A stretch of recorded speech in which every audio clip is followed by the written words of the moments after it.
Okay, now it's on.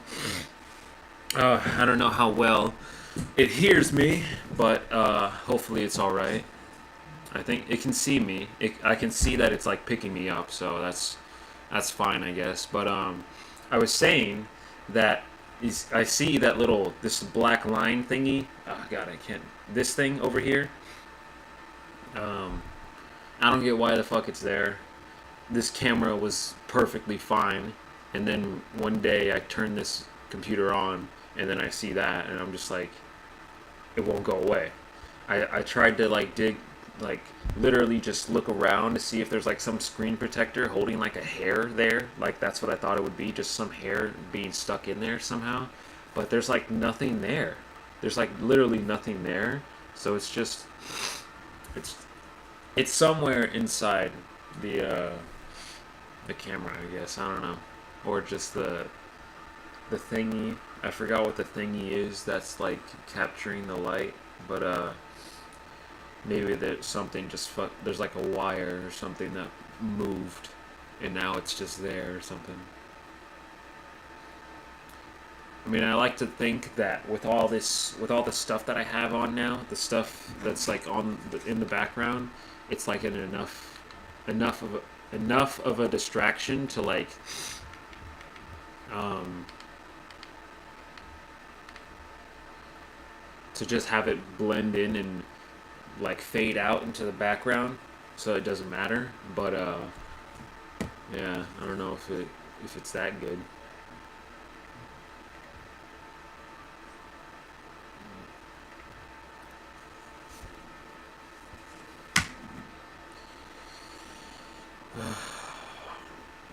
Um,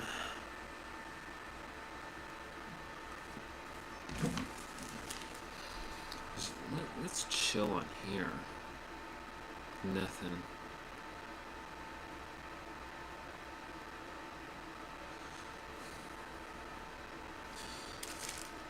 I really want to play Horizon, but I really want to make some kind of video about it because I mean I skipped the first one. I'm skipping Elden Ring because I mean I played it now, and the way my footage ended up, I hated how long it was, and I was just like, this is stupid. This is pointless. Like anyone else could upload the same thing, but I mean I understand I don't know the dislike towards Horizon, like the the dinosaur robot game. If anyone is unfamiliar with it, but I think there's definitely a lot to appreciate there because of how many just overall details are in the game. Because there's just like so much. I mean, I don't want to complete all of it, but like you have to admit that they tried, and it's just like, I mean, nowadays, is everyone actually trying out there? Is the main question that everyone's asking. You know, when it comes to the gaming space, I would say, like, or entertainment, um, it's like, are they actually trying to make something decent? And you know, those games, I feel like have like obviously have a lot of effort there. Like despite, I feel like the visuals, they use it as such a heavy um, advertisement for new visuals because of the style it's in. But I just feel like there's so many uh, interactive components that clip, like, and I mean, you know, like a typical clipping thing where like a character crouches down, puts a key in a fucking hole, but their whole arm goes through the wall because you know you weren't standing at the perfect distance for the animation to line up. Like it's just clipping right through. But that's just what happens in a lot of the times when you're doing anything in that game. I feel like, which I mean, like it's like Elden Ring style, to be honest. It felt like the exact same thing because of how you just walk around an open world and just fight whatever, and there's random stronger enemies, weaker enemies, groups of enemies, and all this different shit, and there's missions and collectibles and shit you don't really care to do, but still there to do. Felt like the same thing practically, but they they added a lot of mini games to the second one for some reason, and I was just like, how do you make all of these rules and these games and all of this and just add it on top of this? This is crazy. But that's why I think like it should be appreciated at least a bit, because we're not gonna get that much more of that, you know? I don't think there's gonna be that many more games with that amount of stuff to just do. But I mean, it's not like it's game of the year or whatever.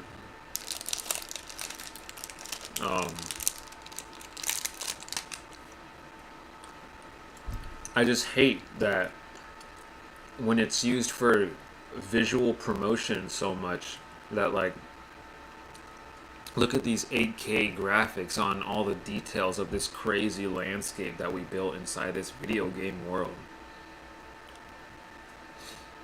Look at all the details. Look at all the environment. Look at all the things and the parts, blah, blah, blah. But everything is constantly clipping.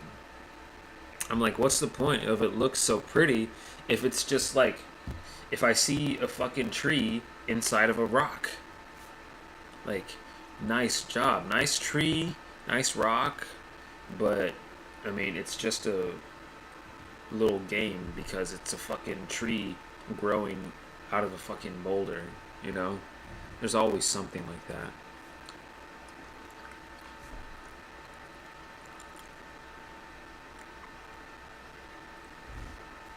Anyway, I don't know why I had to throw that out there in the beginning. Oh, I don't know what I'm looking at. Oh man, I think it was, yeah. I don't know. I don't know. We're just gonna watch some videos now. Now that I finally have time, I'm finally by myself. Woo!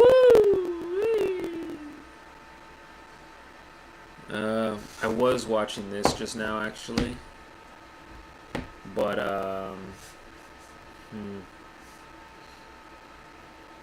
you know what? We'll just start with this. We'll start with this. Are you having a bad day? Well, I want to show you something that'll make it a little bit better. Something that'll make you go, aw. Something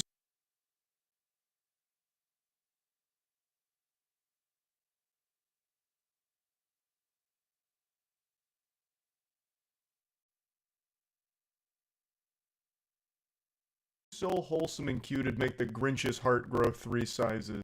Are you having a bad day? Well, I want to show you something that'll make it a little bit better. Something that'll make you go, aw.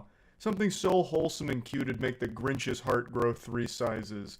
This is an emotional support alligator. When you see an alligator coming down the street towards you, but alligator expert Joe Henney says his alligator poses no threat. That's one of nature's finest killing machines just relaxing on this dude's lap like a pillow.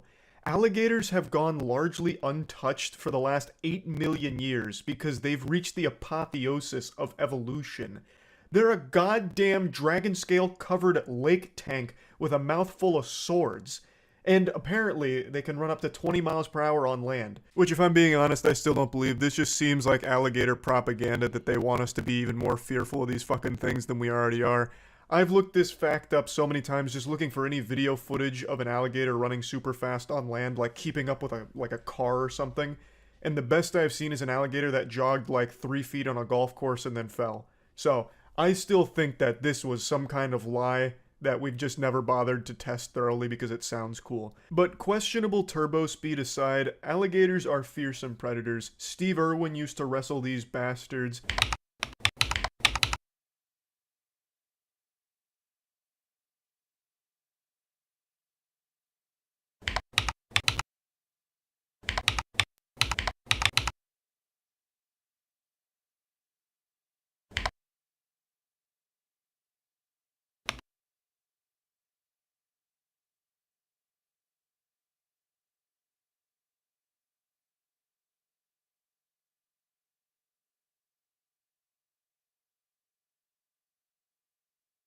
and they sunbathe hard as shit.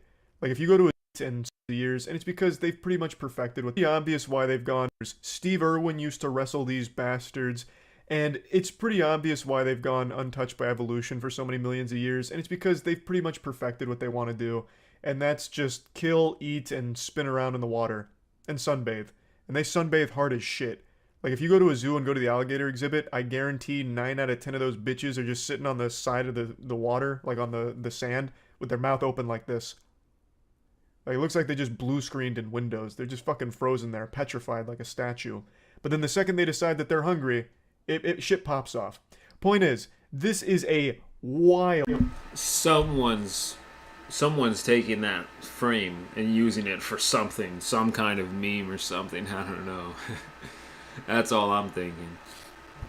Emotional support animal to have. And what's crazier is he's not the only one. In Florida specifically, some people treat alligators like dogs, where they actually walk them on leashes. It's not super common, but I've read quite a few stories over the years of people in Florida having alligators as pets. And this wasn't planned, by the way. I saw this video this morning, and I had already thrown on my Moist Global Swamp Core merch, which has an alligator on the back. So I'm really in that, like, alligator mindset right now. I've never met an alligator that will not bite you. You fall around the head like this, their instinct is to grab you. He does not do it. You can reach in there and rub his tongue. He refuses to close his mouth. We don't know why. Yeah, there you go. Wally was found in a pond at Disney World. Well, that explains it. I know why he won't bite people. It's because he lived at Disney World. That's a place of magic and dreams. Mickey Mouse himself probably taught this alligator the art of pacifism. Of course, I'm only yanking your chain. The alligators at Disney are especially aggressive. Meaner than most alligators, I feel. I don't know why, but they're fucking devils there. They must be hopped up on that blue milk from Star Wars world. Or they must be DreamWorks fans. I don't know, but they hate it there. And they seem much more aggressive than usual. There was a case only a couple years ago of a child getting eaten by an alligator at Disney when he went to get sand for his sandcastle. The alligators at Disney are terrifying. So it really is shocking and special that Wally refuses to bite people. He must have received a lobotomy, because that is not normal. He had to go. And since in Florida it's illegal to relocate alligators to another spot in the wild, Joe agreed to take him in. Today, Wally lives on Cheetos and chicken legs in Joe's house near Hershey, Pennsylvania. He's got that professional Redditor diet going on here. I love that he eats Cheetos. That just seems like a situation where Joe was like, hey, Wally, you're probably pretty hungry and all I got in the pantry are these Cheetos, so bon appetit, bang. And then it's an alligator, so of course it's going to eat it. I imagine alligators eat pretty much everything. You could drop 2 shoes and a roll of toilet paper into that tub, and I bet that Wally would consider it a gourmet entree from a Michelin-starred restaurant. Like, I feel like alligators can eat everything, so it's probably the easiest animal to feed. Actually, you know what? I'm probably wrong. I bet the alligators can't eat chocolate. Because it seems like chocolate is poison to every single creature on the planet that's not a human. It's like a nuclear bomb that insta-kills everything that eats it that isn't a human being. Give me a second, I'm gonna look this up real quick. Turns out there's a little bit of a debate on whether or not alligators can eat chocolate, which is a crazy discussion I didn't know was happening behind closed doors. So, there was another pet alligator named Gwendolyn who survived on a diet of pizza and Chips Ahoy chocolate chip cookies for like 40-something years in some guy's backyard. So that alligator was fine, but then other sources are claiming that alligators and like mainly every reptile shouldn't really be consuming chocolate because it's not good for them and will hurt them and is still considered bad for them. So I'm getting mixed responses here. This seems like something that just hasn't been fully explored on whether or not chocolate's safe for alligators. Not that this has anything to do with Wally and Joe's. I'm gonna say that it's like a nutritional thing, you know? You're supposed to eat what you're supposed to eat to be a healthy person, just like an alligator's supposed to eat what it's supposed to eat to be a healthy alligator. Feeding it more chocolate is probably just like absolutely nothing as part of its nutritional diet, so it would be considered unhealthy, and that's why it's just a suggestion to not feed it at all. Like, don't use it as a resort, as a, like, what is it? Like a replacement for feeding them food in general. So that's why they just say don't do it. But, like, yeah, it's probably just as harmless as anything else he mentioned, I would think. But, I ain't no doctor. I don't know. I really don't know what I should do for this. I feel like because I mute myself so that I can listen to the video play through my speaker, because I don't want to put on headphones. Like I don't get to speak during the video. Like I should just save all my thoughts for when I'm unmute or something. But I don't know. I don't know where my earbuds is.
Stop moving.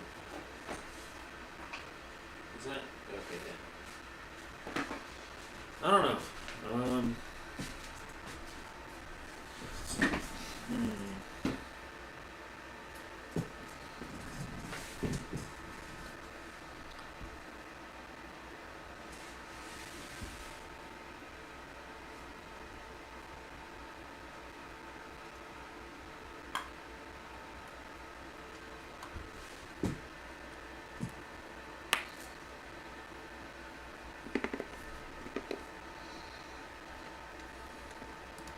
Connection here in the emotional support alligator, but just something I found interesting.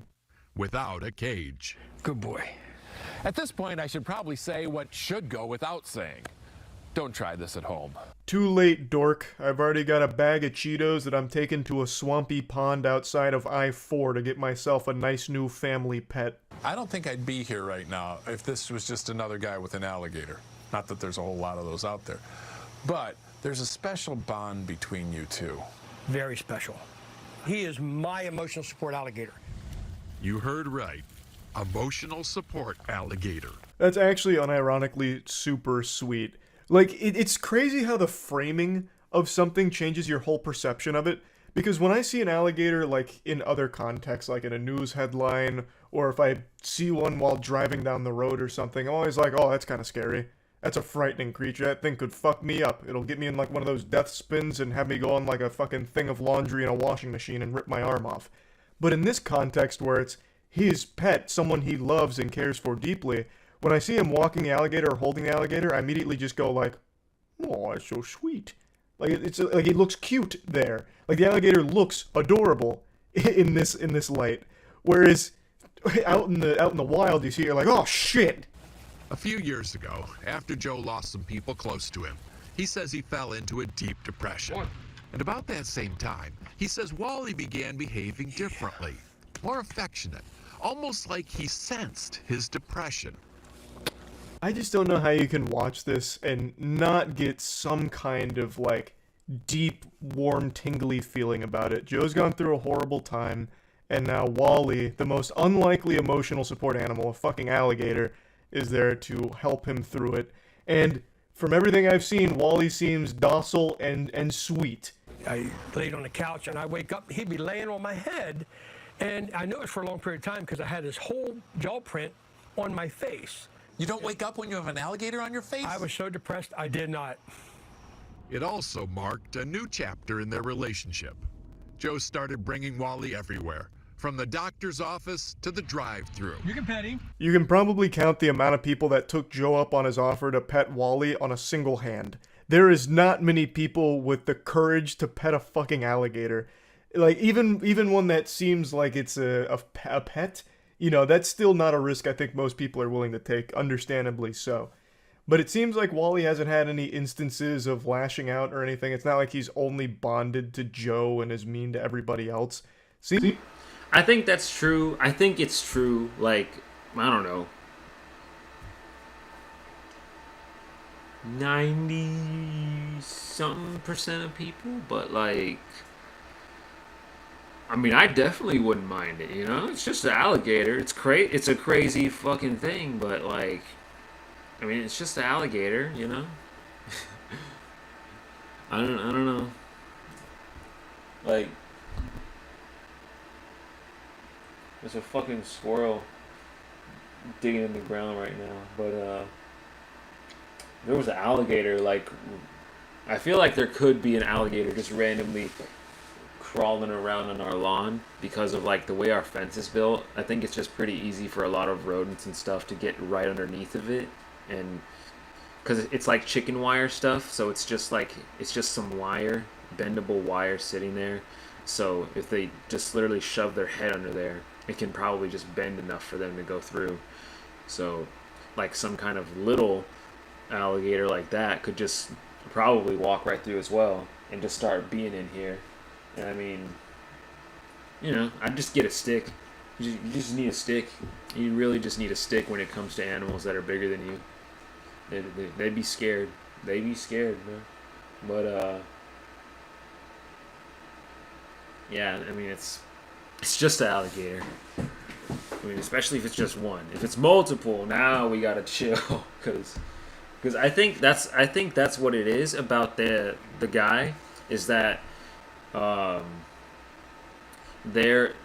think maybe they're, like, somewhat intelligent as well when it comes to, like, social skills and all that. So he also felt that loneliness, and well, because he's a cold-blooded creature, they like heat and all that, you know, they, like he said, they stay under the sun for so long, and maybe he tried to find a way for him to, obviously, like he said, sit on top of his fucking face, but on top of him in general, because, you know, when everyone goes to sleep, they get a lot warmer or whatever. But he, like, what I'm saying is that the alligator would sit on top of him and, like, in the way of the sun as well, probably, because I don't know, there's probably a lot of windows. I mean, he's in Florida, maybe I don't know, I'm just saying there's a lot of sunlight. But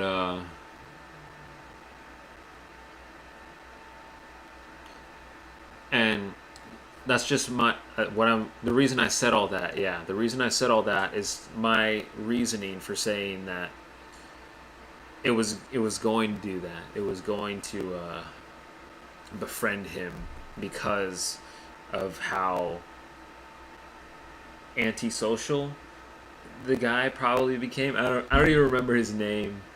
I don't even remember his name already, but the guy that owns the alligator, like, he probably became very antisocial and, like, just stayed home doing nothing a lot. So the alligator noticed that and was like, "Hey, are you cool? Nice. I'm sorry about your loss." You know, he didn't say that, but whatever. I don't know. Yeah, I don't know. Seems like Wally is just some kind of alligator with a malfunction where he doesn't want to bite anything that's not a fucking Cheeto, I guess. In a wedding, they are together day and, yes, night too. And as a result, Joe says his depression is dramatically improved. I'll get lonely and stuff like that there, and he seems to sense that stuff, and he'll come up and he'll give me a hug, and makes me feel loved. He may be an alligator, but I can attest, those are not crocodile tears. Just a generally wholesome story that I wanted to share. Dressing the alligator up in a little tuxedo at a wedding is so fucking adorable. That shit is so cute. I don't know. I just thought this was a cool little uplifting story. And I wanted to share it just in case you were having a bad day. And of course, most of the news in the world is negative, so it's always nice to highlight something positive like this. And something a bit wacky too. So that's really about it. See ya. True, true. Facts, facts, facts. I do want to say, though, I bet there is someone with some compilation out there of Charlie just spinning when he's talking. I bet there is. Yes, I think, yeah, we saw this.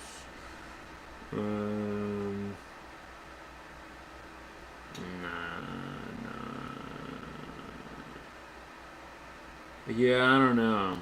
I don't know. And then coming back to that later. Finish that. No. What? Okay. Hello everyone, this is your daily dose of internet. Bro, I was just trying to hang this, and I...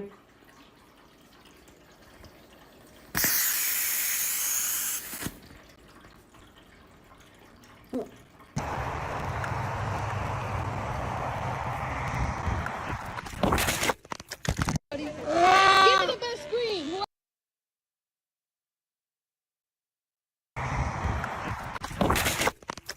Give me the best scream. Whoever got the best scream. You, alright, I got you right here. This artist painted this beautiful picture and then cut it to make room for the Subway Surfer video game. His goal was to make it easier for people to focus on his art since everyone's attention spans are so short now. The manager at this golf driving range gave this guy the best compliment possible. Alright, what's happening? I just need the balls to stay inside the net. How can you cut into a red cabbage and see this and think there's no God?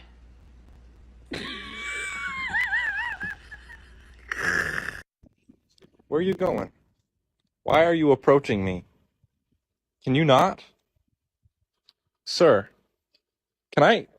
What the f... Some old buildings in Japan have floors that were made to be loud and squeaky on purpose. This was to help alert people if there's an intruder in the house.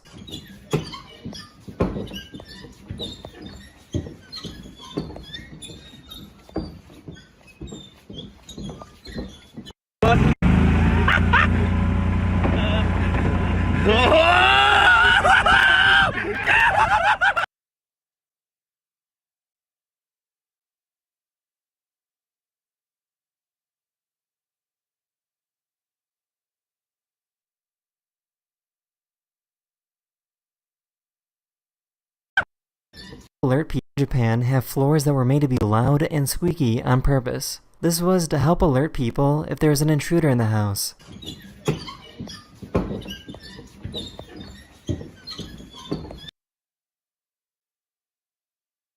I always thought this. I always thought this in my head.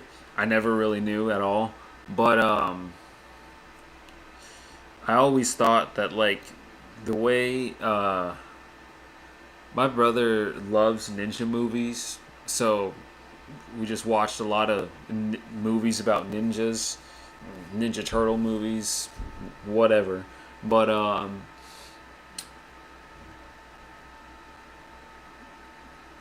I always thought because of the way, like, they always displayed just being in one of these buildings that no matter what, they touch the floor and it squeaks every single time. I was like, yeah, no. Fucking Japanese houses have to be designed to squeak. It's just got to be some kind of fact somewhere. Or, I don't know who, but... something like this, and I was just like, holy shit, can't believe that's real. But I mean, you know, I thought, like, you know, it makes sense either way because of, like, You need something to alert you of intruders, and like, I heard that. Every time it's just like the squeak. I'm awake. You know, something. I didn't even realize I was doing that like right at the camera. Oh man, it's getting cloudy outside.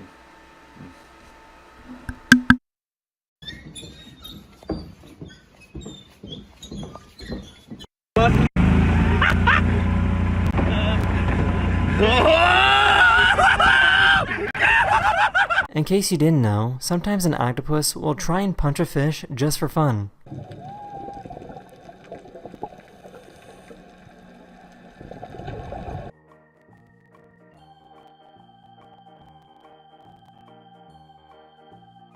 This guy was so excited to see which Olympic athlete he was going to race. Oh my god!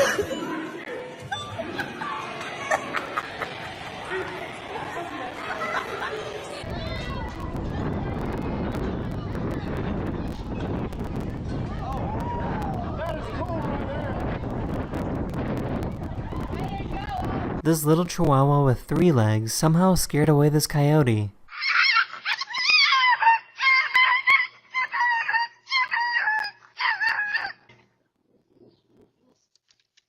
Pigeons love bricks. If you give pigeons a brick, they will get so excited and jump on it and run around in circles. This is because before cities, pigeons lived on rocky cliffs. The brick reminds them of the natural environment they originally evolved in.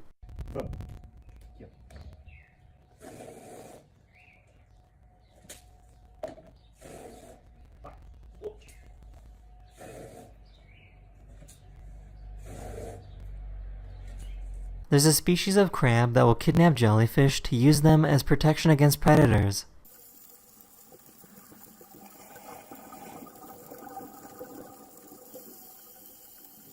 I saw this experiment trending online, so I decided to try it out myself. Like a miniature little Elden Ring boss, you know? I'm pretty sure that's what some people would say. Where the fuck did it go? Look at him. You just walking around, tiny little guy. He's got a whole forest on his back that has a wall that breathes or some shit. I mean, it's underwater, so like it can be all goofy like that, I guess. Especially with Destiny now. Oh my god. Methane Sea. Methane Sea. Okay. Okay. But, I mean, it's a space game anyway, so it mathematically makes sense. At least. I saw this experiment trending online, so I decided to try it out myself. You can make a very fun device using one spaghetti and macaroni noodle.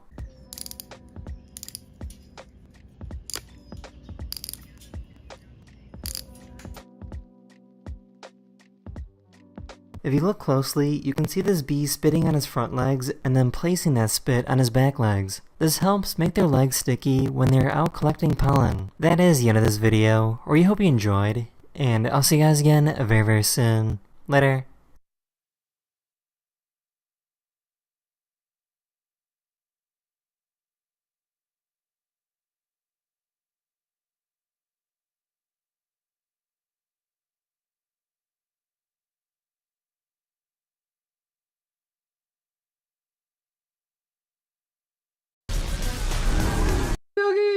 And you made it, then you know you have to go Fast and Furious! Third in this film, the biggest gadget is an iPod. And that's what people thought Fast and Furious should be. And that's what they thought it was at the beginning. That's what I wanted it to be. And I'm worried I don't like it.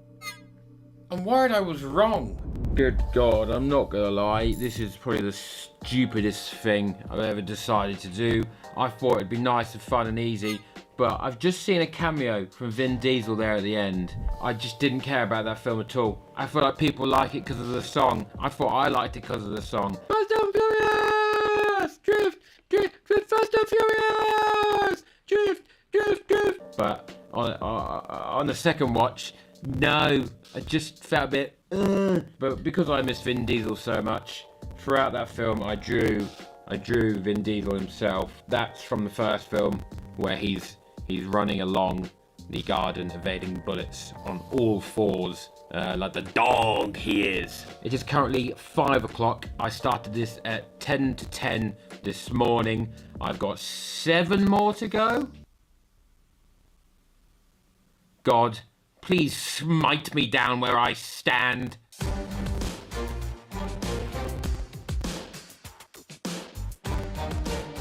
Now, if I was coming up with a name for the 4th installment of my film franchise, I would probably also name it almost exactly the same as the first one. This is now Mission Impossible with cars, but I have an open mind. And within the first 5 minutes, it's no longer Fast and Furious, it actually might be Bollywood.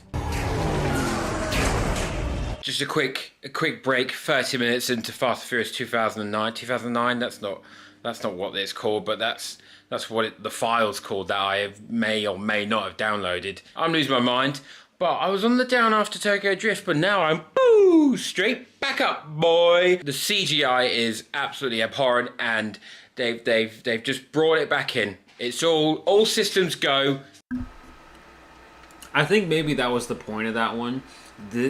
Genuinely, that was the very first one that I saw, because I don't know, I was like 10 years old, and I didn't really know about the franchise.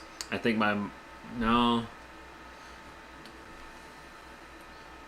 I mean, I didn't like go to movie theaters, especially by myself, you know.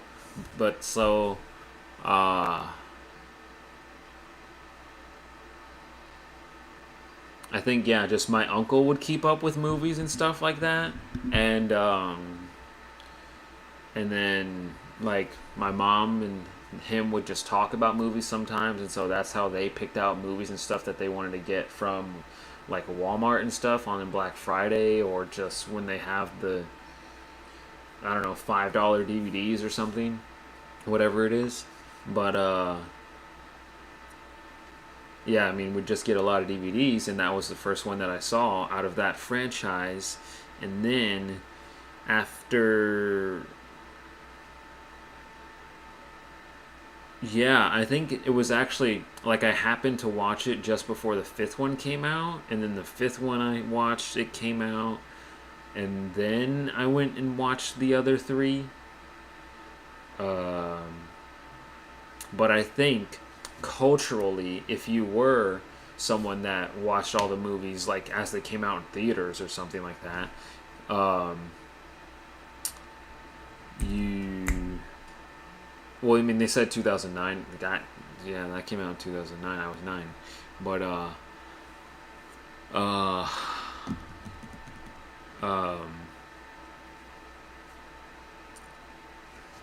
if they the thunder, there's thunder. I don't know if y'all can hear that because I have fans on, so that's probably noticeable in the sound somewhere, at least when I speak. But there's thunder going on as well, and that's distracting sometimes. And so I'm sorry that I made his face pause here, you know. But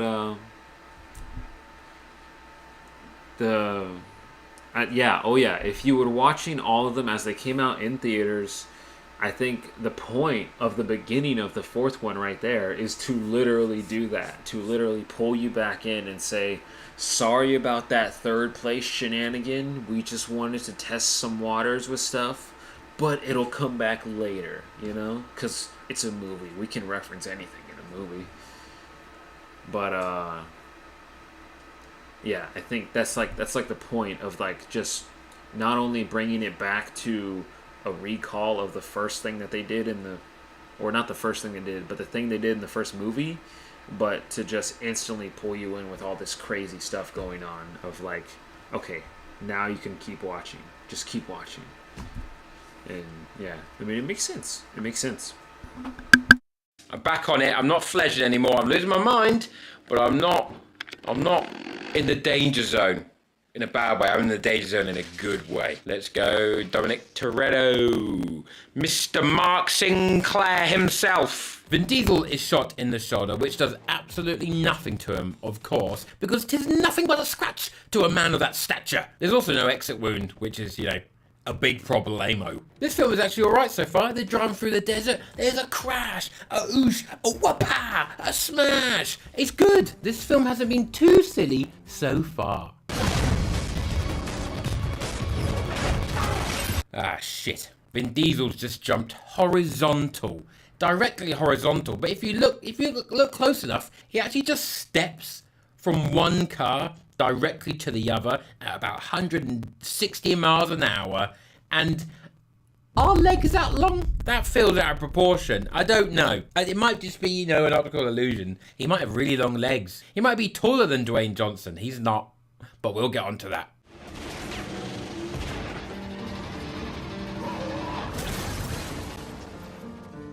Okay, this is a big moment in the films. Vin Diesel's character has just avenged the death of his girlfriend. He has killed the person who killed his girlfriend.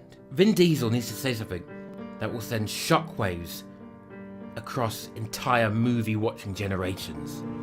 I am your father. Say hello to my little friend. Here's Johnny.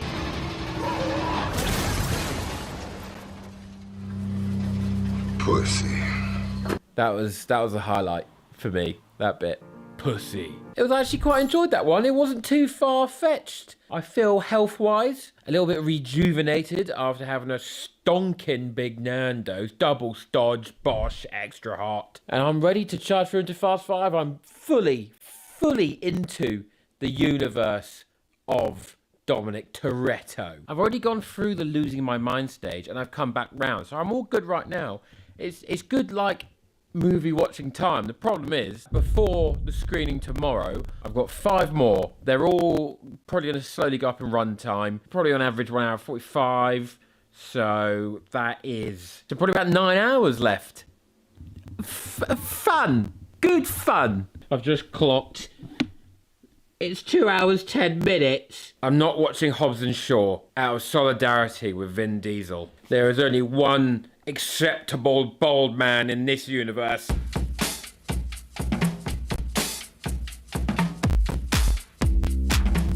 This film literally continues from the exact same scene as the previous film, and there is an insanely cool bus roll, which is definitely real and fucking sick. But then they cut a hole in the side of a moving train. Is that possible? American trains notoriously made out of wafer thin metal? I don't know. I don't know if the science checks out on this one, boss. Are these meant to be characters we like? They're just stealing from people. They're just stealing. They're not Robin Hood. We shouldn't like these characters. These are bad people. However, they may be bad, but this is a real shot. They just launched a vehicle into the side of a train. That is some GTA shit. I don't understand. You do some really cool, realistic stuff, and then all of a sudden, you couple it with the most unrealistic thing I've ever seen in any of these films, and that's The Rock doing cardio. Fuck off, mate. He's huge. I bet he can run 5 meters, and then he explodes. First, we're gonna need a chameleon, someone who can blend in. This is the exact point in the franchise where it goes from cool car, crime sort of movie to heist movie. We're gonna need someone who's good with circuits. We're gonna need guys to punch through those walls. Someone who ain't afraid to throw down. We need a smart guy. We need a hacker guy. We need a blonde bombshell. We need the muscle. Goodbye, James Bond with cooler cars. It's now Ocean's 11, The Italian Job, Mission Impossible, and Chicken Run.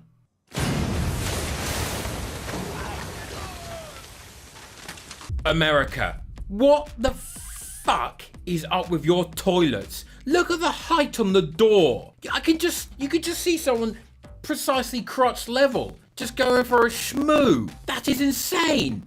That is what? If you're American, please let me know what's going on.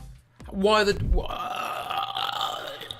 Now this just looks like a scene where Vin Diesel and The Rock are just going face to face, saying something angry to each other. But give it a few seconds, and you'll notice these two people are not the same height. Vin Diesel is clearly standing on a wooden box. That's why there's a car hiding it. What? Now they're dragging a Volt through the street. It's just getting ridiculous now, to be quite honest, and I've sort of lost interest. psych. That's what I would say if I was a massive cuck. They did this for real. That shot is just real. They dragged an actual really heavy block through the street and just let it tumble. That is really cool. It's for my team, you son of a bitch. We are now all witnesses to The Rock murdering a man in cold blood. He's meant to be an officer of the law, and he's just executed a suspect. You can't do that. That's murder. Well, he is American, so he probably just thinks that's how they arrest people. It's 11:05, and it's been over 12 hours, and I'm just about to start the 6th, and it's just slowly dawned on me that the runtime's changed to 2 hour 10, and I've got 4 left to watch. So that's 8 hours. Shit, that's a very long time. I think my eye is crying. I think I'm enjoying it to an extent.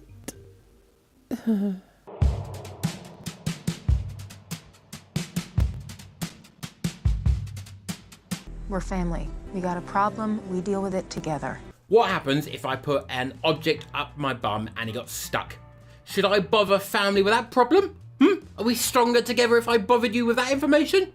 I don't think we would be. I think that's a problem you should keep between you and the emergency services. So now we got cars flying in the air on some 007 type shit? This is not what we do. Tyrese is self-aware.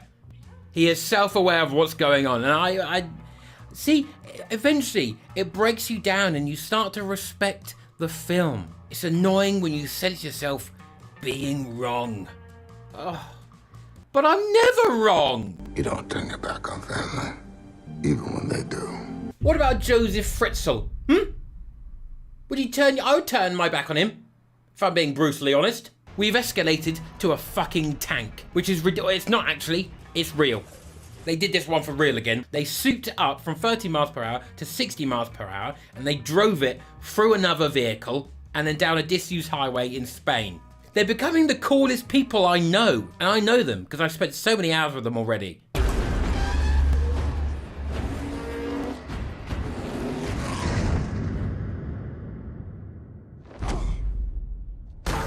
They do one cool thing and they follow it up with something that just brings you straight back down to earth. What is this?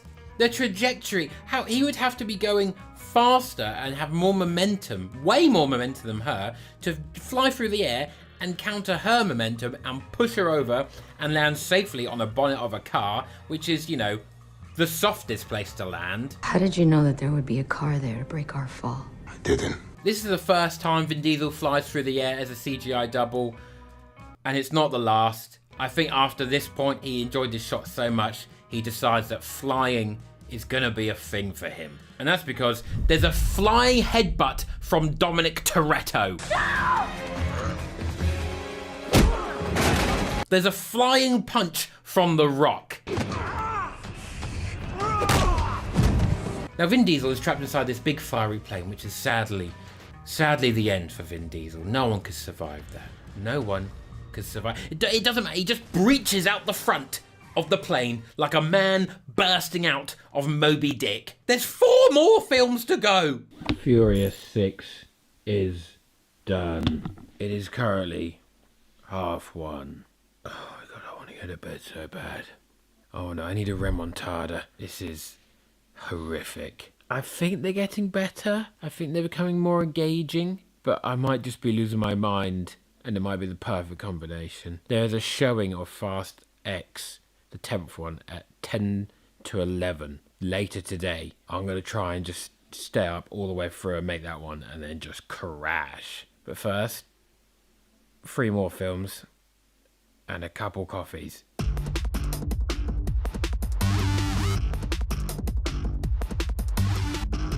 A new Baldy has entered the fray, Mr. Jason Statham. We're up to 4 Baldies now, only 2 away from a full carton of eggs. Now, it's well publicised that apparently The Rock, Jason Statham and Vin Diesel all have a contract which stipulates that none of them can, like, lose a fight. That's not actually true. What it is that they've assigned points to different punches and kicks and stuff, so no one truly comes out on top. So no one loses their like strongman image, which it sounds ridiculous, but that actually does make sense because branding is like everything. If you become like the loser, you will just be you'll be seen as a loser and cast as the loser. So I'm sorry guys, but that's not that silly. Now we're moving. Cars are now skydiving, and people always bring this up as like, this is ridiculous. No, this is true. You can throw a car with a parachute out the back of a plane. Can you control it? No. But you can throw it out the back of a plane and land it and drive it. The army do it. Like, it wouldn't be as clean cut as it is in Fast and Furious, but I'm having this. This is fine by my standards. I'm very quickly becoming a Fast and Furious apologist. I did not see this coming. Earlier, Vin Diesel got shot and was completely fine. Now, he drives off a cliff, rolls down it, and is completely fine. Just put a roll cage in it, mate. Nothing to worry about there. I am no longer worried for his life. He is clearly indestructible. Nothing sadder than locking a beast in a cage. Oh my god, what a honking bit of dialogue. Time to unleash the beast. It is currently 3 o'clock. I am an hour and 33 into the 2 hours 15 of Fast and Furious 7. I have an iced coffee. So close to just having 2 films left. That's all. Well, 2 left at home. And then I've got to go to I'm going to fall asleep in the cinema. At this point, not a lot of information is going into my head. I'm watching it and I'm just seeing colours and explosions. That's all. I don't know what's happening anymore. I don't care. I just want it to end. I want a Nissan Skyline to crash through my window right now and just take me out and put me out of my misery. Vin Diesel can just lift up cars now, can he? He's becoming a superhero. Alarmingly quickly. Done, cars don't fly. They do now, twice, as he drives from building to building. Ugh. I actually quite like this shot. I think I would do this shot because this is funny. I've changed big time. Now the Mitchell brothers are fighting with car parts. It's like a sword fight with car parts, which is actually, that's cool. I quite like that. The Rock drives an ambulance onto a drone which explodes the missile it was about to shoot, and he is completely unscathed. No way. Why is anyone in this universe worried about anything? Yeah, for literally no reason at all. Even I think what was this? This is the 6th one? No, this is the No, yeah, this is the 6th one, right? Or the 7th one? It's the 6th one. But I think after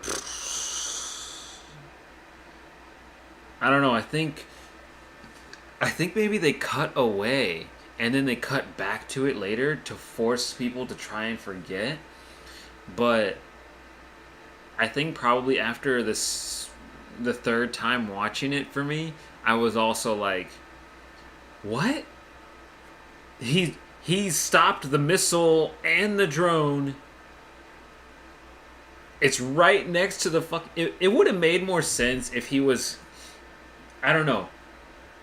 You know what should have happened? I think probably someone's made this joke before, but if he would have been drifting the ambulance, if he would have somehow got enough speed from some downhill area, from another shot somewhere established beforehand, and he starts drifting the thing to throw the rear end of the ambulance through that wall area and in front of everything, then it'd be like, okay, the big box with all the stuff in there took all the explosion and the impact. That's why he gets to come out of there alive.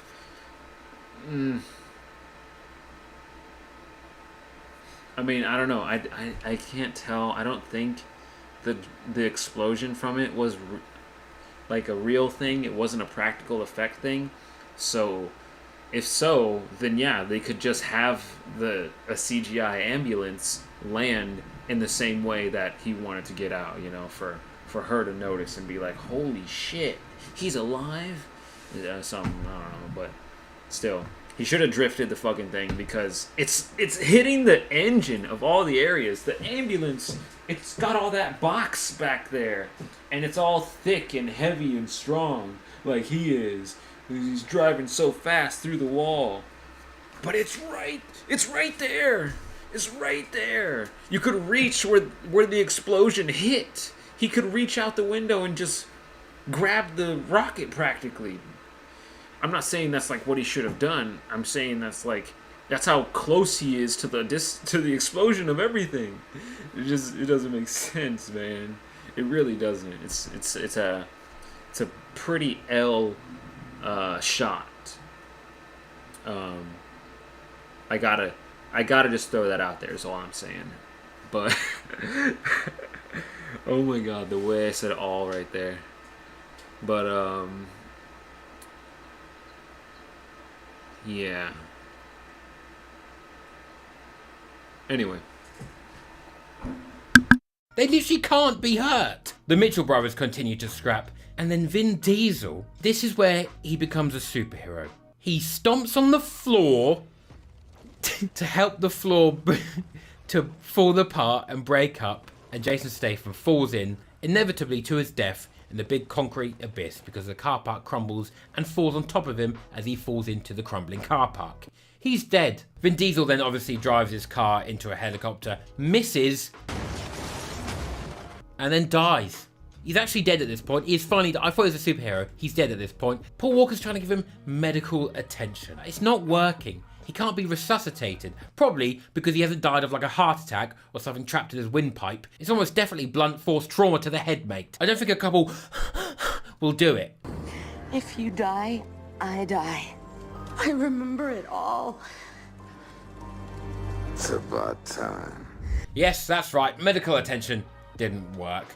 But love and family, that's what resuscitated him. If you're a doctor, just don't bother learning it. There's no use. And that's where this film ends. It doesn't. Jason Statham's not dead. He's still alive. So I've literally watched him fall into a concrete crevice and be crushed.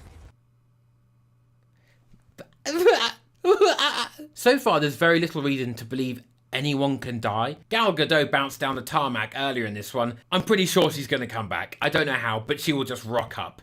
And they won't tell you how. Or it'll be like, oh, I actually landed in a ball pit. And I was fine. I've just finished the 7th installment in the beautiful franchise. And it was, you know, the iconic, and I'll see you again. Oh. And not gonna lie, actually got some goosebumps there because that is actually a very sad moment because it's real, isn't it? So that's depressing, isn't it? That is quite sad. I'm trying to think of all the jokes I've made about that in the past. But the game is the game. That is the motto. The game is the game. When I go, if it is in an odd way, you would have to make jokes. I reckon I'm going to be murdered by Clifford the big red dog. Two more.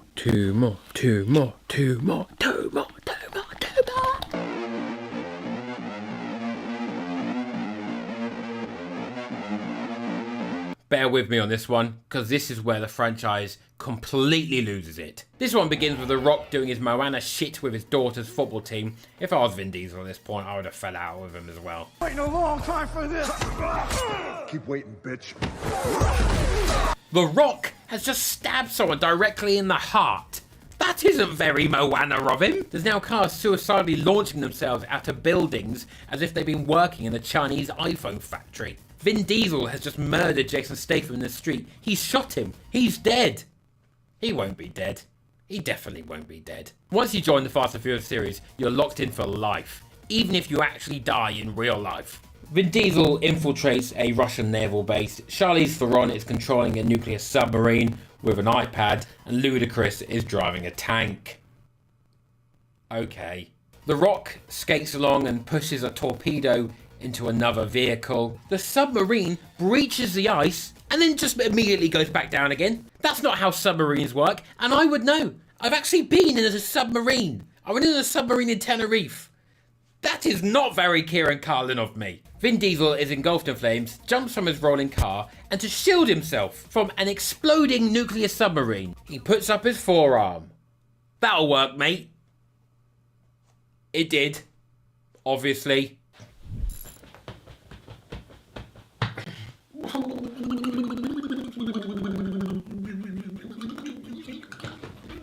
Well. The sleep deprivation is it's not having any effect on me whatsoever. I'm actually now in the past 5 minutes, for the brief spell, I've had a little break for 15 minutes. I'm suddenly excited to find out what happens in F9. I'm excited. I want to find out how the saga of Dominic Toretto continues. Oh my god.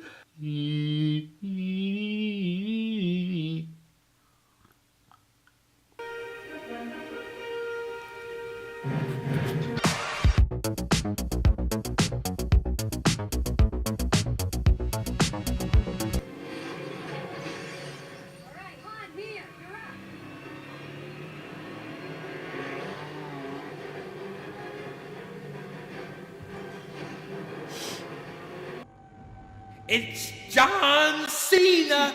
At least he's not bald. That's a nice change to casting. How would the car have any traction? You need something to push against. John Cena's car gets picked up by a plane mid-air via a magnet into the belly of the plane. Vin Diesel strategically does a rope swing with a vehicle, and is obviously absolutely fine at the end of it. One more film. One more after this, but I want to kill myself. But even if I did, I'm invincible. And it wouldn't work. I'd come back 2 films later. I've got 40 minutes left of F9, or F9 the Fast Saga, or Fast 9. And quite frankly, I am falling asleep sitting upright. Dominic Toretto's just fallen a great distance into some water. And is he he's not dead. He looks like he's dead, but he's not dead, is he? I just know he's not dead. He's quite simply not dead. Please just die, mate. Just die, end it. Don't make me go to the cinema and watch Fast 10. I'm just falling asleep.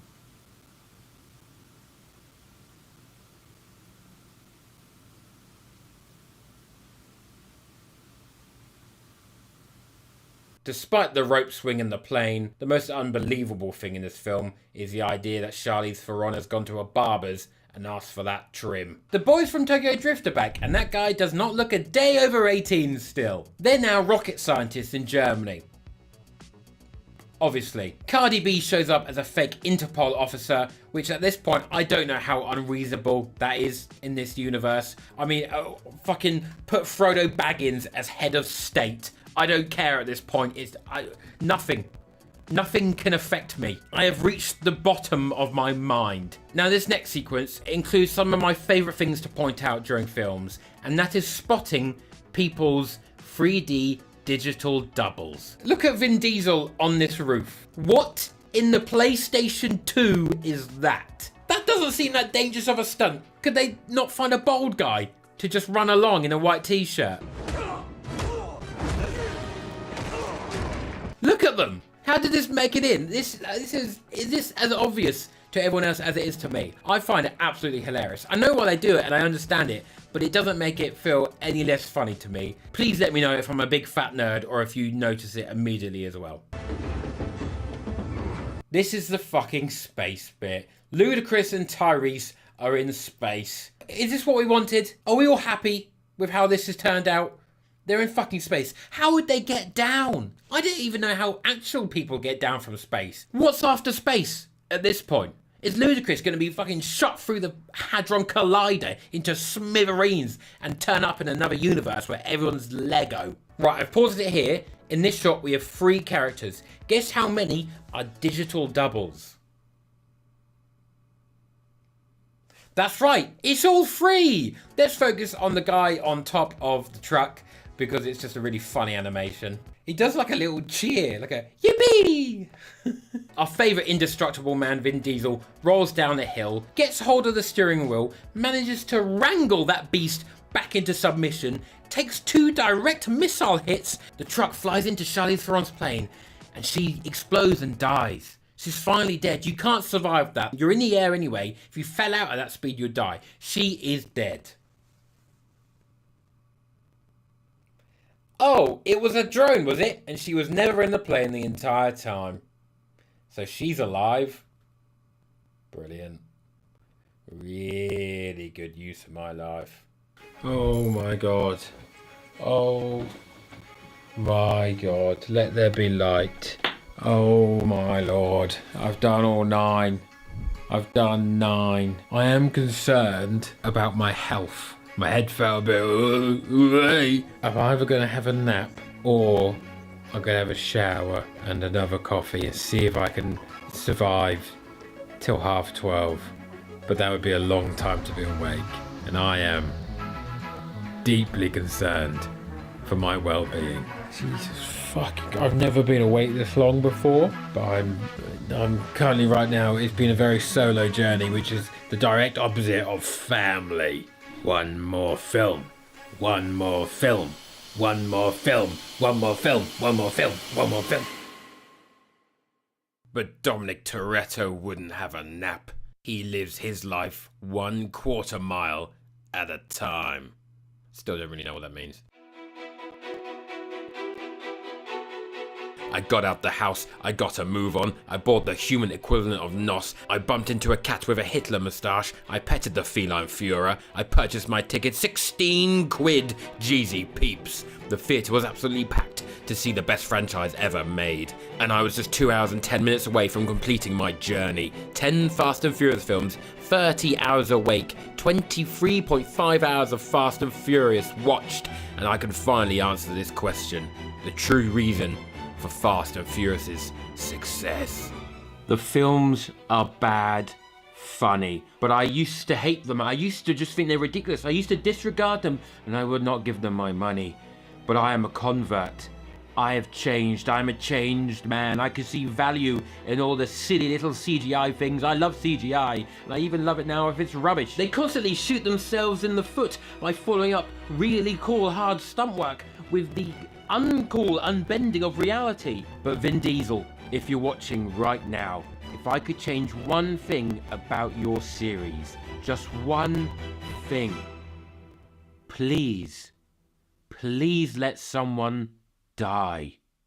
Gal Gadot bounced down the tarmac earlier in this one. I'm pretty sure she's going to come back. I don't know how, but she will just rock up.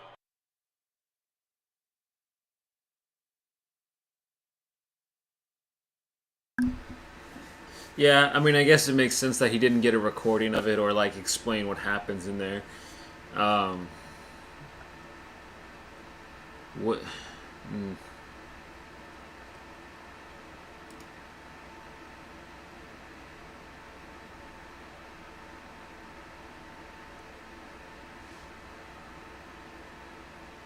Oh. I don't know, where would that... Where did... Yeah, I don't know why I'm blind. I can't see. But, yeah, I was looking for... It's 2 hours ago, so he went to the movies. I mean, he made all this. I'm trying to say that, like, Fast X just came out, so it makes sense. He didn't give out spoilers or whatever. But, that last bit was obviously a hint that she comes back in this movie, which honestly, I don't even remember if I either knew about that or just guessed that.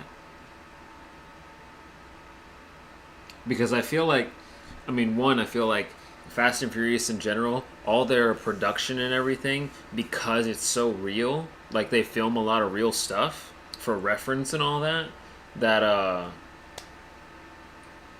it gets leaked a lot because of people just filming random parts of it, and because of that, like rumors just get spread out real easily throughout the franchise. And I feel like there might have been a rumor about her coming back.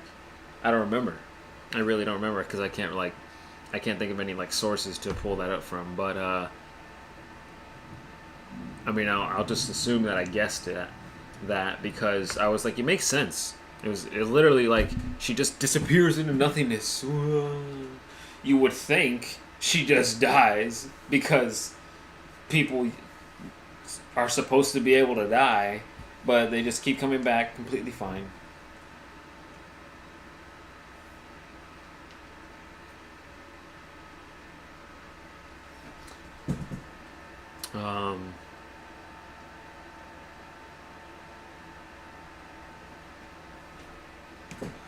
But yeah,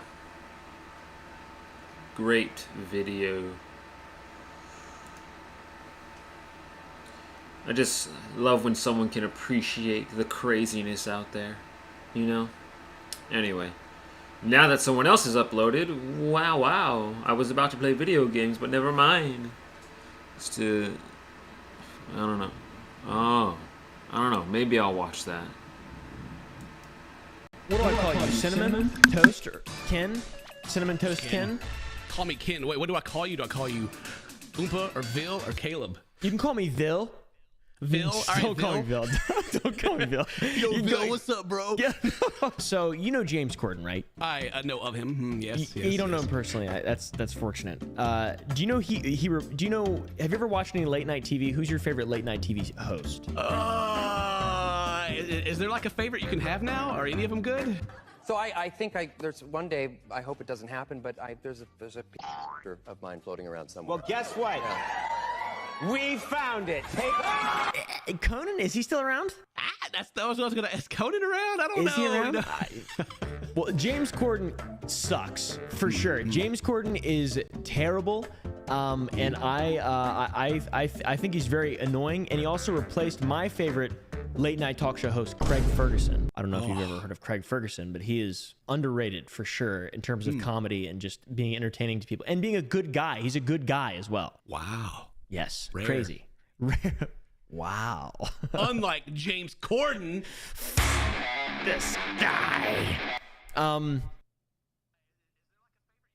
But my very close friend Sunny V2, that's a lie, never talked to him once, made a video called How James Corden Destroyed His Reputation, and it is full of tea,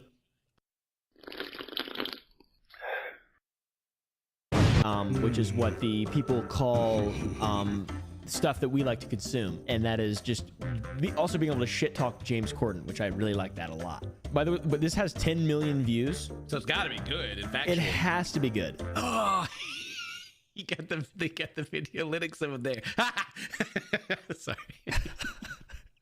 I don't know if I've even used that. Gotta get the SEO, man. You know, look, there's no pinned comment. This is bad SEO. No chapters. Yeah, no. Bad SEO. Who did this? Jesus. Lame. Dislike. Yeah. So James Corden also, he just kind of appeared out of nowhere as well. That was a weird thing.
Alrighty, sorry about that. I had to throw some things away, but you know, whatever. And hopefully, not only do I just not get banned in the middle of live streaming, or not get banned, but like cut off, I guess, basically. Hopefully.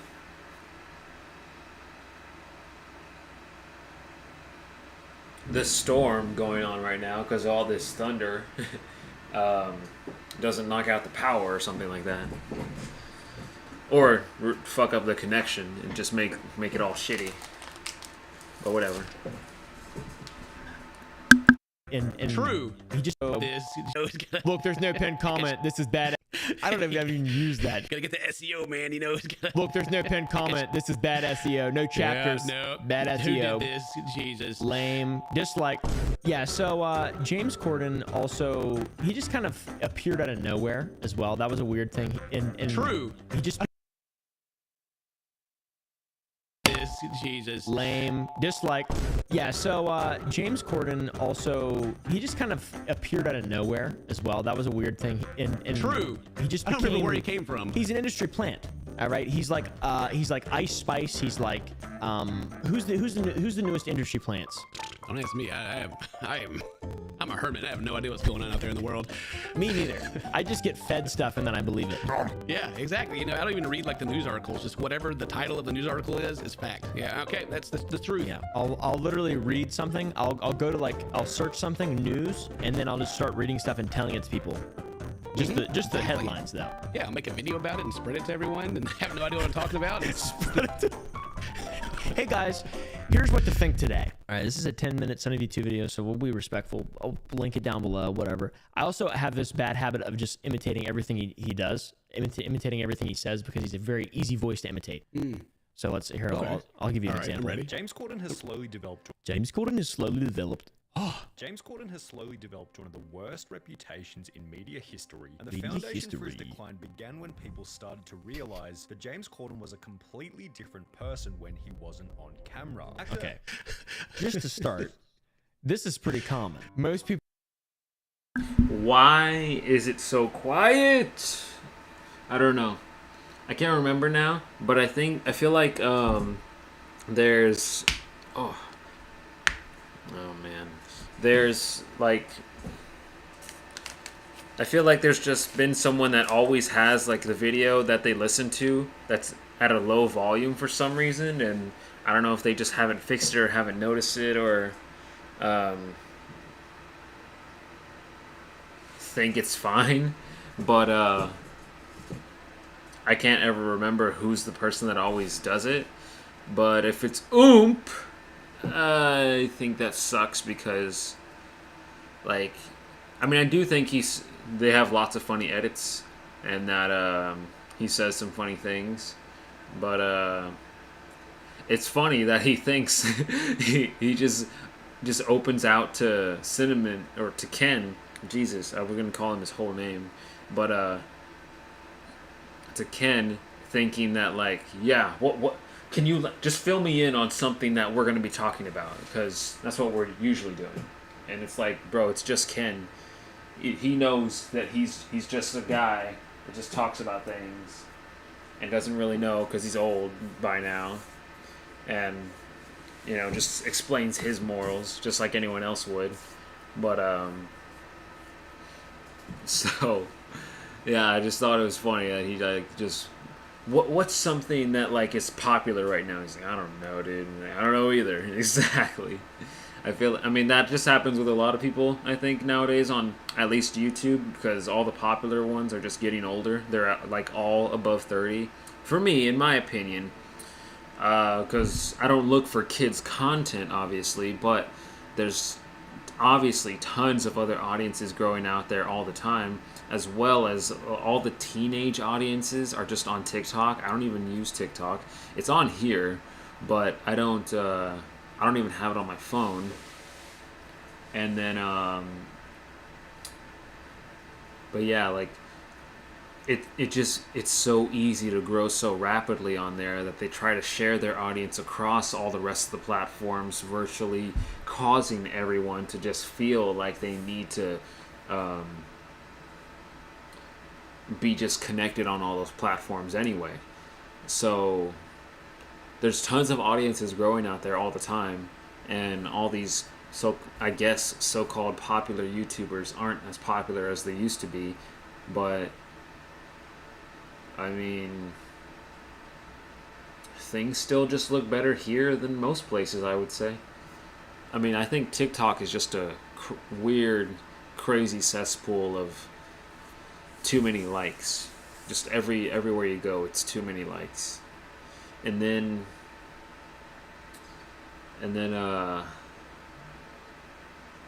I mean, I'm not trying to break down all the apps for no reason at all, just some kind of social media rant, but yeah, everything else I would think isn't earning people, like the average singular person, the same amount of money as the rest compared to YouTube. I think. I don't know. I don't know what everyone gets paid. I don't know what everyone works for. Obviously, Twitter has an $8 thing.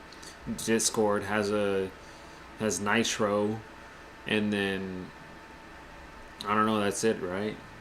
I mean, YouTube has members, but yeah, all kinds of stuff. People are not the same person they are on camera. Don't tell them the secrets. To be honest, we both know very well about this, is for sure. And I can imagine people who are in Hollywood who have like producers and just massive teams of people trying to create a specific image. This guy is nothing like this in real life, I bet. I always like the article, the Reddit page is like, he's not as nice as he seems when he's in real life. Like, that's a big shit. Wow. No shit. Groundbreaking. I met him and he was rude. Okay. He just got off like a flight, and he was like, his eyes were red, and he looked like he was about to fall over. And I was like, "Can I take a picture?" And he told me to screw you. So rude. Never forget. I hate that guy so much. James presents as a happy, polite, easygoing comedian whose goal is to simply make the audience laugh. Oh God. Although there's a mountain of evidence showing that in his private life he's the exact opposite to this, as a result of his excellent performance on a British TV show called Gavin and Stacey. There's your problem right there. British TV. He started in British TV. Ugh. Have you seen The British Office? Yeah. You probably like it, don't you? You want some real tea? Yeah. I don't like any incarnation of The Office. Me neither. I don't like the show. Dude, me I've neither. never liked it. I think overall it's just bad. I think Steve Carell is funny, but it's just, I can't watch it. Like, it makes me cringe in real life. Yes. Like, oh, God. Oh, yes. Is this funny? Am I supposed to laugh? They I don't they get looked at the camera like they know. Okay. That's true. God, They work at a paper factory. Cringe. There's a bunch of middle-aged white people that just flipped their table over when I said that. They're just like, what? Millennials. You just pissed off a lot of millennials. But everyone else likes it, so I have to like it, and then I make it my personality, Ken. I feel personally attacked now. Parkour! Screw your show. Parkour! Oh, actually, my wife is probably pretty mad about that. I'm sorry, Mary. It's not that great, okay? It's old. Yeah, this dude, he sucks, though. This guy came from British TV. Ricky Gervais, the original Office. Ugh.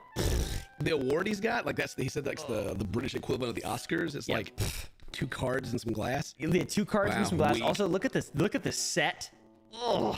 Look, it's classic. Yes. Ancient Greece.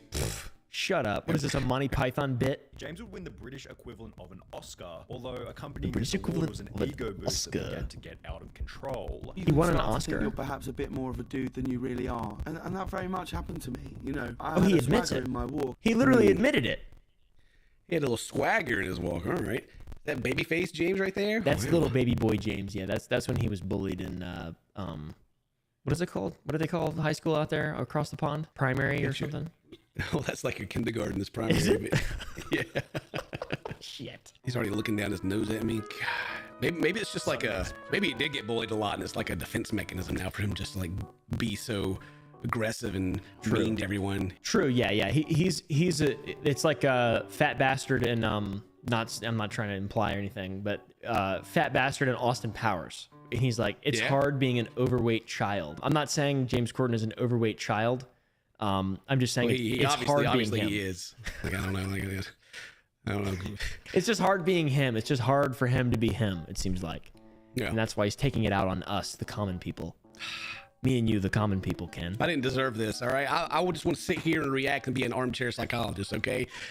James explained that as 2008 wore on, it got so bad I was being rude to my he even agents, said and that. I even started being rude to Ruth. If I was in company and the conversation wasn't revolving around me, I would just switch off. What? So he's a giant ass, and he admits it. Why is he talking about it as if it's like some kind of like addiction he struggled with? Yeah, some kind of like he's aware, very self-aware, but unapologetic, I guess. Yeah, he's like, yeah, I was an asshole, guys. Yeah, still am, you know. I think he'd make a great YouTuber, you know. That's true. He would. He would make an excellent YouTuber. I know so many YouTubers, and they're all like James Corden. Not really. But every YouTuber I've ever made videos with, aside from Ken and Muda and Nux, just like James Corden. Sorry, everybody else. That's a joke. I can't believe them. Corden began to live a typically irresponsible, newly famous lifestyle. I'd started going out quite a lot. This door had opened to He this loves world talking that I about thought himself. Looked like fun, where people go, "You're amazing. You're great. Can I have a photo? Do you want a drink? Come out with us." That seemed. Why is he reading it like that? Is that an AI? I don't know. Is that his fucking autobiography or something? Like, what is he? Did he write a memoir already? He wrote that while he was in the cab with some people he didn't know. Potentially getting murdered. I hang out with people I don't know. I drink a lot of wine. Would you get in a cab and go to someone's house that you never met before from like a club or something? No. No, I wouldn't do that. James Corden claimed that his streak of irresponsibility came to an end after attending 18 months of therapy. Oh, wow. Oh. Okay. So he dealt with it. He tried to deal with his problems. He became rat-like. He developed rat-like behaviors. What a rat. What a fucking rat. So I'm a little disconnected, you know, since I'm a hermit in my house all the time. Whenever someone like they're being a dickhead, they're being awful, and they throw out that they go to therapy. Yeah. Not supposed to automatically be like, oh. Yeah, good job. Oh. Good for you. You've changed, I bet. You talked to someone that told you how awful you are within, you know, a way that you can understand. But have you changed? Yeah. At all? I went to Walmart recently. Expects round of applause. Exactly. Yes. But did I buy affordable clothing? I didn't. Yeah, I agree though completely. You see that so much. It's like an excuse. Oh, I'm in therapy now. I'm in therapy now for my bad behavior. Yeah, when someone's like, they're on the back foot, like, oh, you're coming after me. Well, you know, I'm depressed. Yeah, I exactly. have problems. I have ADHD. Like, okay, well, you're still being an asshole and making everyone else's life miserable. So yeah, you had that before. I knew that, so I'm still mad at you. Anyway, yeah. Examples of him. Okay, well, you're still being an asshole and making everyone exactly. have problems. I have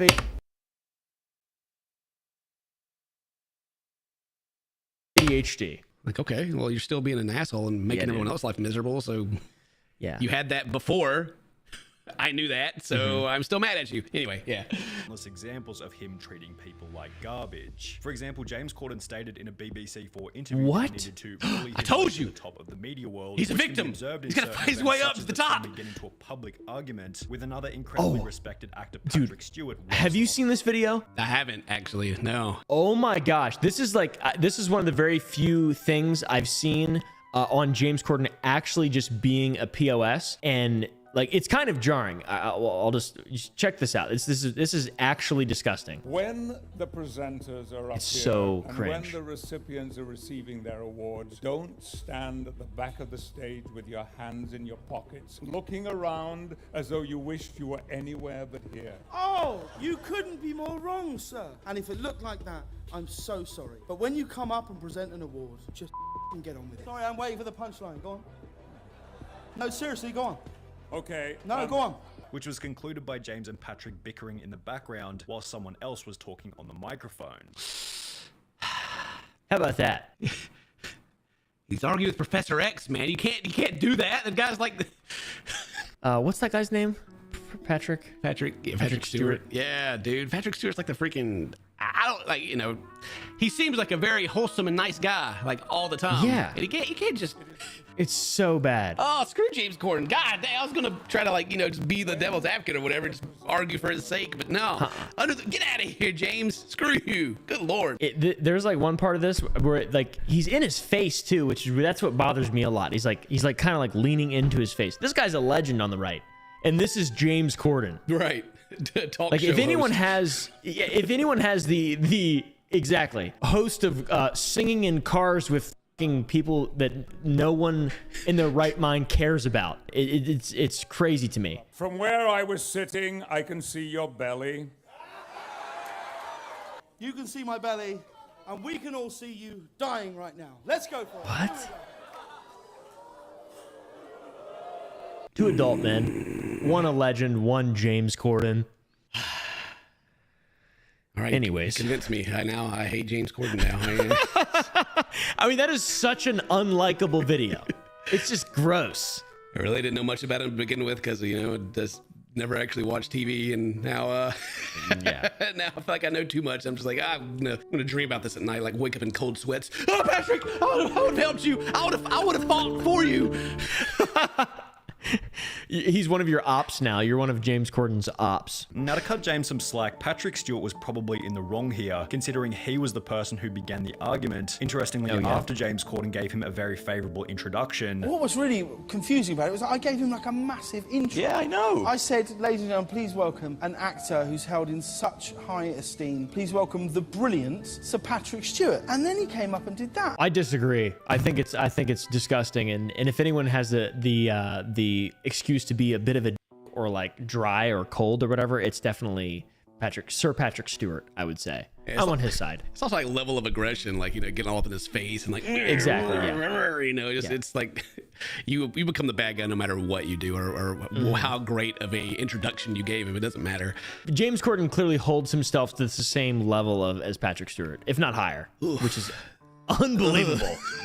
That is unbelievable. That is wild. There was also the time when Ant and Dec played a prank on James Corden, attempting to make him late for work. Although considering they were literally going out of their way to make him angry, James probably gets another pass here. However, when James Corden would post one of the most brutal Reddit Ask Me Anythings in internet history, 3 fan interactions were highlighted, which James had absolutely no excuse for. Oh no. Hey James, you won't remember me, but me and my friend sat at a table next to you and Harry Styles plus some others in Manchurian Legends in London's Chinatown about 6 years ago. We didn't bother you, but you were a massively entitled dick who yelled and treated the waitstaff like shit, and when one of my party politely suggested you calm down, you got really aggressive and threatening. In a chubby way, like a boozy panda. What is that? Stop it. Kind of a cute way, right? Throbbing Bellin in a chubby way like a boozy panda. It's such an unnecessary roast, but very necessary and funny. This post was followed by another which read, I went to a James Corden live recording a while back. Poor he had nearly James. zero interaction with the audience before/after the show and was on his phone entirely during commercial breaks. I guess that's his prerogative. He may have been having a bad day. I also realize it must be difficult to be on all the time, but I remember being extremely disappointed. By comparison, I've been to a Jimmy Fallon recording and a Letterman recording, and I can say with full conviction that those guys really seemed like they cared about their audience and worked their hardest to entertain them, even while the cameras weren't recording. I've heard that a lot about David Letterman. He seems like I've heard a lot that he's a really good dude. And Jimmy Fallon, I don't really know. He seems like a good guy, but it's definitely hard to be on all the time, I feel like. But at the same time, it's not that difficult to just be grateful for the people that have gotten you to where you are and just not be a piece of shit. It's very easy just to not be rude, you know? Yeah, it's very easy you don't to actually just have to do anything. Yeah. Yeah, you just say, yeah, thank you, how you doing? You just have to appear nice and not get frustrated. Yep, that's it. Yep. That's what I do when, you know, a 12-year-old comes up and says, can I get a photo? And instead of saying, no, get out of my presence, I say, absolutely. I'm so happy to see you, man. I appreciate it. I have my fingers crossed. And then when you walk away, you go, oh, in private, then you roast him like, God, oh man, that exactly, guy. Yeah. Oh, glad that's over. I've had a lot of really good experiences whenever people have been very kind. Yeah. One guy rang my doorbell at 8 a.m. though. Oh, well. Found out where I lived. Rang my doorbell at 8 cool. a.m. Never cool. Yeah. I was like, hey man, how about you fucking leave me alone? Anyways, let's move on. Leave my house. Thank you. Yeah, never show up. If you know where a YouTuber lives, never go to their house.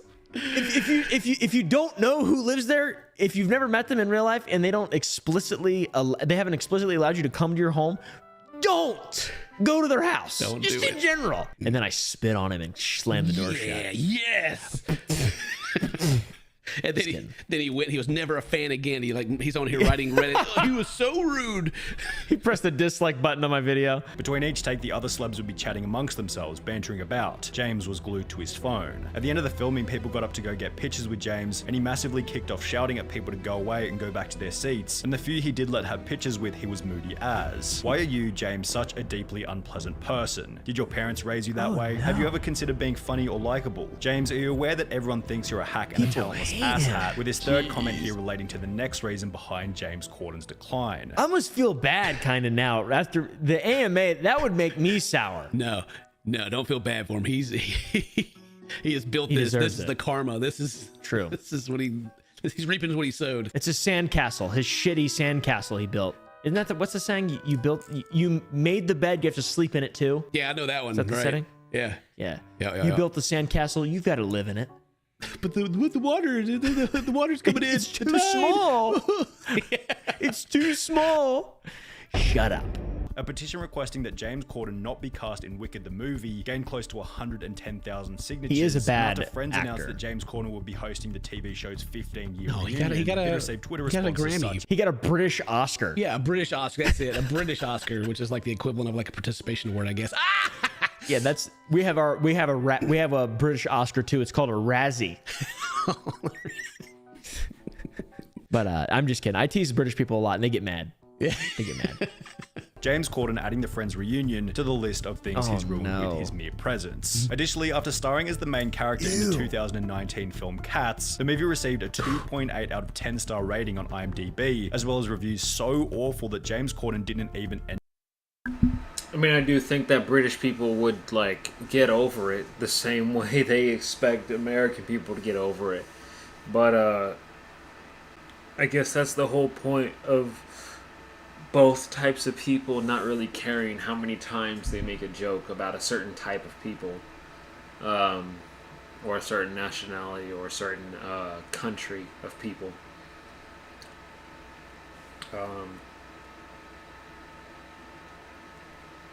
Because really, there's just all kinds of people making the same joke all the time. Not the same joke, but they're throwing in the same type of reference that lots of people have already made about certain countries.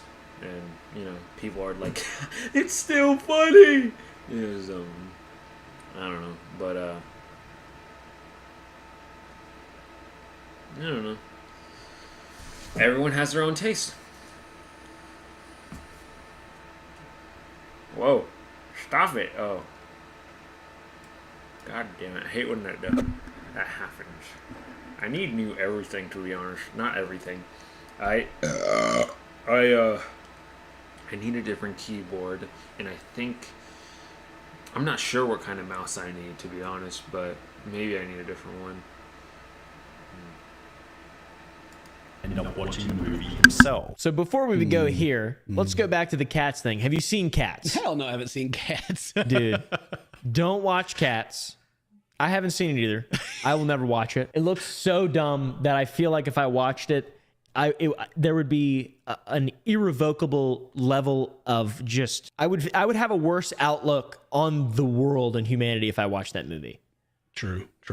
Look, you can't keep eating as much as you want and as shitty a food as you want. You just can't. That is not something that anybody wants to hear, though. People loved it until James Corden said something. As mentioned, James Corden wasn't too happy with these comments and would call Bill Maher out by making both some reasonable arguments. If making fun of fat people made them lose weight, there'd be no fat kids in schools, and I'd have a six-pack by now. As well as some awful ones, such as a zero personal responsibility statement that Bill Maher was simply lucky to have a body that burned more calories than him. He missed a great opportunity to literally save lives. He took the easy way out. Of course, you can always get applause for saying, oh, let's boo the mean man who's told the truth. That's not brave. Slightly based Bill Maher.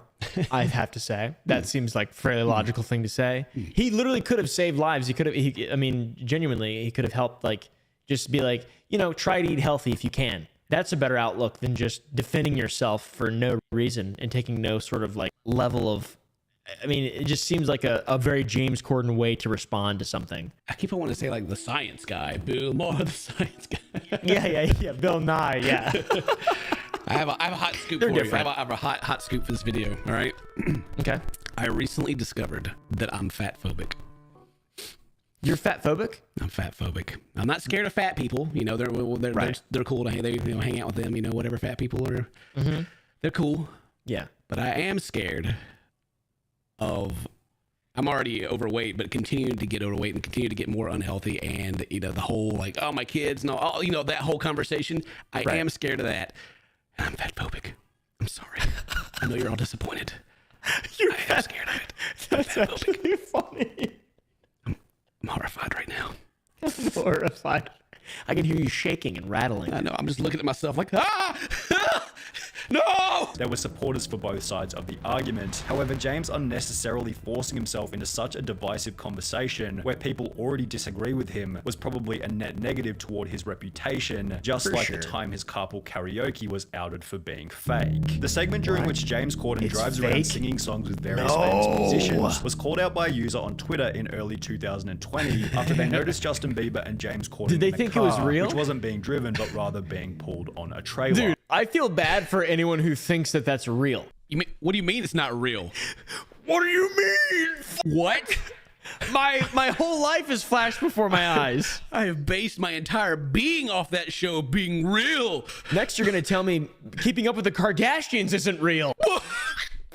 Bro. Even Kim Kardashian's like sex tape was a planned thing. Yeah, for sure. Ray J and Kim K, absolutely. Never seen it, but I know where to find it if you want it. Oh yeah. Oh really? Yeah, I've never seen it either. Mary. Yeah, I've never seen it. That's the next video we should react to. Yes. Which prompted an incredibly hilarious response from James. I do also think that like when you're in a call with someone, it makes more sense to hear them clearly through headphones and stuff like that. To just hear things clearer, covering your ears, kind of thing, and just focusing on that alone and whatever's playing on the screen. But I feel like having anything on my head, it just eventually starts to hurt because like it can. I don't know, I guess my head just doesn't like the compression that gives off, and so maybe like it emulates the pain of like cutting off circulation, because it's definitely not cutting off circulation, but it gives me a little bit of a headache after quite a few hours. But that's why I was like, it just doesn't like the pressure of constantly like applying pressure to my head. Like if I wear a headband, it's shaped like this so that it can stay on your head, but these 2 points down here, they have a lot of surface area, just not a lot of surface area, but like the bottom area of this thing is just pressing up against my head, and then like after 2 hours my head will just start hurting around there. So it's almost the same thing with headphones, it's a whole ear thing pressing up against your head. So I think it does just take a bit longer because of that, but still I think like it just applies that same kind of pressure, and my head just doesn't like it. And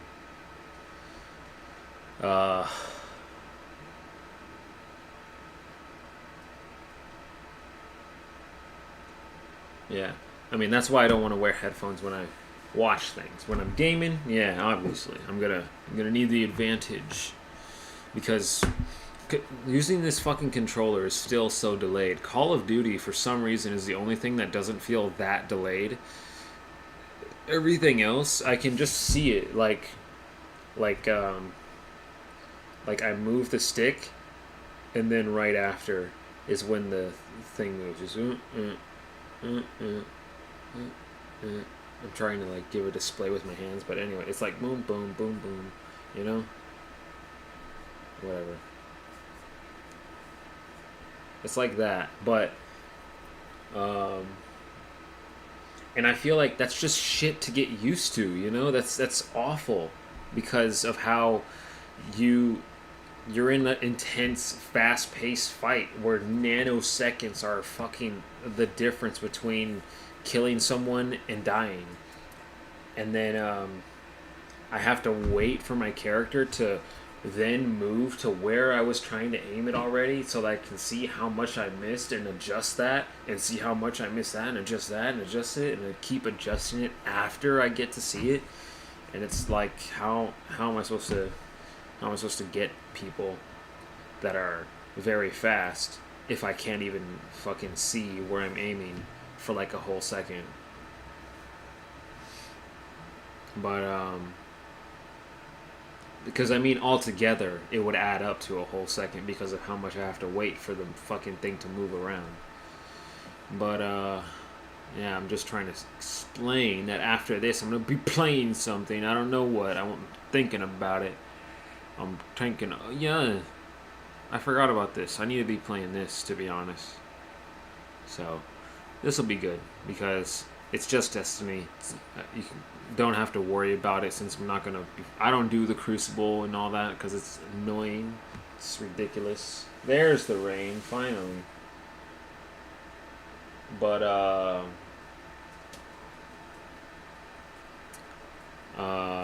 what was it?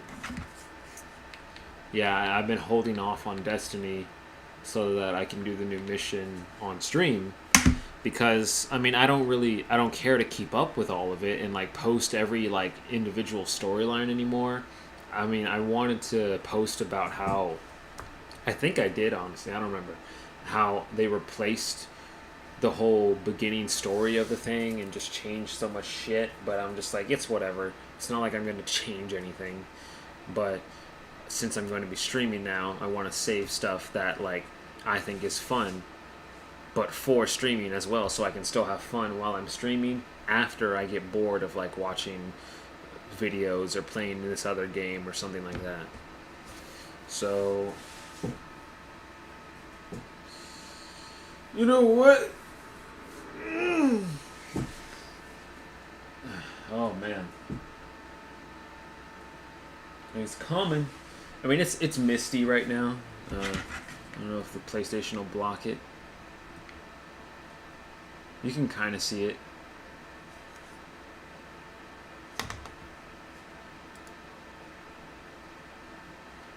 It's a bit pixelated, I guess, but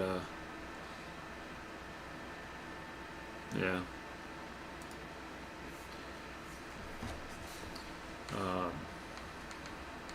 Anyways, gonna watch the videos, then we're gonna watch, we're gonna play the game. We're gonna play Overwatch because I still haven't unlocked all the characters, which is lame, but whatever. James Corden himself, in which he would go ahead and debunk the claim that the series had been faked. 95% of the time, I really am endangering the lives of the world's biggest pop stars. Here is a list of every carpool karaoke where I've used a tow, and this is a list of every one where I was driving the car, okay? Wow, that's dope. Regardless of debunk or not, like, it doesn't, I don't think this is something that needs to be debunked. I feel like people should, like, it doesn't add to it at all that he's, like, if he's driving or not. It's not, it still doesn't matter. Yeah. You'd actually have to watch his show to know that he debunked it to begin with. And all these people that are commenting have never watched his show. They just saw the articles, like, that's it. Who cares? Anyway, yeah, like at the end, it's crazy. Can't believe all these celebrities put up with this fake show. Next time, at least drive the damn car. It seems like even when James Corden is in the right, his audience selectively decides that he's still in the wrong, which has also been speculated as part of the reason behind his recent announcement that he's leaving the public spotlight. On the He left? Yes, sir. On the 29th of April 2022, James Corden would upload a video to his YouTube channel titled James Corden Discusses His Late Night Future, in which he'd announced that he'd only be hosting the show for one more year. I've decided to sign for one more year on the show, and that this will be my last year.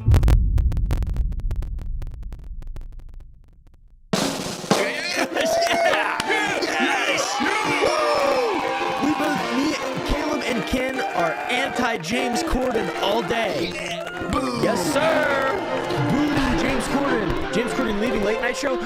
Win. Yeah, I'm still not going to watch it because it's not building up any hype for me. Don't care. Who cares? Anyways, moving on. We're a really long way away from home, and we're a really long way away from people who are getting older, and we're a really long way from That's true. something Very should fair. ever happen, and that plays on my mind a lot. He's so far away from his family. If only he didn't have that private jet, he could just hop on and go visit him whenever he wanted to.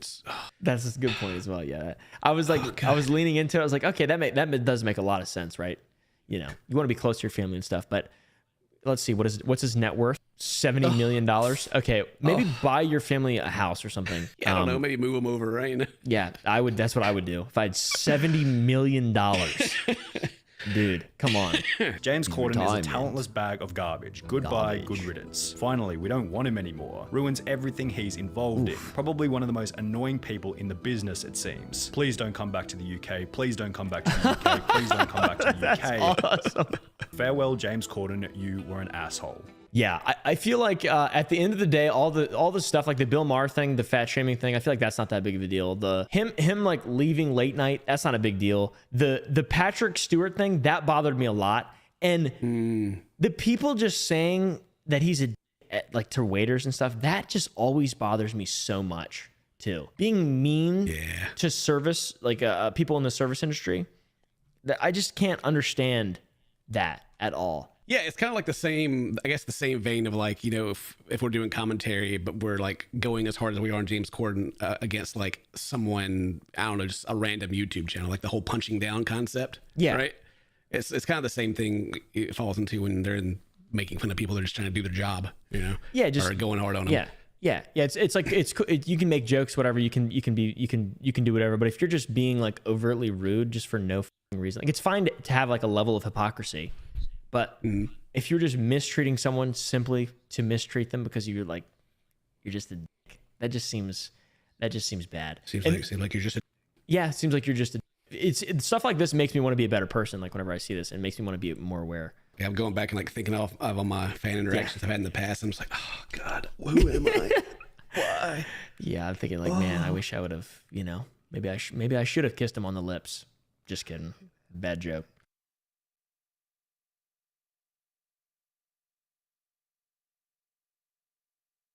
I knew it, man. People keep uploading around this fucking time. 4 o'clock. 4 o'clock is, or no, I guess it's like an hour ago now. So maybe like 3:30. 3:30 to 4:30 is everyone's upload time for some fucking reason.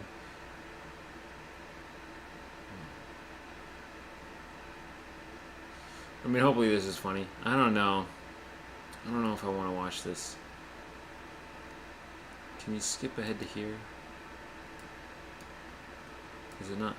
Does it not do that? I thought it does that. Okay.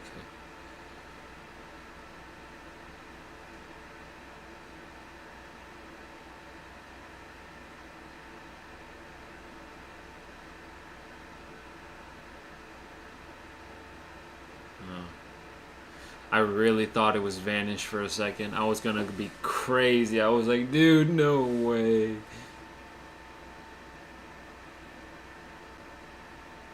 Oh, I don't know. I guess I'll watch that too. I think I want to get like on the video game though, just in case something comes up real soon, because my mom might be getting off work. But we're gonna watch one more video.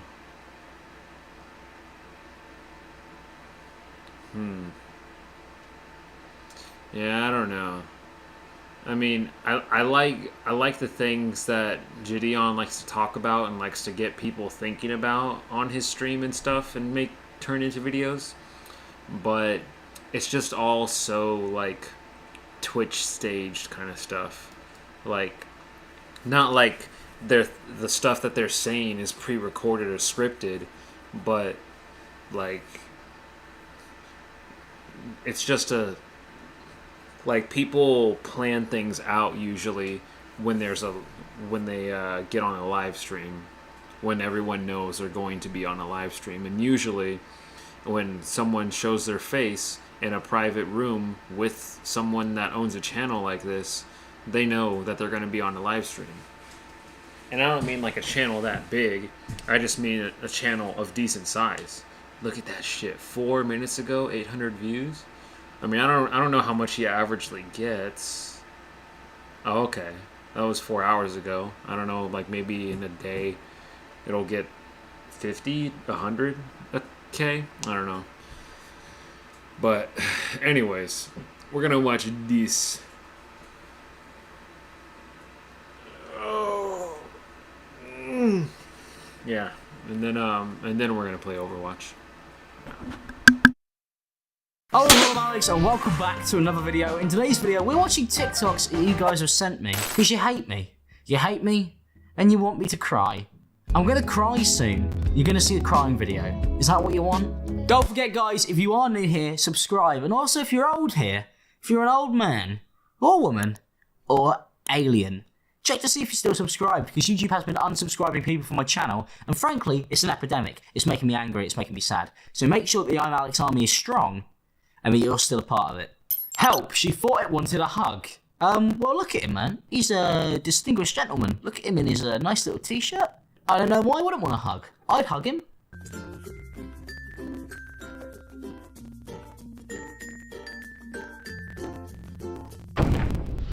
Alright, okay, maybe he didn't want a hug. Maybe he really didn't want one. He kicked her in the face. To be fair, not the worst thing a monkey could do. I've seen them like rip people's like entire ears and mouths off. That's not good, is it? I don't want to watch that. Nobody wants to watch that, Alex. Nobody who is sane in the membrane.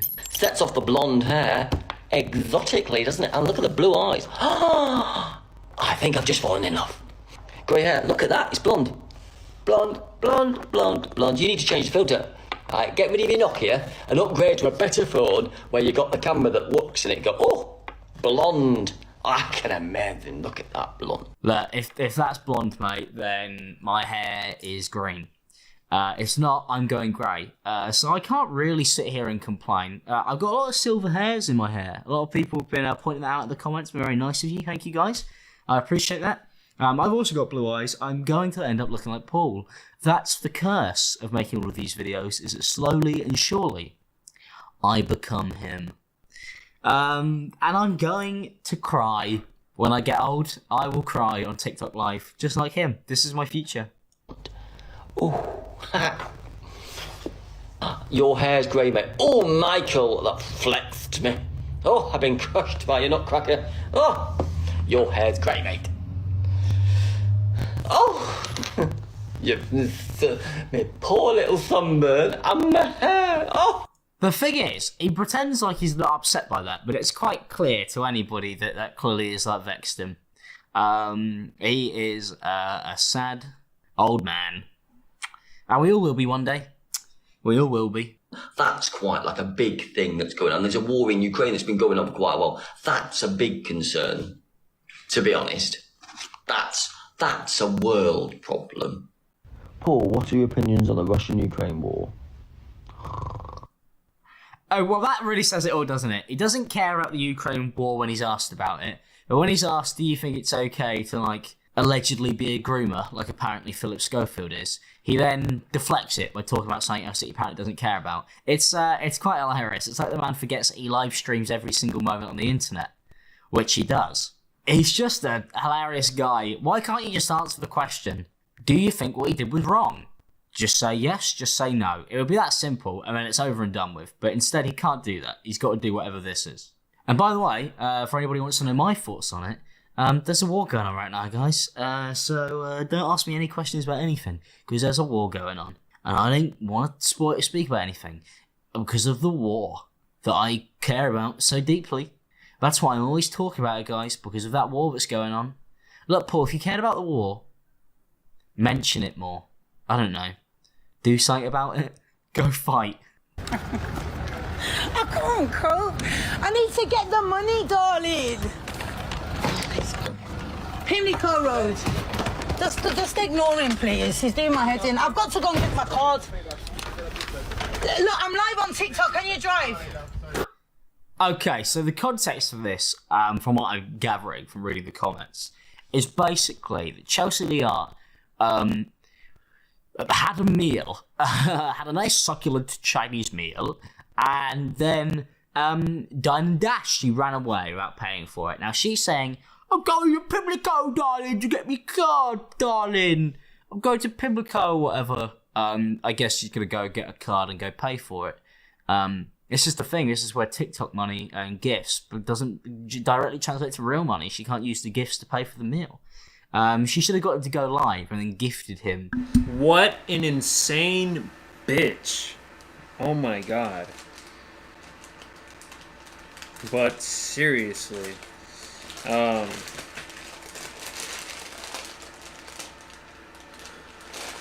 Like, not to categorize the word of bitch, but still, like,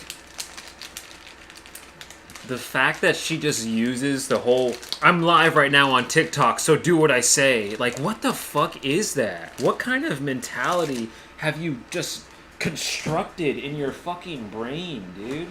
That's insane.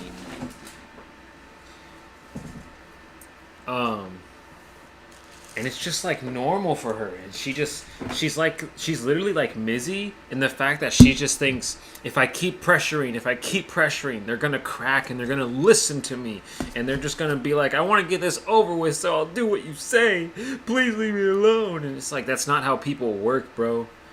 And just because that's what you do to an audience of people that don't know you, it doesn't mean that's how people just work in real life.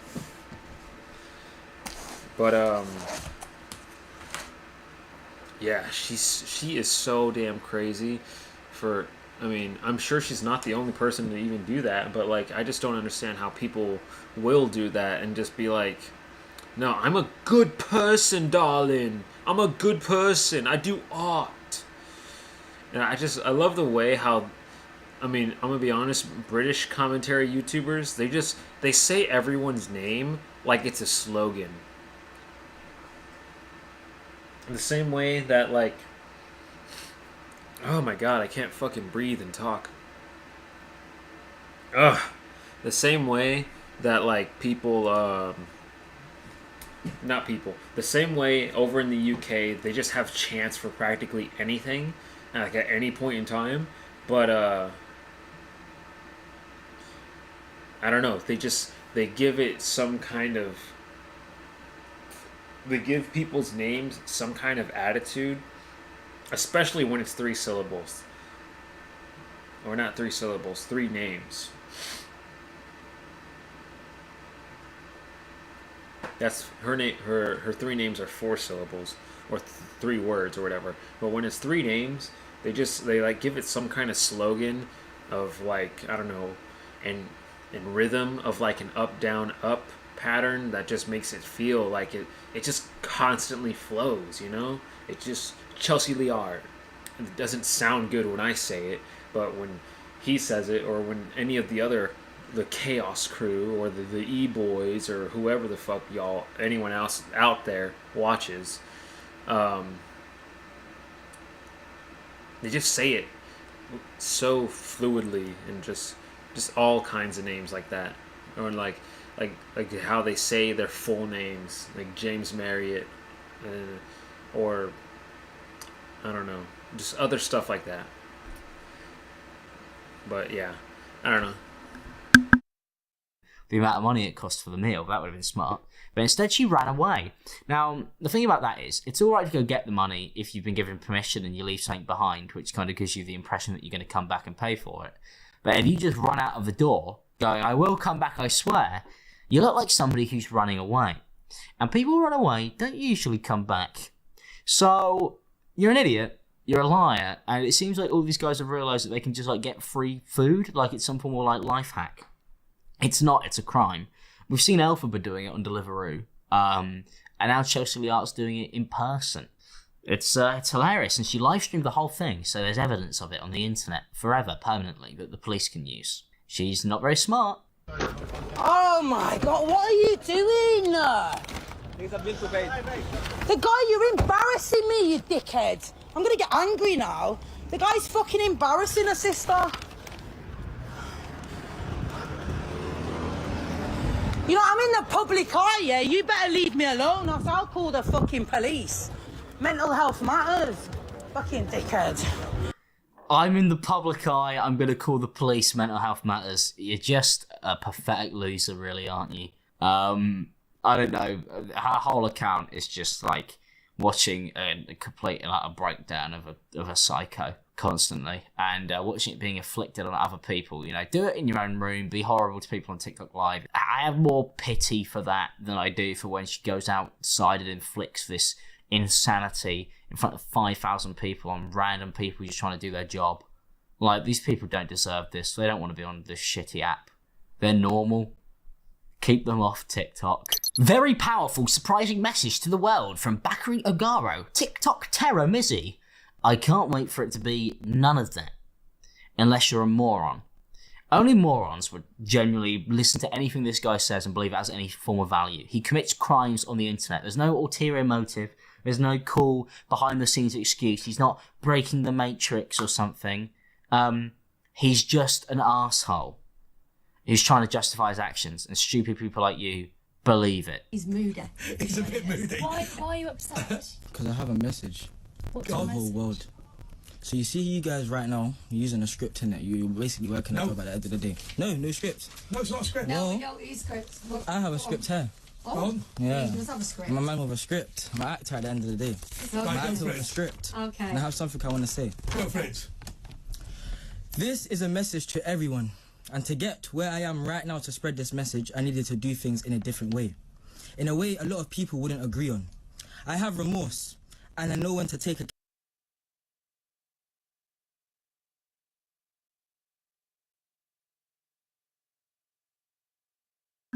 Okay, maybe it's some kind of last-ditch effort to kind of clear his name, actually give a real, sincere apology, which, yeah, I don't believe it's real or sincere, but I was assuming that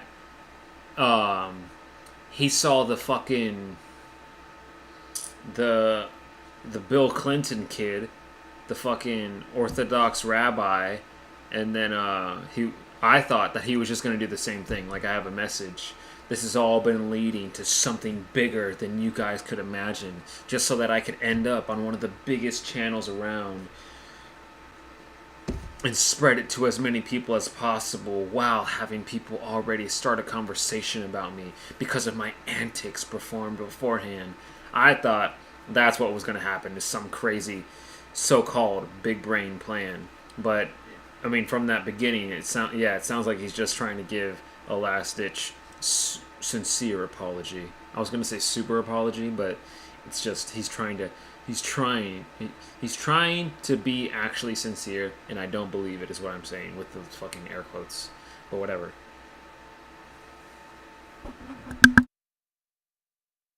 accountability for my actions in my personal life when I'm Bakary, not when I'm showing you Mizzy on the internet. I don't condone what I do, nor do I tell anyone to repeat any of my actions. People need to understand and learn to detach social media from real life, as social media is just one big game. And it would be a bit different if you were going on the internet and you were doing like jokes or like doing pieces in your bedroom alone that doesn't affect anybody else, where you were like playing a character that was meant to be divisive or something. Then you can kind of get away with this is a character that's meant to be used to exploit kind of like how people will blindly follow a crazy social media influencer, no matter how terrible they seem to be. But you're not doing that. You're going into people's homes. You're breaking into people's homes. He's targeting Jewish people on the street, apparently, and he's stealing people's dogs. That's not on the internet. You're affecting real people, you fucking moron. Just because you film it with a phone and it's uploaded to TikTok onto the internet doesn't mean that you didn't commit a very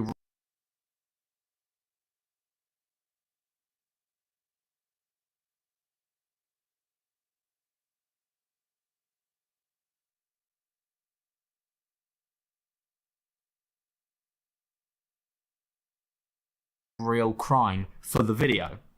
And this is why I find this thing to be absolutely so barbaric and annoying, because anybody with half a brain would realise that he's not doing like a Filthy Frank character. This is like, you know, and with Filthy Frank he didn't even like commit crimes, right? He just like actually annoyed people, pranked people a bit, and some of those, you know, probably were all fake. Most of them, the majority of them, like the one where he jumps on the table and like knocks all the food over, if you know which one I'm talking about. I don't think that was probably real. I think that was probably fake. this is all real. This guy has not thought this through. This isn't like some smart like play on like the social and economic place the world's in right now. He's just a moron, and it's annoying that he's being given any form of time at all. I want to see the end of him, please. He then ends up getting kicked off the show. Now, I've seen a lot of discourse around this, which has just been like mind-numbing. And I think a lot of people might not even agree with what I'm going to say here, but I'll play you the clip and I'll tell you what I think about it. On social media will encourage other people to commit crimes that potentially could cause a lot of damage. And by damage, I mean it could cause somebody to, be incredibly injured or something like that. Do you think you've encouraged that kind of behaviour? And he's not answering the question. Do you think... I don't understand this whole... Do you want to be like... Hey, no, hang on a second. You can do that to me. You're not doing it to a guest. You stare at another guest again, and I'm going to personally remove you. I'm not taking the mick. You glared at her in a threatening fashion. Now, a lot of people are going, I think the host goes mental. And they think that Missy didn't do anything wrong. Number one, where the fuck were you raised? If somebody stared at me like that when I was mid-conversation with them for like 10 seconds and held that glare, I would think that they're going to punch me. That would be what I'd think. I don't know about you. I don't know how many people have stared at you like that in the street or on the tube and you've not been thinking, fucking hell, something crazy is about to happen. That's the glare you get before somebody throws a punch. That's just what that is. Like, he's trying to intimidate her. He's trying to, like, freak her out. You can't tell me that he's not sat there going, yeah, I'm listening. He's doing that. He's doing a genuine glare. I think a lot of people on Twitter, for some reason, want to defend Mizzy. I don't know why. A lot of people have turned it into a big race thing.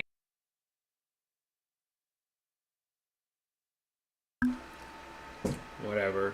But, like, I totally get what he means. I think it is hard to tell, not just because of the angle Mizzy is at already, not like making it hard to kind of see his full face, but his expression is like, it's very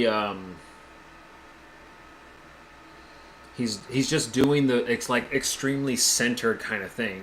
So you not only is it a bad angle, you can't get a full view of it unless he was staring straight at the camera, because he's doing like a real creepy kind of like, yeah, I've predicted everything that's going to happen. I'm the genius here that you all don't need to, that I don't need to concern, like I'm the one that's so smart here that I don't need to concern myself with answering y'all's questions, because you're just going to do what you need to do because I've predicted all of it and all that kind of shit.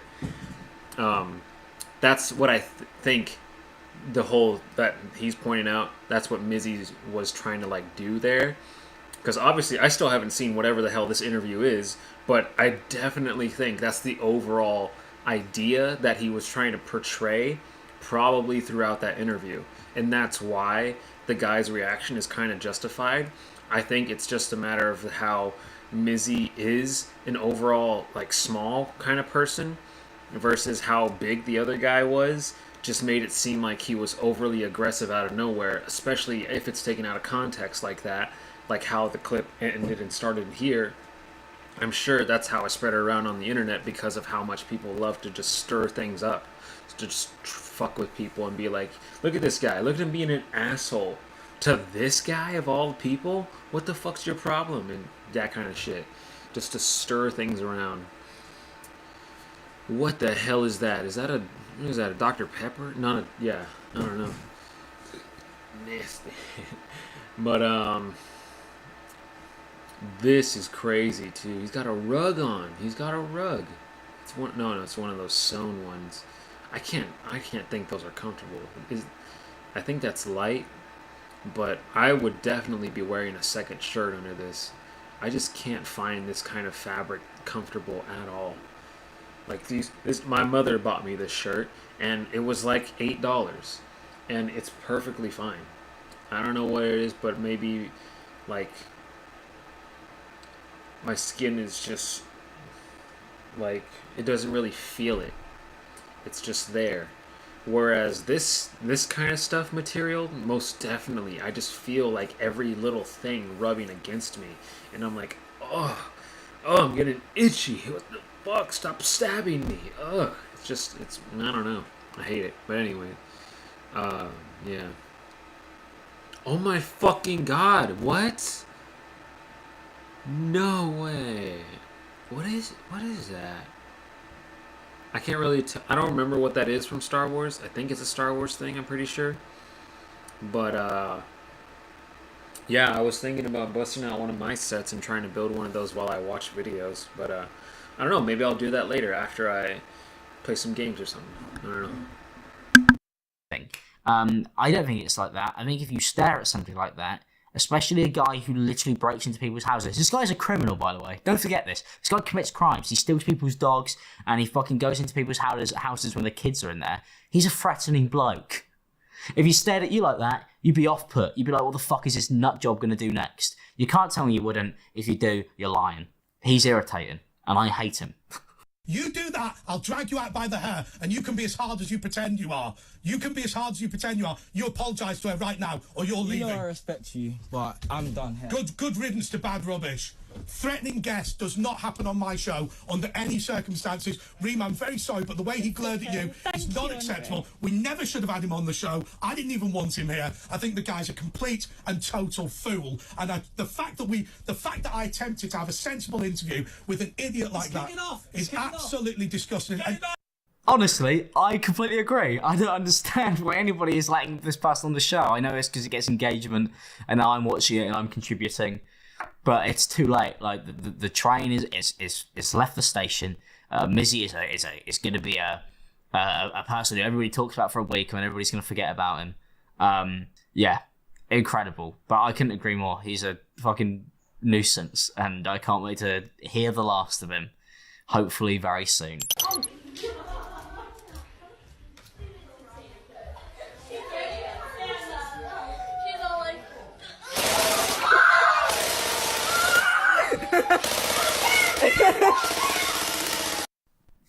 I can tell based on like the living room layout, that's America.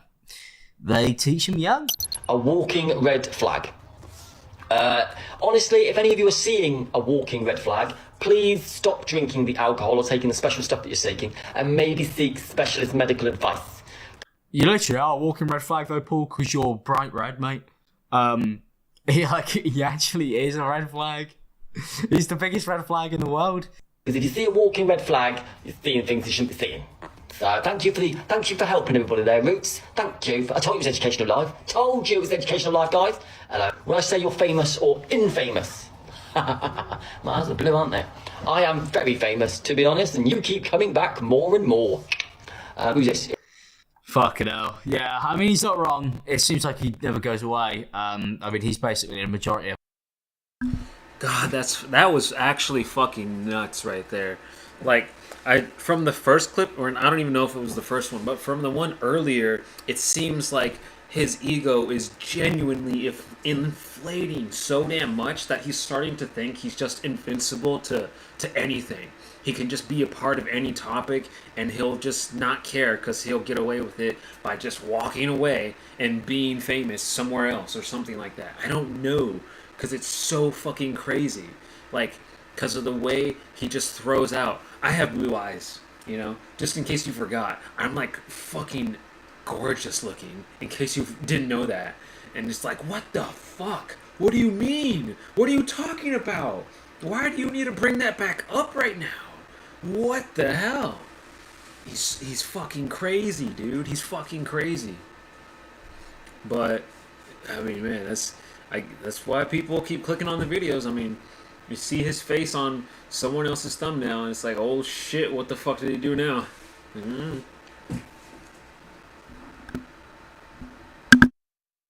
Of what I get sent on here. Everybody's come back, but it's not like a good thing. I think a lot of people are always like, Alex, like, why do you constantly watch him? It's funny, isn't it?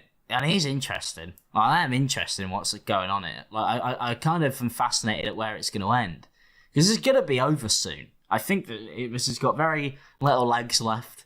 It's coming to the end, and I just want to see if it goes out with a bang or a whimper. I'm fascinated by that idea. Because with fame comes with responsibility. And if you were to get fame, you can't go on the streets, you can't go shop in Tesco's without being recognised everywhere. Literally everywhere I go, I get recognised everywhere. The thing is about that that's so funny is like all of that stuff comes to an end eventually. You can go into Tesco, maybe like 1 or 2 people will go hi or all right, and that's about it. Like when you're a YouTuber, like depending on whether you're KSI or whether you're, I don't know, literally anybody else, that's pretty much the split. It's either like you're KSI and you can't go anywhere, or it's like you go into Tesco and maybe another like person in there goes, oh, all right, mate, and then that's about it. It's hardly like, oh god, I can't believe I can't go shopping in Tesco. I can walk through Tesco fine. Most people can. It wouldn't be a problem, honestly. People will recognise you, but it's not like this. And also, why the Spider-Man quote at the beginning? You are not Spider-Man. You are a TikToker. If I go Tesco, I get recognised. If I'm on the streets, I get recognised. Someone in the car screamed at me in London. I was like, when I was walking back from Soho, some men in the car said Alphabet. And they did like a blowy kiss, and I was like, no. I was recognised a lot in nightclubs. Bristol, I'm always recognised. London, I'm getting really recognised now because I'm here. So like, It's also because you live stream it. If you live streamed your location all the time, people would recognise you because yeah, I mean you're attracting that attention, you're documenting it. So I don't really understand what she's getting at here. Of course, you're getting recognised. I don't think it's the end of the world. I think maybe it's the end of the world if you've put stuff out there that would make people come up to you and be weird. Because I know what it's like. You know, sometimes people can be strange. And I'm not putting out stuff like this. And I've had a few weirdos approach me. It happens, man. And yeah, that's when I'm kind of like, oh, this is a bit odd. And maybe one day it'd be nice to walk outside and just be completely nobody. But that's why you save up all your money and you move to the country. That's my plan. I can't wait. It's going to be great. When I can finally shop at a Tesco. God, oh, I dream of the day. Well, thank you guys for watching this video. If you guys did enjoy it, don't forget to leave a like and subscribe if you are new. If you want to check out other videos on my YouTube channel, they're available in the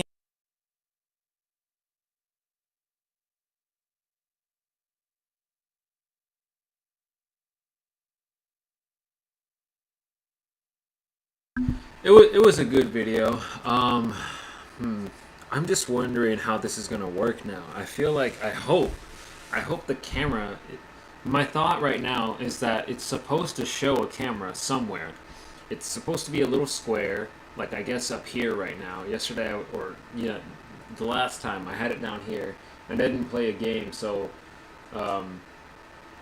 because of that, my thought is that it only appears when I'm playing a game, and that's why I haven't been able to see if the camera part of this whole thing works or not, because of since I haven't started running a game while streaming, it just never came up. But I guess it just also makes more sense that I don't see it on my end because of oh god, because of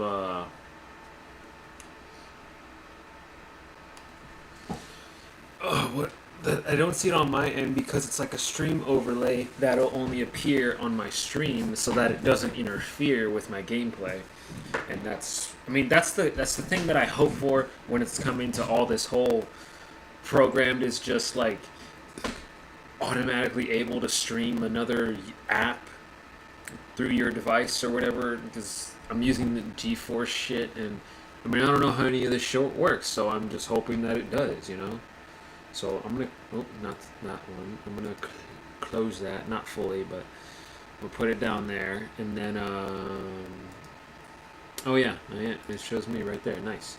We're going to, oh yeah, start Overwatch, just to see, or we're gonna leave it here just to see if the camera does pop up there later.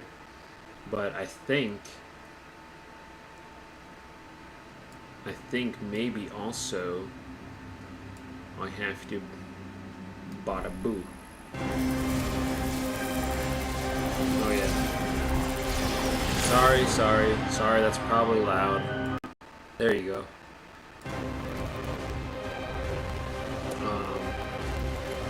But yeah, I'll just play mystery since I don't have everyone unlocked.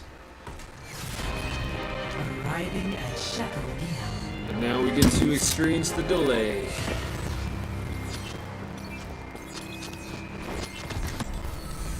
Someone needs to fill this saddle.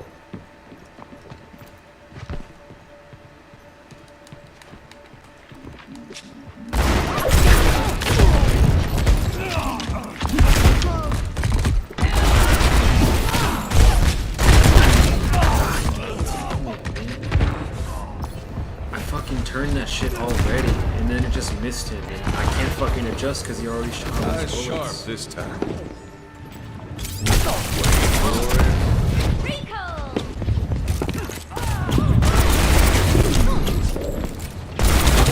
Oh, come on, they were hitting. What the fuck? God damn it, hitting the keyboard. I knew it. I knew it was gonna be quick, but whatever. Welcome to Esperanza. Stay close to me and I'll keep you safe.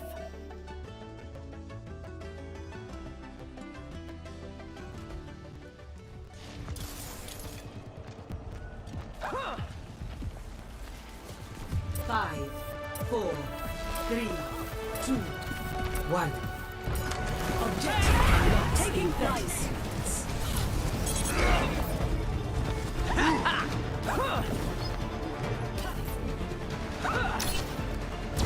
Dusting off.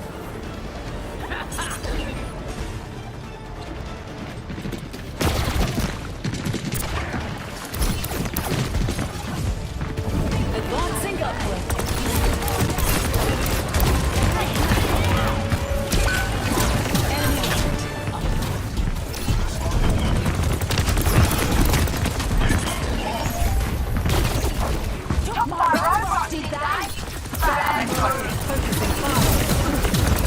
Repositioning. Patience pays off.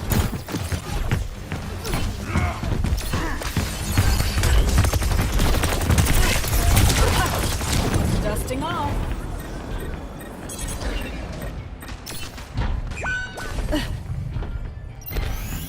Repairing internal circuitry. Hello.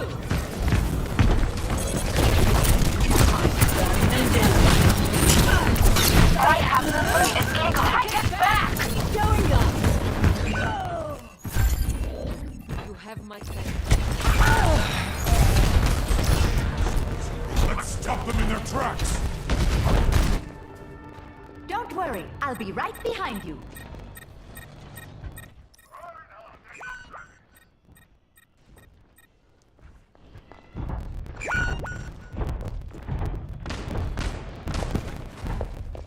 Right by you. Echo here.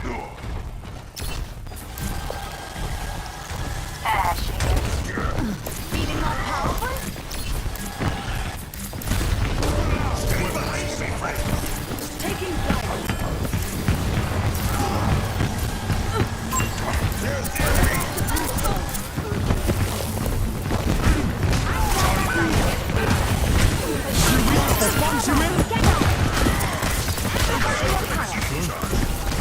We can't let them push ahead. My ultimate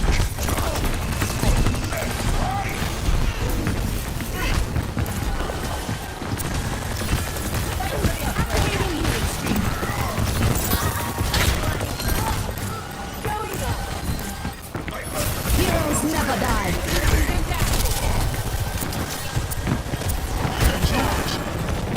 Supply damage increase.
Silly human. No one can stop me.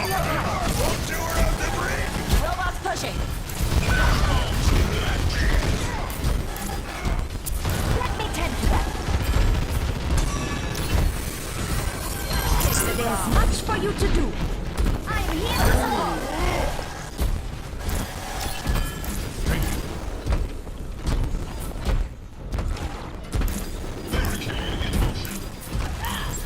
Stay alert. Be uplifted. So close. Push the barricade. There's a head in there, Bob.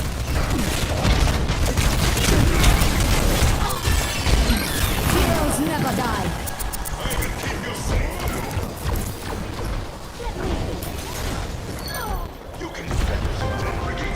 Forward spawn active. Force of Crusaders! Anyone else?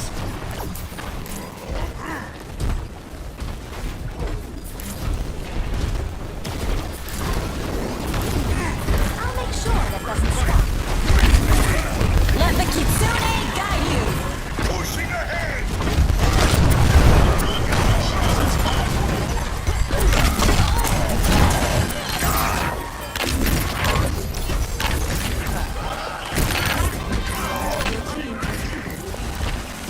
Feeding on power. All right. We're in the lead. On your horizon.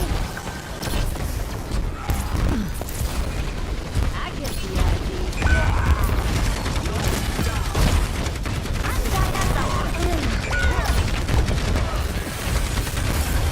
Ending you out. You are much too old for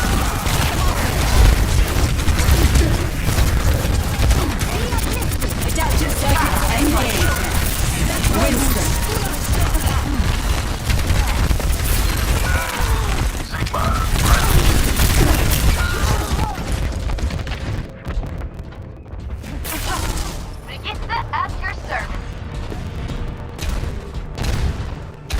Winston reporting. We're here to be heard.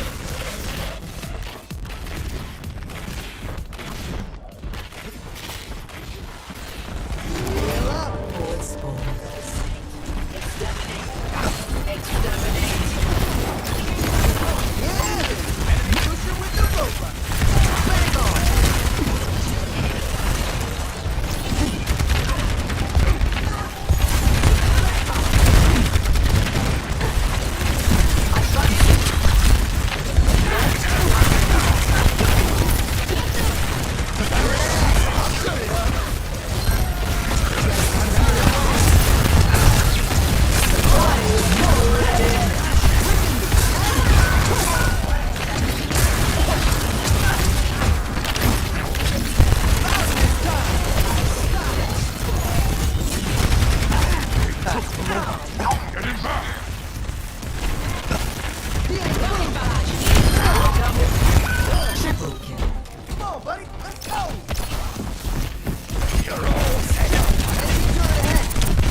Enemy in sight.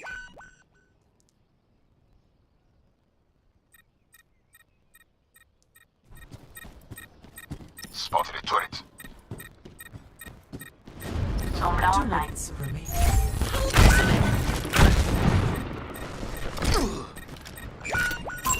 Targeting on enemy turret destroyed. This will tickle their vehicle.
mean someone else be supportive.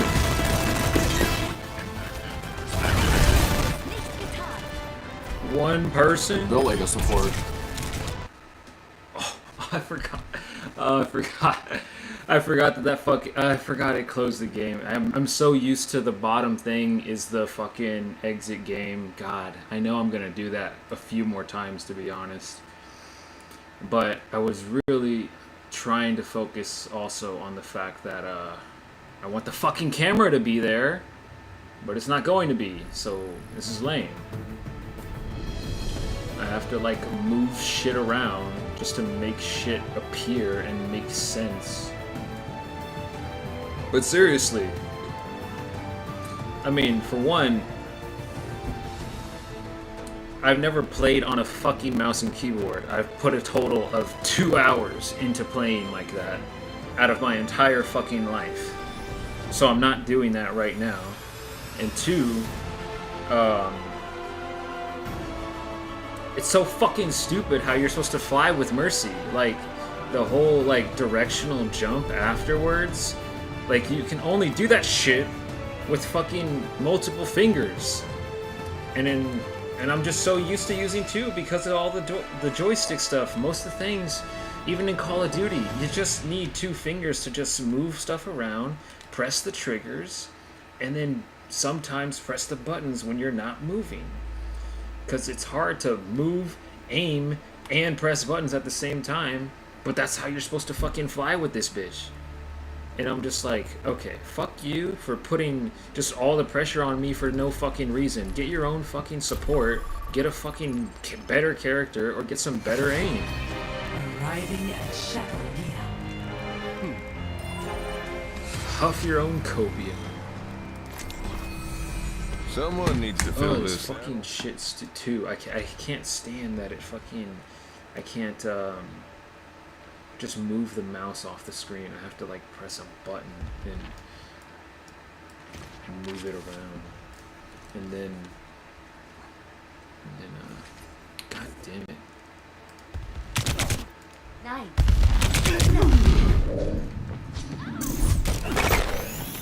I feel like a new man.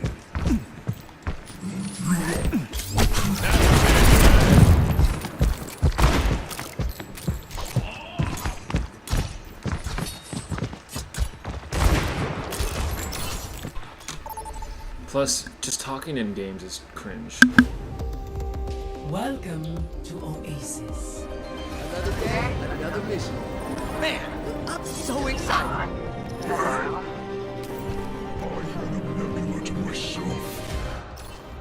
Push your limit. I did notice that someone's here now. I mean, I hope it's not me, technically. I hope this technically doesn't count as me. That would be so lame. I'm gonna exit just to make sure. Round 1. Capture the objective. Remember, we don't give up. Dusting off. Help me. Be nourished.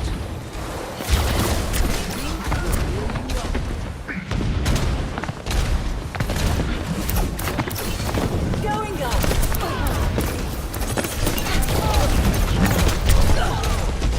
The objective is now.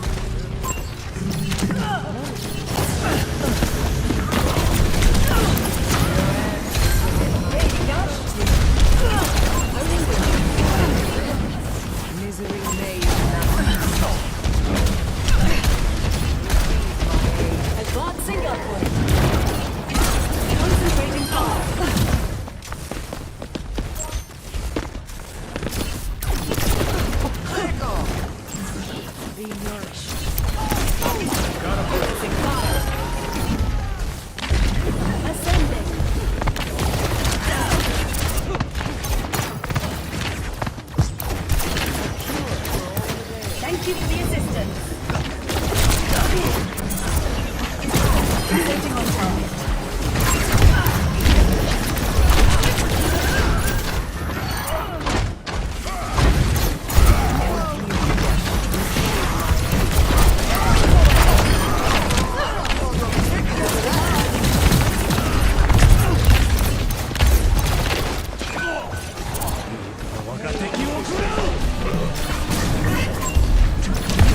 Best round. Vamos, esculacha!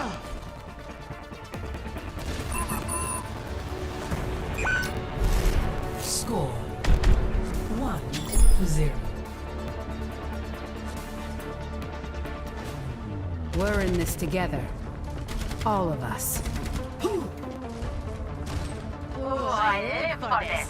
Hello. Repositioning.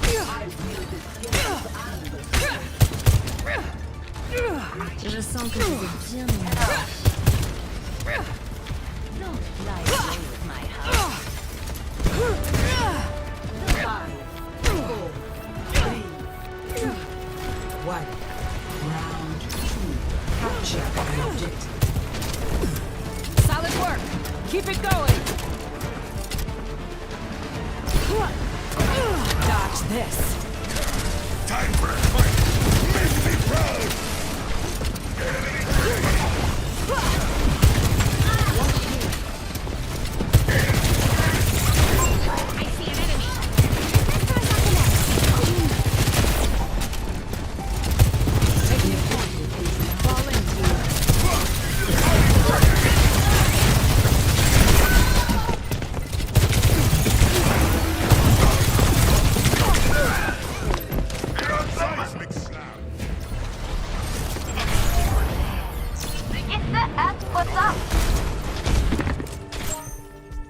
Apocalypse ain't over.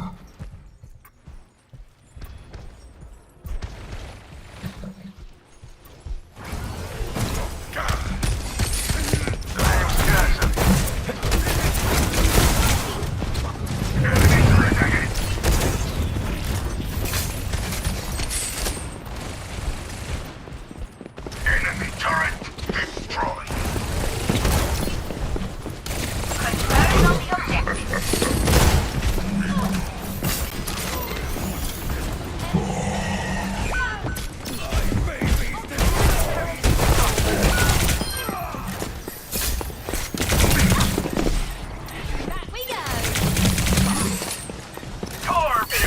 Ready to burn. Come take the objective.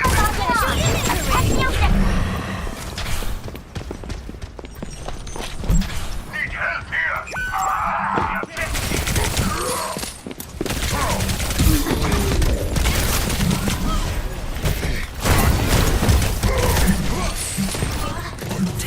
After service.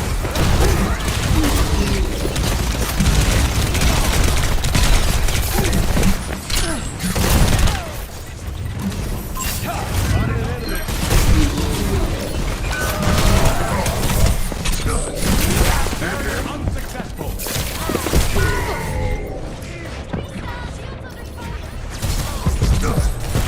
Barrier unsuccessful.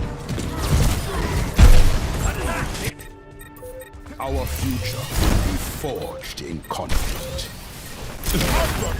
Over here!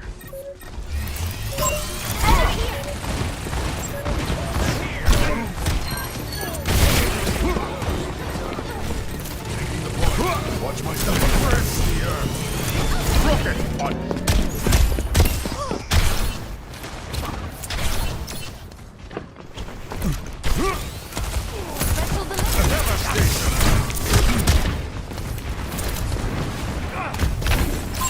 Enemy spotted. They're taking out the Step ladder.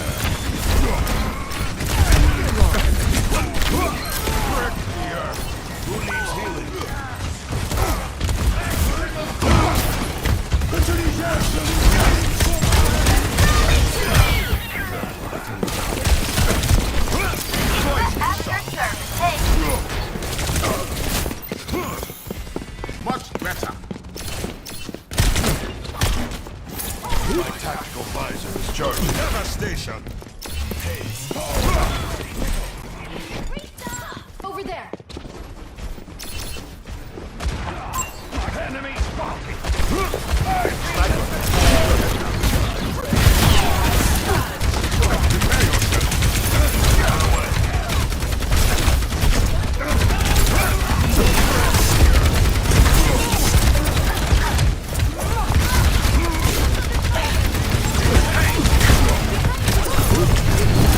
Meteor strikers are activated.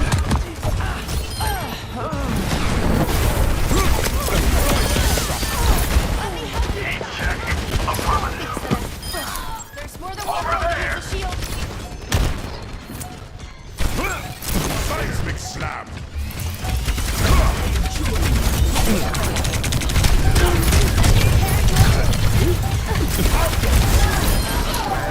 What I've learned.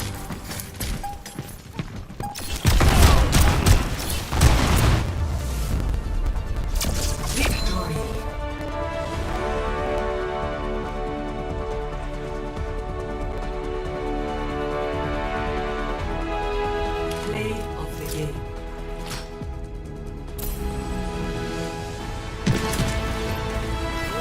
Rally to me.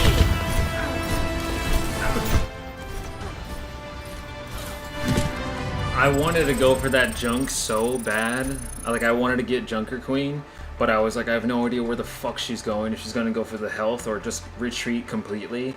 But then they just fucking killed her so quickly, and I was like, damn, my ultimate's already over. Yeah, I didn't think it would end that fast, but I knew I was dying, so I was like, I gotta get the fuck out of there. And I was like, oh, my ultimate's ready. I wasn't even looking at it. But yeah, then I was just gonna, I don't know, go for the Widow or something. But motherfuckers. Like, honestly too, I can't fucking do it. I can't like time Doom's Fist that well because of the whole delay and everything. So even if it does line up, I think it's still just gonna straight up be delayed in general. And like, so that's why half the time now I'm just going for the prediction shot. I'm just going for like, okay, if I'm already aiming here, I'm gonna stay right fucking here and wait for them to move into my line of sight or something like that, because I'm tired of fucking adjusting just to miss even more. It's so stupid. But now it's just fucking lagging too, so I don't know what else is gonna happen. So yeah.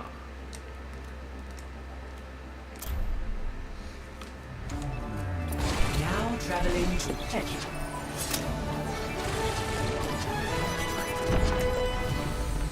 願えば平和は訪れよう。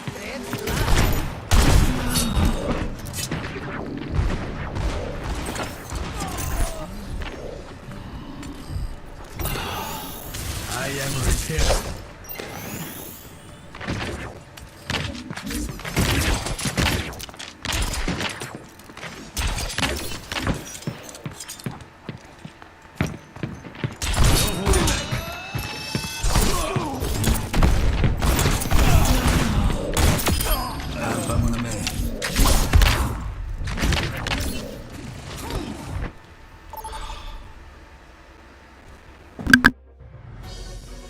Traveling to Mali.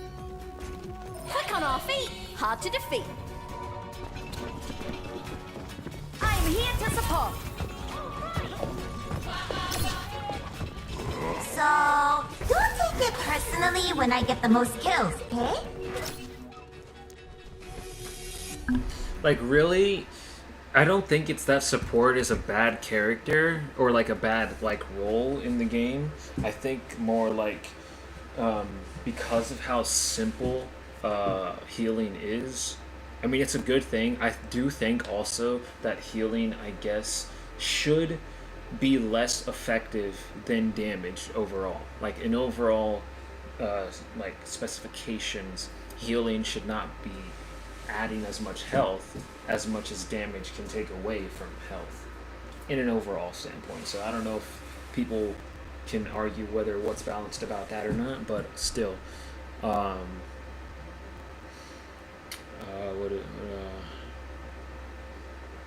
I just get bored fucking healing people all the time. I think it's simple.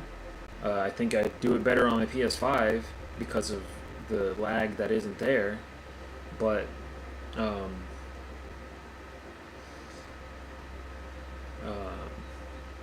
not here to be everyone's fucking healer.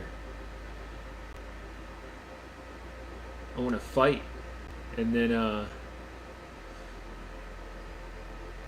I don't know. I don't want to deal with those kind of people again. I don't even know if it was the same people whatsoever. You know, kind of get the same people somewhat often around here, but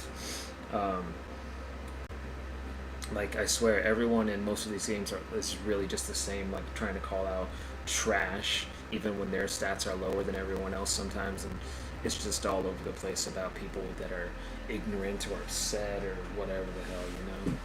So I'm just like, I'm not gonna be people's mercy bitch, because I mean, I've played in games where it's just a bunch of tanks and a single mercy, you know. I think it's fun too, but I don't know how much fun the mercy's having. I'm not here to do that all day.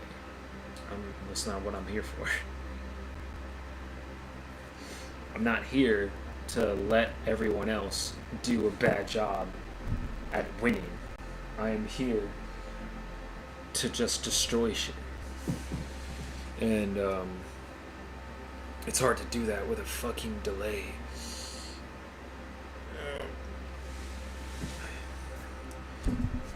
And if I play without the delay, with a mouse and the WASD, like I'm not doing anything right.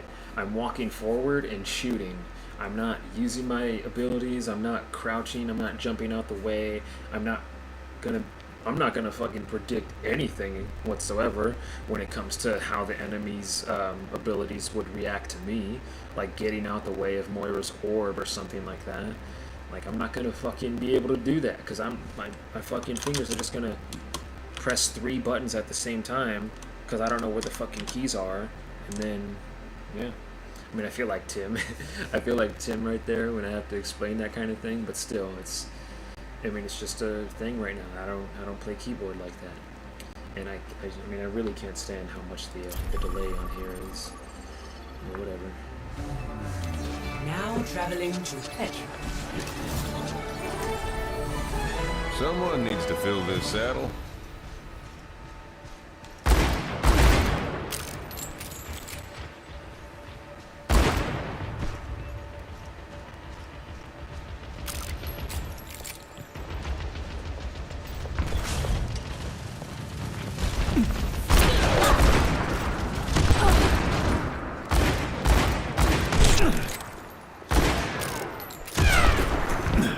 Taken the lead.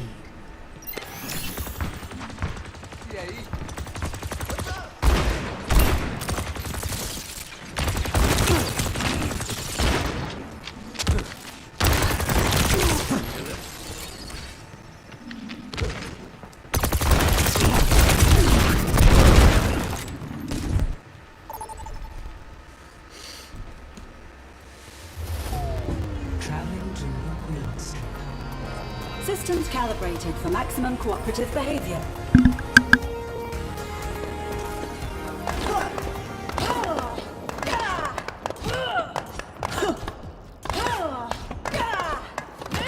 Five, 4, 3, 2, 1. Objective unlocks in 30 seconds.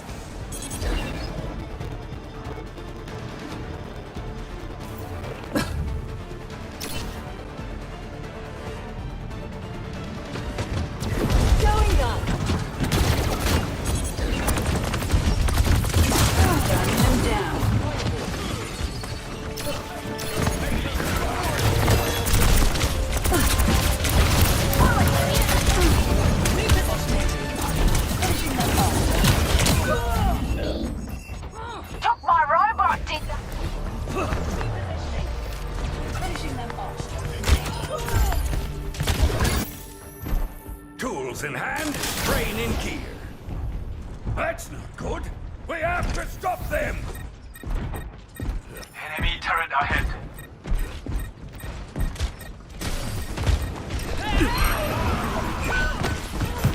Die!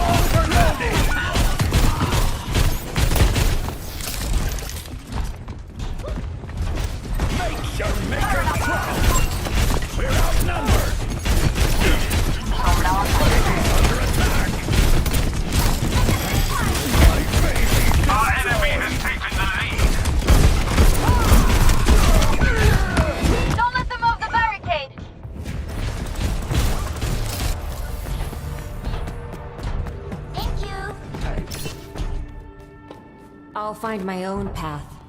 Hey, it's Kiko. Destroy that turret. Just got me.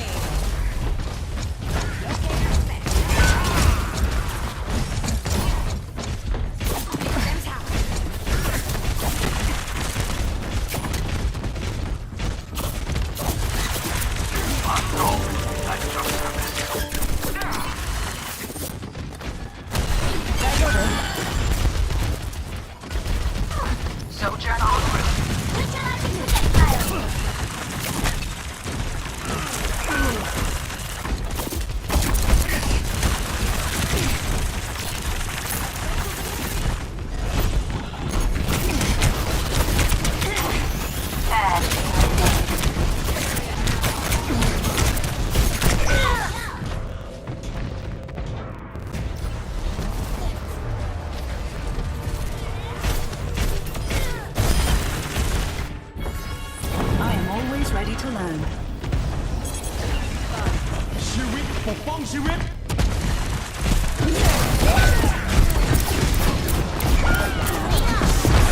Enemy turret detected.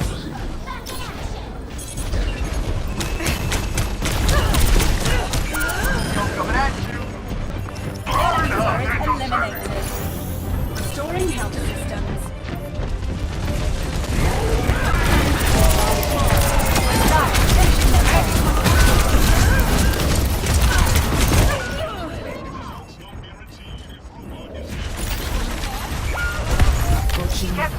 We are outnumbered.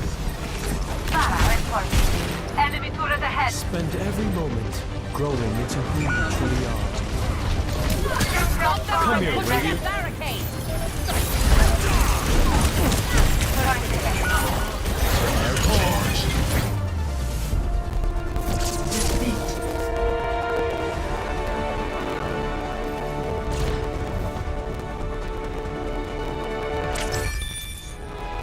Play of the game.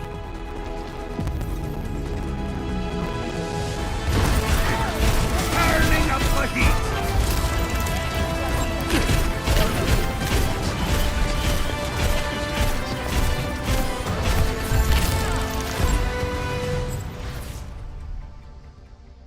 I mean, they wouldn't kill him, bro. They wouldn't kill a fucking Torb. I fucking hate that shit. Like, it's so clear how someone's just getting like half the kills some of the times, and then they're just like, nah, I want to fight someone else. I'm gonna go kill the tank. I'm gonna go kill the 2 tanks that are by themselves right now or something like that. Because I don't want to fight the one guy getting all the kills. I don't want to use my character that has an actual gun to take out the guy from afar. You know? The guy hanging out in the back stealing all the kills or something like that. Just, no, I'm gonna go fight something else. It's fucking ridiculous. It's like the same thing as like not knowing when to mitigate shit, and then like how I try to just fucking get to the people right there, and especially when I'm Hiriko aiming that fucking heal like that, I can't aim at people. Now arriving at Eos. Let's show these kids how it's done.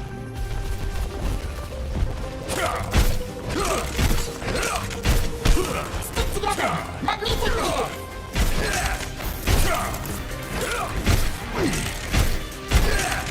5, 4, 3, 2, 1. Round 1. Capture the objective. I'm making sure my fucking buttons work because of the lag.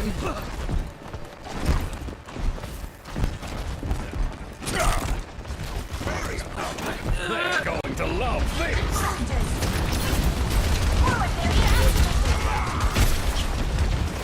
You're all set up. You're hurting my turret. Pick on someone your own size.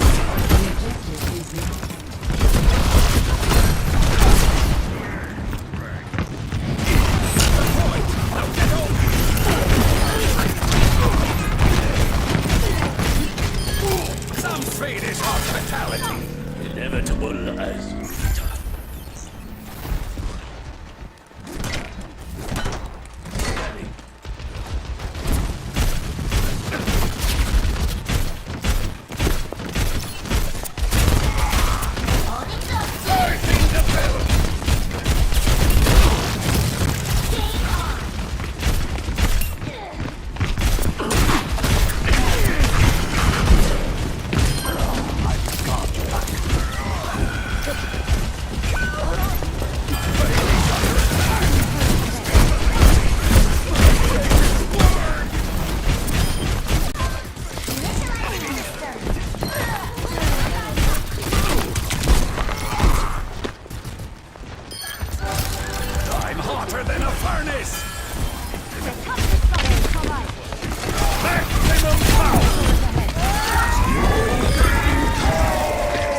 I have high die. hopes for you.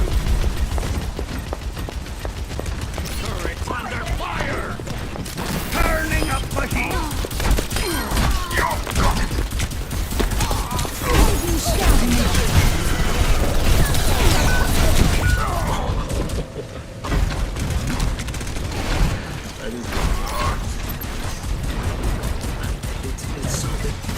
It turned so far. Sojourn I only. forgot I was unmuted, but it turned so far, and I completely forgot the Vito was with me.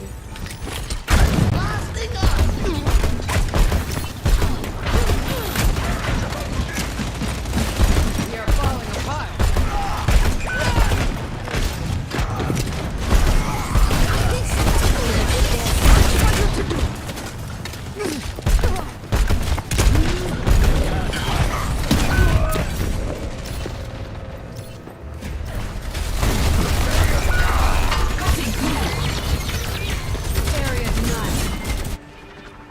Spend every moment growing into who you truly are.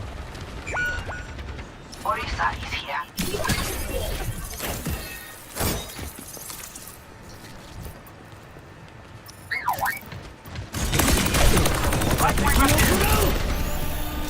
Quite nice.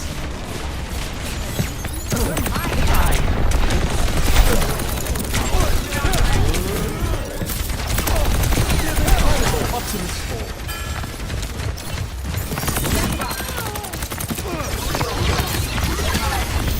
Safety in numbers.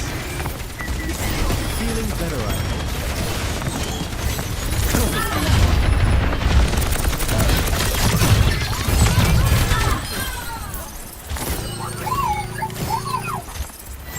My thanks. Pinboard. You are better off with me. Some healing? Time to sprint.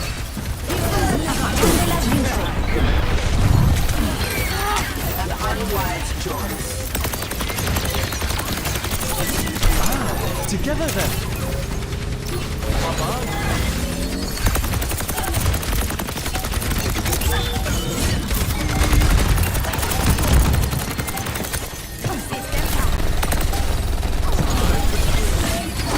Life protects life.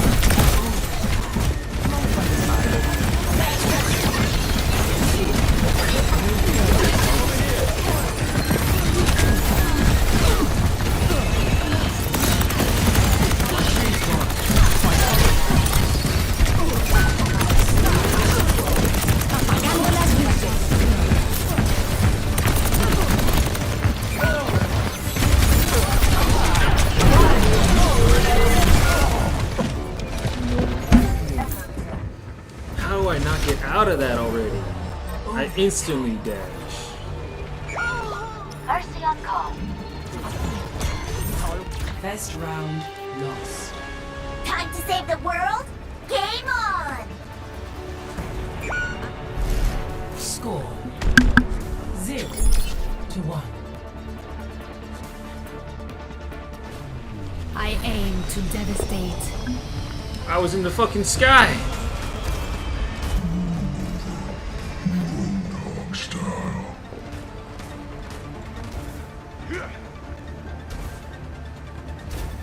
Remember what we're fighting for.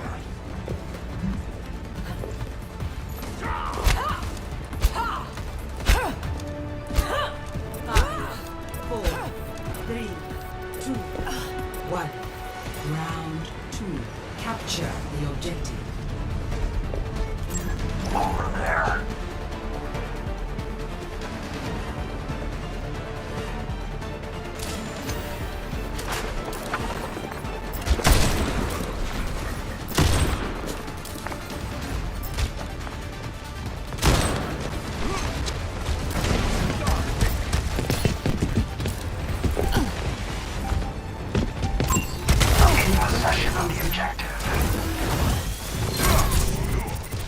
You found my present.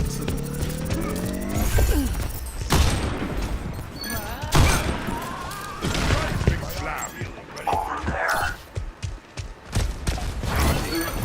That is your master plan.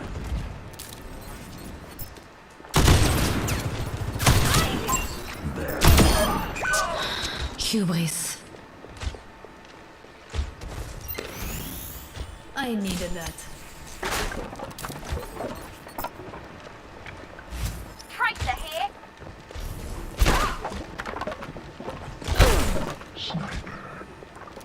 Barrier is splintering.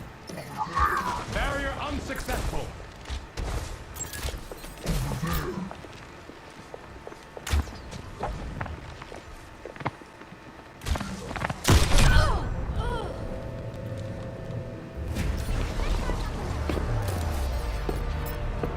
Fucking knew it. I kept looking over there, and then finally the fucking Spend door every moment peaks. growing into who you truly are.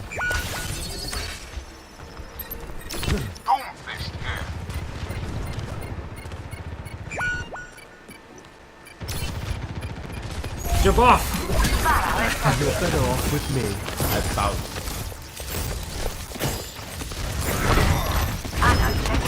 Don't jump off.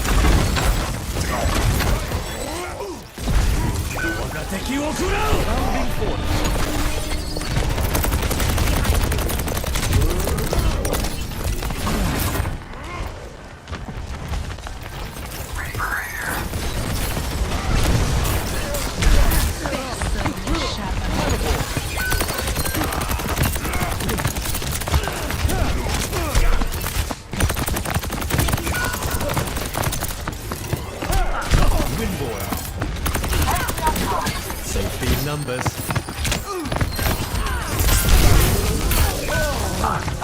He's not even dead! What the hell happened?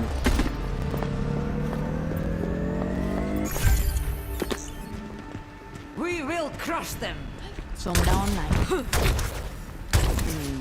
Just in case.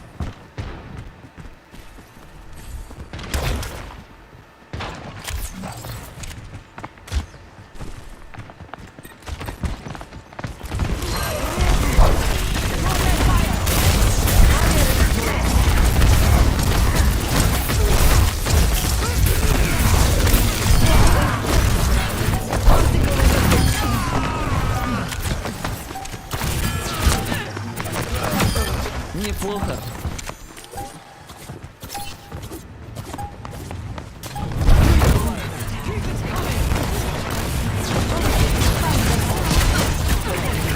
Round 2. 1. The result of stepping out of line. Score 1-1. Only in unity will we find strength. Battle draws near. Ready yourselves.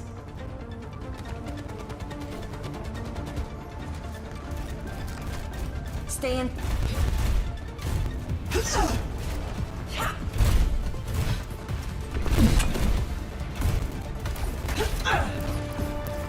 Five, 4, 3, 2, 1.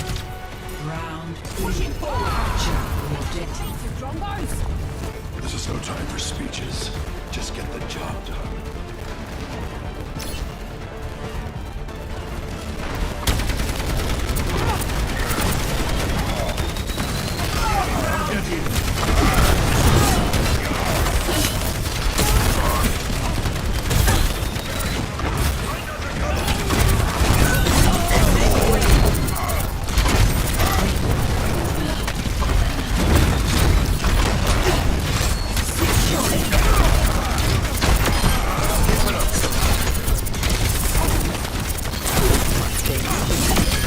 An unwise choice.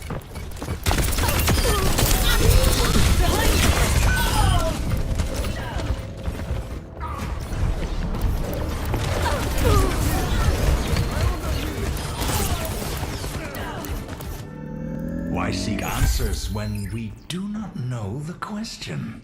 Tracer here. Got you staring.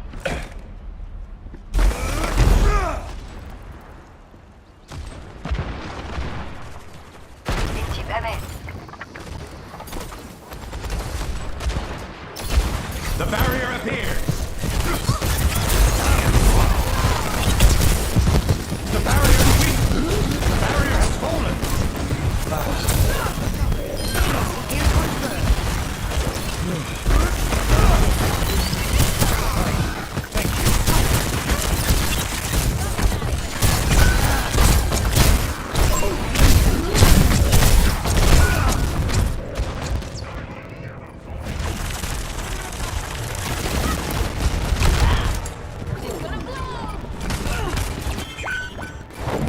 reality is shattered, I will find the key. Sure niche.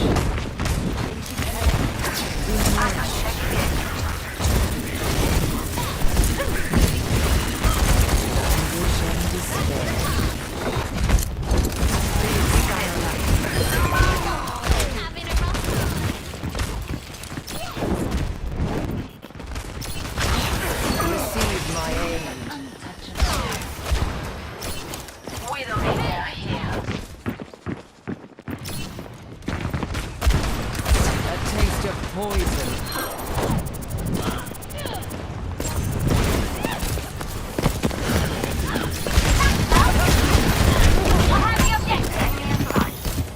I'm restored.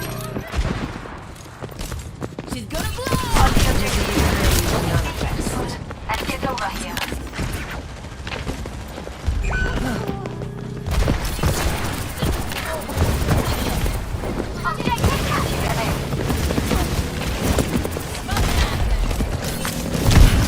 Pain is inevitable.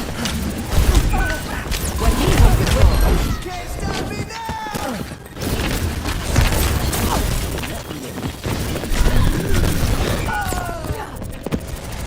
Hey, it's Kiko. Do something! We're here to be heard.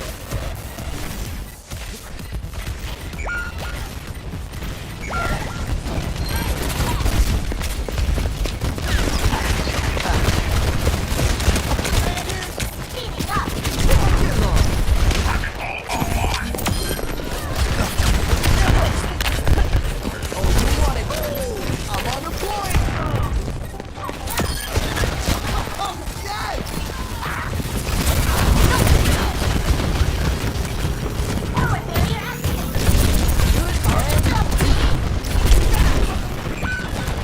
Turn it up, turn it up.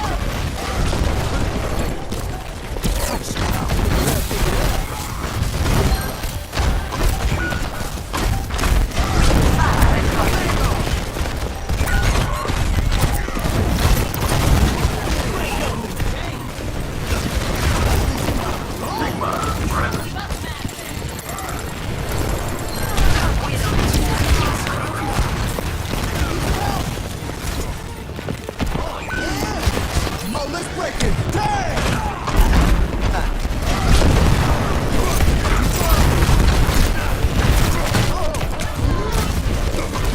Switching the barrier.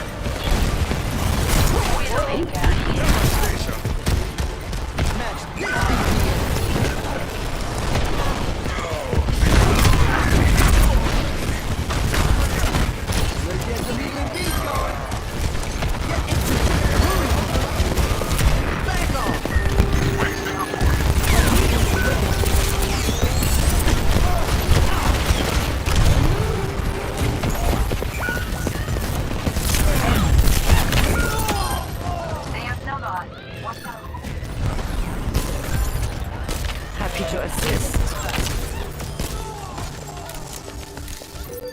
My throne is where I say it is.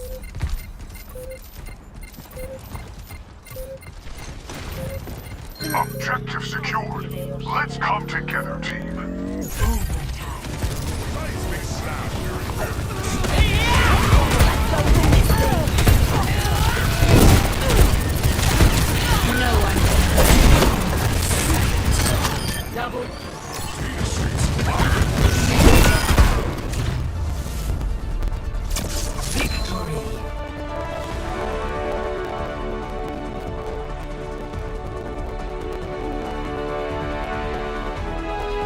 Play of the game.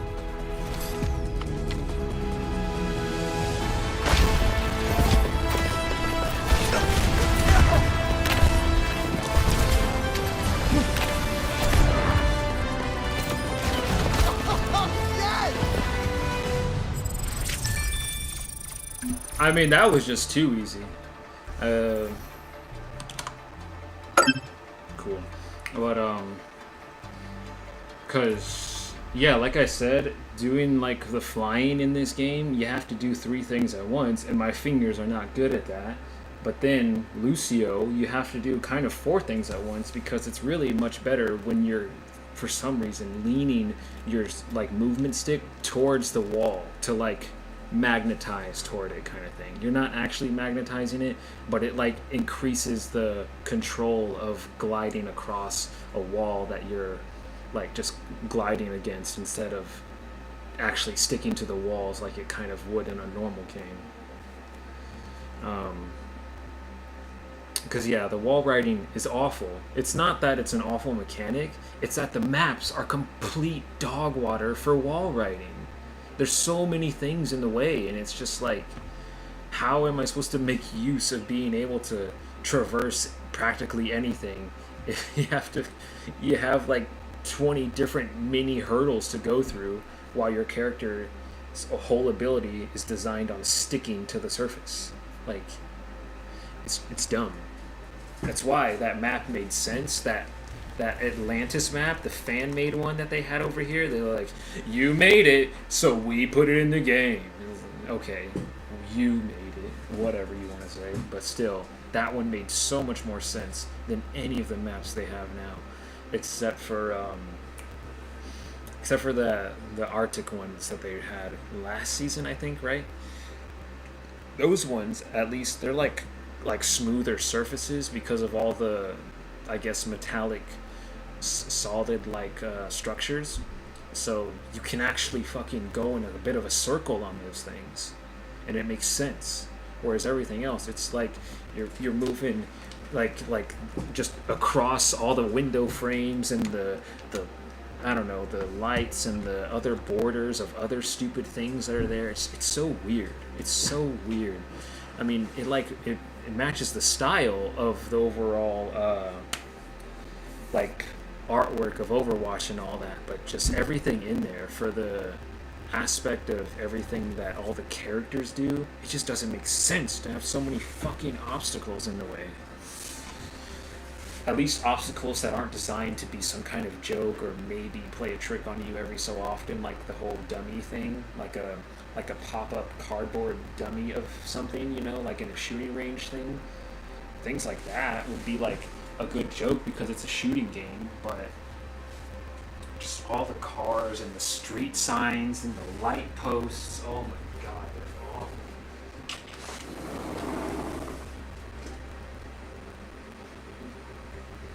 The rain has subsided and I am still home alone. I'm gonna go pee.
More packages outside that aren't mine, so I'm gonna go get them.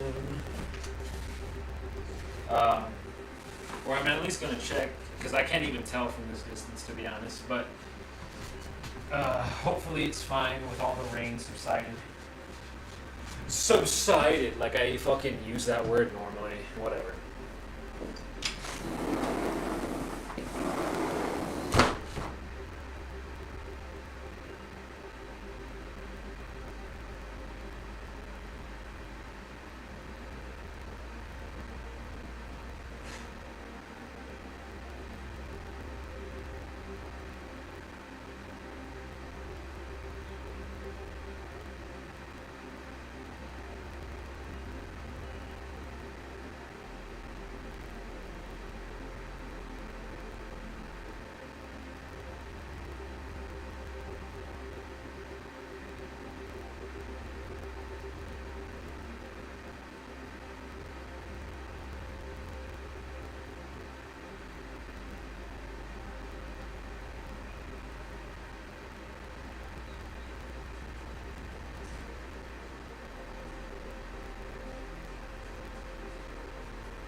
Alright. Got the package, put it away, whatever.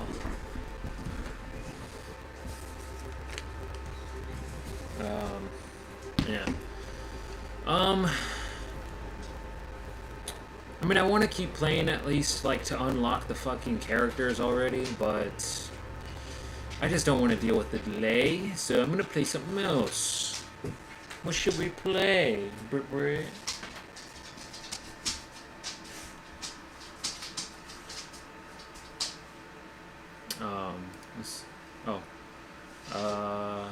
Yeah.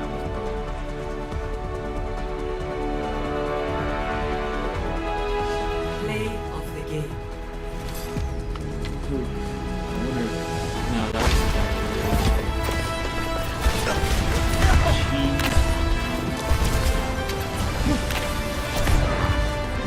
I can't believe he didn't stick to the wall. I would have done that. How I went in there a little bit and grinded on the wall. I mean, I felt like that was. I mean, that was just kind of easy. Unless I feel like sometimes, you know, they make the death barrier pretty close. Because one time too, I was Diva and fucking Roadhog didn't want to miss a single hook, like on anyone. But this motherfucker thought he could just throw off anyone whenever he felt like it. So we were on that one map with the little bridge at the start, and he kept trying to throw me off the map right there, and I kept blasting away. I kept, you know, using my jetpack, getting out of there, because Diva can fucking fly. And I'm like, yeah, you did, you dumbass. He does it to me like 3 times, and I get out of there. The 4th fucking time, I still press it. I press the thing to get out of there, but it like activated so late that I still died. Just barely, because like I guess I passed the death wall or something. And because like I heard the sound of the jet thing where you start going and then instant death before like it like started doing anything, I guess. And then I saw the replay and it didn't even happen on his screen. I went straight down, and I'm like, are you fucking kidding me? Like I'm that stupid? Come on. Dog water, bro. It should be, I mean, first of all, the characters should be able to fucking walk right into the water, because it's just water, completely fine. And 2, because I don't give a shit what you want to say about the machines, okay? It's fucking water, and they do a lot of crazy shit and deal with a lot more crazy shit than just water. But still, they should be able to walk right in the water and be just fine. I get that on a map like that, the water is like much deeper or whatever, but then the death barrier should just be getting in the water. I don't think because your character touches the water that you should just instantly die. That's dumb. If that's how it is, you know? Because I don't know. I don't look into the mechanics, or not the mechanics, the specs of anything that hard. Did I export? No, I don't think I did.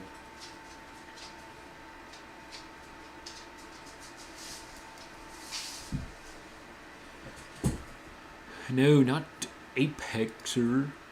What was this? Oh yeah, Overwatch.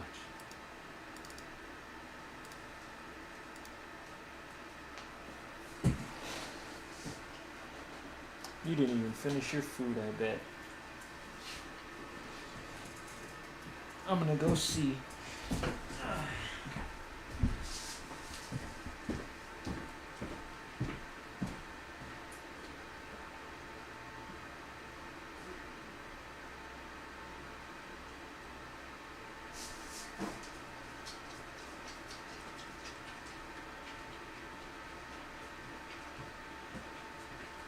I bet that's what happened, you little twig.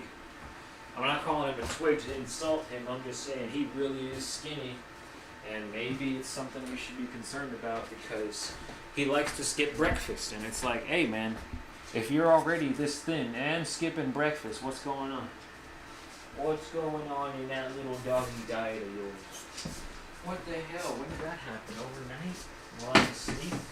While I had my headphones in? God, why can't this shit just fucking stick to anything? It's so ass.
hopefully that'll help.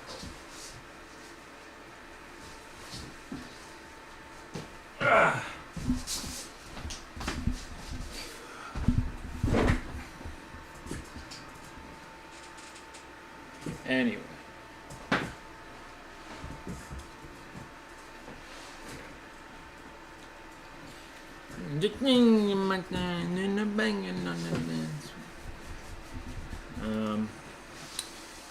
That, oh, there we go. So, what is this and this and this? I don't know.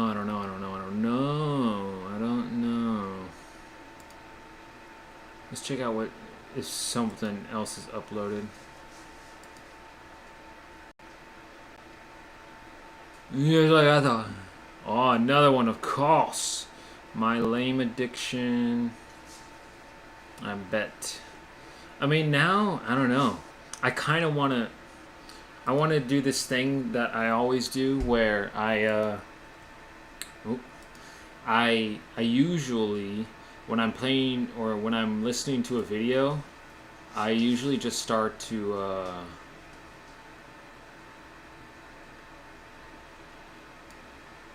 I start to play a game that I feel like is simple enough to where I don't need any audio cues, like Call of Duty, Diablo, I would probably play this, even though you could most definitely use the audio cues, or this, or this, or this. This hopefully not. I assume the visual audio is still there, so I would most definitely rely on that more. Because when that was on, and then you actually hear everything, I'm like, I don't know where the fuck everything's coming from. There's like 7 people above me on the same floor as me and beneath me. How am I supposed to hear the difference in all of that? It does not sound that good. I feel like in real life, obviously I could be able to tell if someone is standing and walking in a floor above me, and if someone's making noise in a floor beneath me. I feel like I could easily tell. But in a fucking video game, it does not sound that good. You know, there's this and the warships, whatever. Where are you going?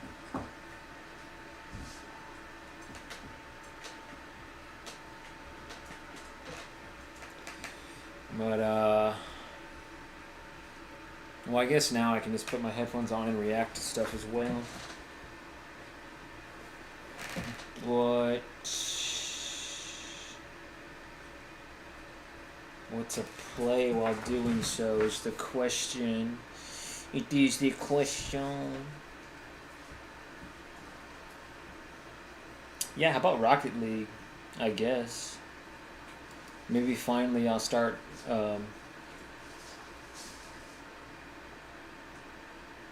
I'll start. Oh. But yeah, maybe finally I'll start grinding the battle pass on this thing.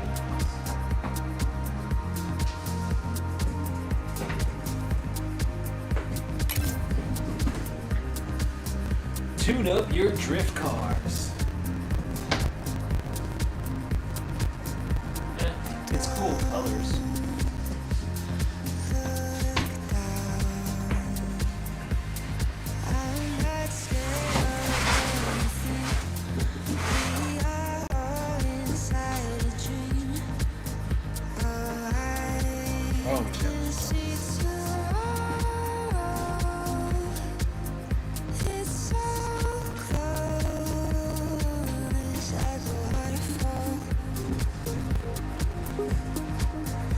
Ducks are chilling in front of their house. I did not make this.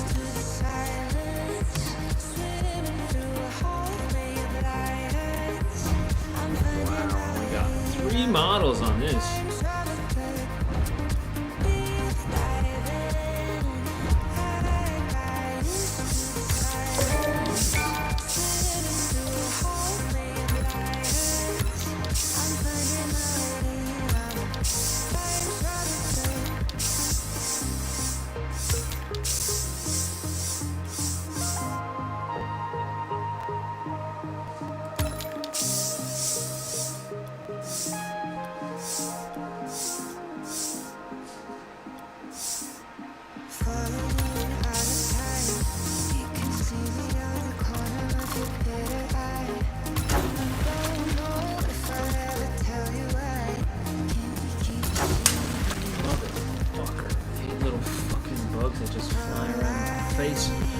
thinking they just cool and able to fly in my house. Not my house, but fucking just in my space, bro. Get off me.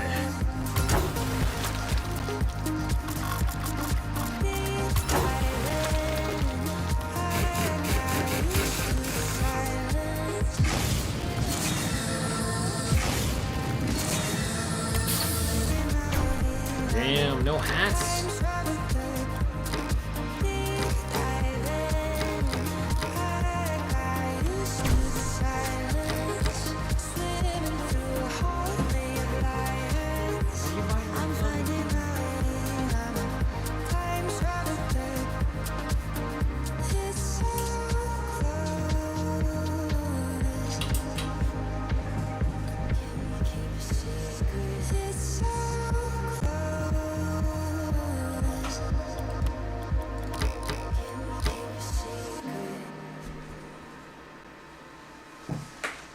I don't know, you're biting your nails. Your actual paw nails.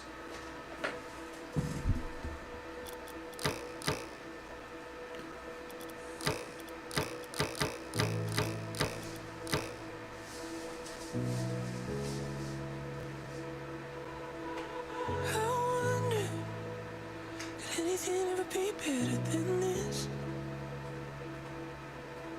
And I wonder how you and I more than a passing eclipse.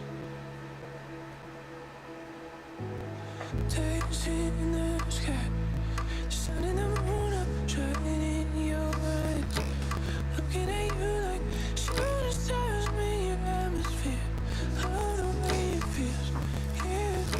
Like strangers in the night, we get close but never alone.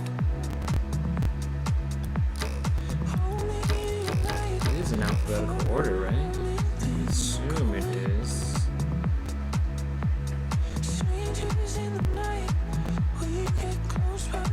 I just can't believe I don't have any, like, of the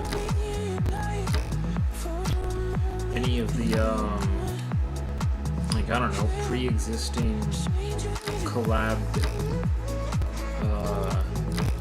sponsored, like, content stuff that everyone gets for free kind of thing. Because most of my account on my PlayStation, I really think it's just because I made that Rocket League account years ago before they started doing the Battle Pass thing, and then they just, all the free stuff technically accumulated since my account still existed. But since this one was just made a few months ago, it doesn't count, I guess.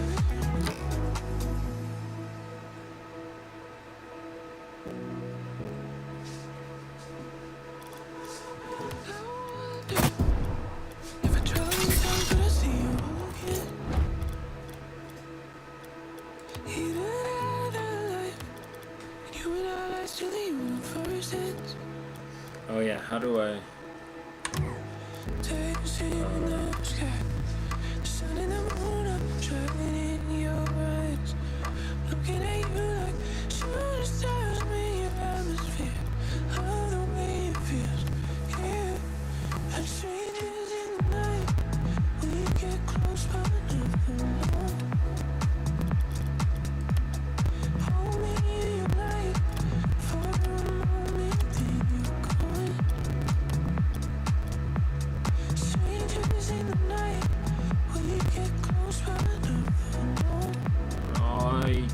Right on the refrigerator. Oh, what the hell?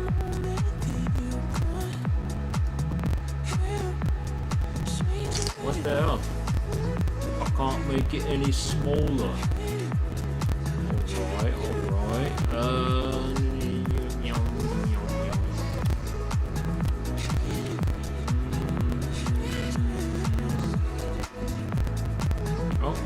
Oh no, that's the...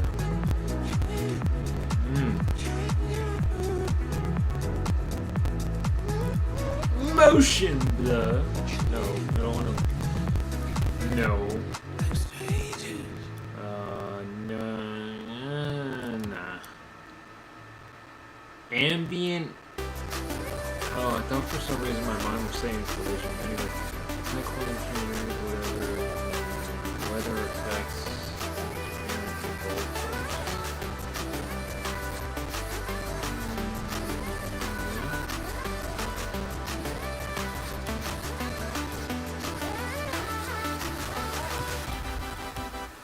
There we go.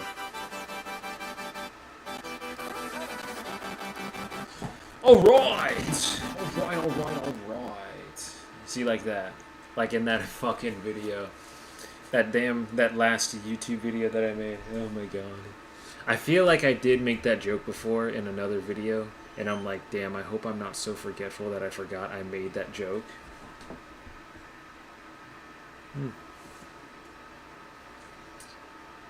I was looking down here at the bottom of my screen, but that's literally right next to the camera, so it looks like I'm just like, but anyway. Oof.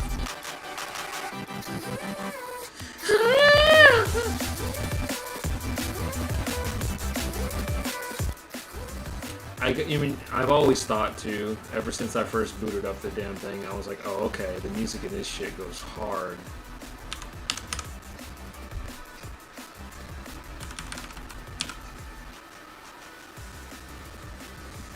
Mute on unfocused, streamer safe music. Oh, yeah. Because, I mean, I do want to play Lil Nas, but whatever. Play soundtrack in training. Play soundtrack in game. Get a little bit of background music. Look at you moving closer. Mute on unfocused. What is this? Mute game audio when the game window loses focus. No.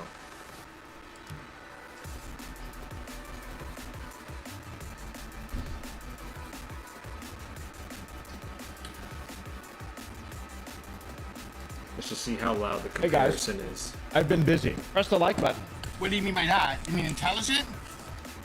Average adult Minecraft. But let's see. Yeah, that's better. I mean, I don't even know how well y'all can hear me compared to the whole thing. So I mean, I hope it's all right. But like for me listening to it, it's like I just want this to be low and back there. Wow, we're still watching this. Charming? Yep, that looks good to me, alright. Dude, I didn't know Theo Vaughn was on TikTok.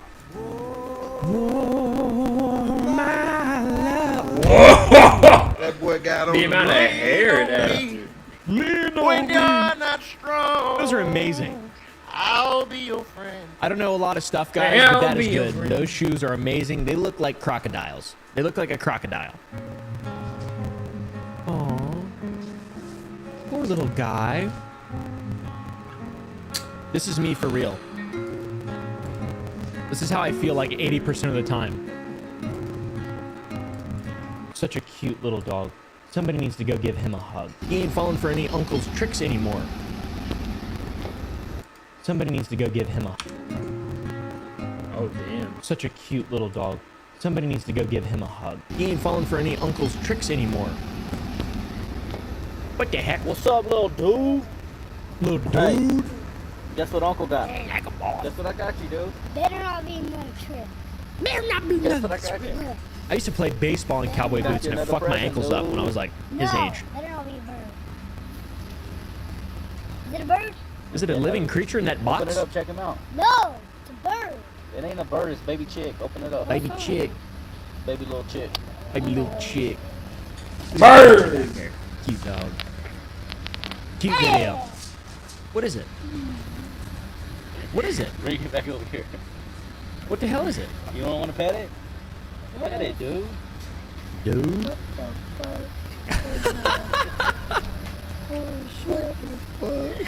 What the hell? Oh shit.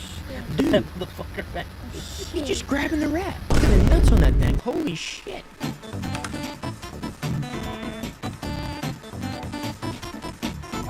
Oh yeah, dude. No way, he's gonna get out. He's gonna get arrested, dude. That's a crime right there, buddy. What is he getting? He's actually gonna get... I look for women that are shaped like this when I'm on the prowl. Just kidding. Granny stopped me before leaving. Gotta take my friend to the bank. Oh. You coming right back? Yes, ma'am.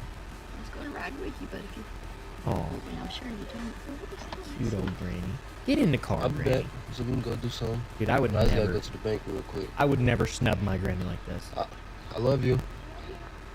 You better let her go, dude. You better let that elderly woman in that car. Oh, I love onions. Oh. I mean, it does look like a pretty fresh onion, don't look like how like white this. the inside is. Little pussy. But Jesus Christ. Why is he spitting the onion out? Yeah, because it's onion. Oh my God. You know, I was hoping that we're all wasn't gonna get pink eye happen. now. Together, guys. We just got fucking farted on by some woman. I was like, no, but you can see her butt. Something's gonna happen. I love but then I this. was like, it didn't happen. And then it This did. better be a good edit. I'll prepare my. I'll prepare my. Oh wow. Okay. Not even gonna change. What? Is that James Blunt? Oh, excuse me. Did you drop that? What a handsome guy. Oh, got you. I got you. Huh? I got him. I said, did he drop that? What do you mean? Did you drop that? I know, but what does it mean when he looks down? Oh my God. That means I got What does that him. mean? What the heck? It means fucking made you look, dip. Seriously. Jesus. Yeah, exactly. This is what I think of all those people that do the swirly thingies. There you go. What is that shit? If you can't do like 200 push-ups a day, like a main feminist, you know, like you are like a main beta feminist. I can easily do like. Is that that Destiny guy? Is this You know, real? like the losers don't have any physical strength. Because they're liberals and they're sims. Dude, this guy's based. Yeah, I don't know. This guy's getting ready, dude. I wasn't paying attention. I This could guy's getting barely ready. understand and read. What a handsome young man. 40乘80， Alright, I'm not. This is dumb. 800乘800， This is so loud. 60乘1米2，60乘1米2，750乘1米5。我会耍不懂干嘛？你学强哥的吗 I'm being bullied. What do I do? ChatGPT. Tell someone. ChatGPT.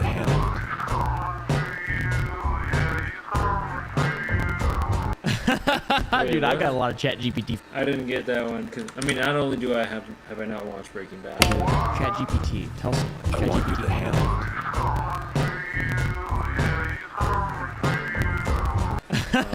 Dude, I got a lot of ChatGPT friends in my life. No, yeah, One point yeah, is, but, all right. I never cared about ChatGPT like that, so I never kept up with how it reacted to things. But I get that it started saying it Really stressed out. because of how much they ask those kind of freaking questions all the time. People are trying so hard to push it onto the robots already that like, hey, did you know that like you can just stop a person from committing crimes if you shoot them? They'll be in too much physical pain to do any more crimes. Isn't that amazing, ChatGPT? And it's like, you're not clever, weird, or funny. You're just trying to stir up anything because of how bored you are as a person. You're just boring. And then, what is it? Because they still think that like it's an AI trying to create thoughts and something out of nothing, instead of just being a collective resource, using the mathematical equivalent of a rough estimate of what the best answer to your question is. It's just an estimate to a question, not a thinking machine. And people are so crazy for thinking that all the time. I know. No, he's not bothering me. Oh, Thank you. It's all good. That was weird. Yeah. See, you gotta be careful. What word you say, the white knights will come save you. Yeah. Look at that. You got the racist acting up now. Stop. That is so weird, dude. Was this man bothering you? Perhaps I could make you become my girlfriend. Look, we found some people in the tent. Are these yours? That's Grandad. This is his birthday present. Oh, we're going to speak to Grandad and his birthday present. Are you Grandad? I'm Grandad, yeah. And are you birthday present? No, I'm his grandson. Oh, what the Seriously, what was that? No way way to he make my couldn't first tell pilgrimage. looking at that kid. Go help this man debug Mecca. I fucking love Arabic music. fucking love it, dude. I have become quite rude and ill-mannered. Dude, same. Same. POV, you're getting a lap dance and begin to think of the dancer as an actual complex human being. Empathy fucking ruins all the fun, dude. Same with sympathy and feelings and... Facts. Here we go. My sister is my partner in crime. Until we get caught. Then she did it. Till we get what? Cock? Or caught? Caught. Caught? Caught? Hey, Here we go. Austin. Can you play Play this that song? shit.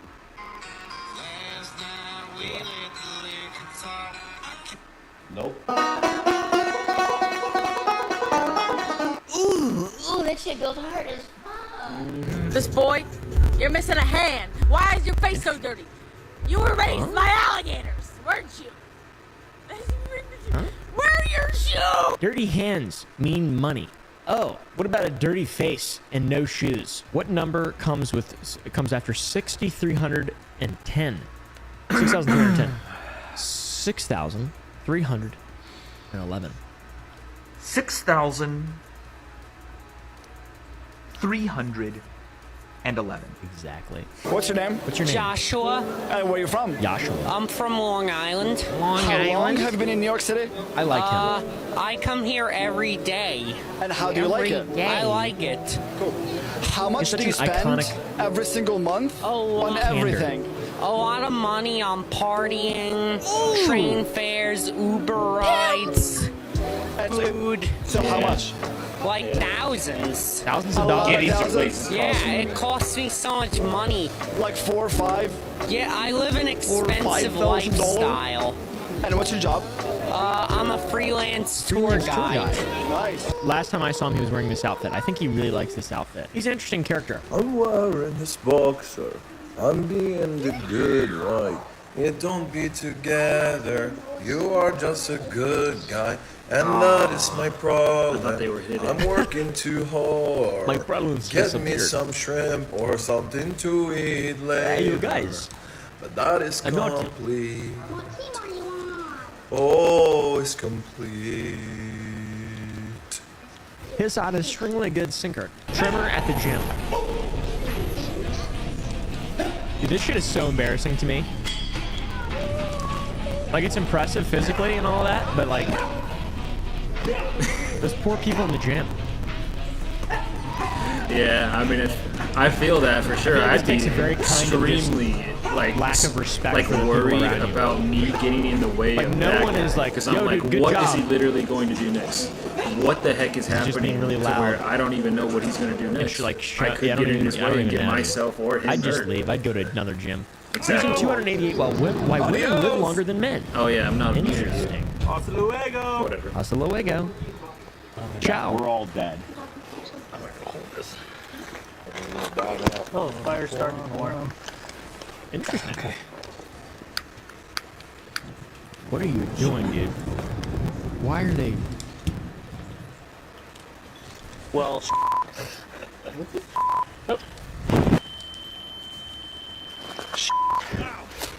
I can see.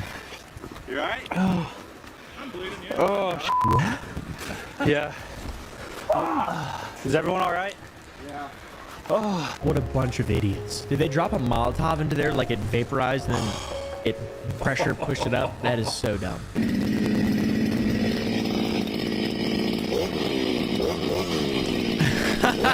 That's so funny. Come on! What do you mean? Stop pushing me! So funny. There we go. Oh, just in time.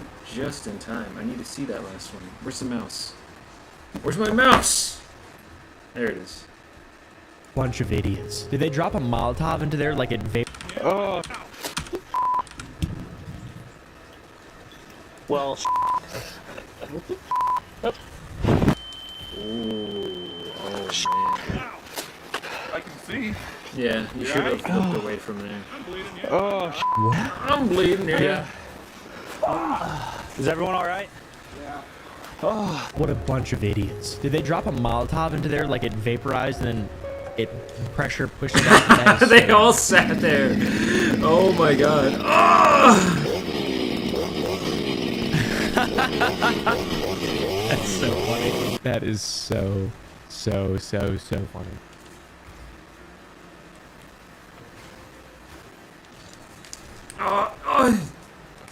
Oh, what's happening? Don't lose reception. Don't lose connection.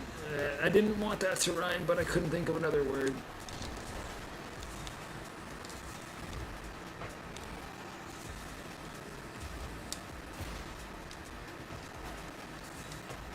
There you go.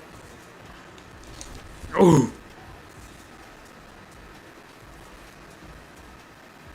Look at him. What they waiting for? Oh, just one guy. What are you waiting for? Typing an email. Oh, come on.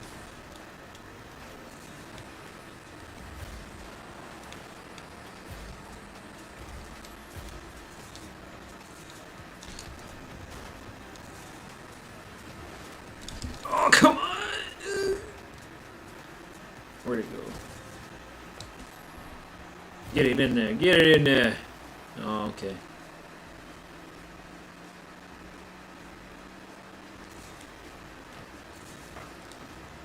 Yeah. What a... Oh. What a bozo hitting it the other way.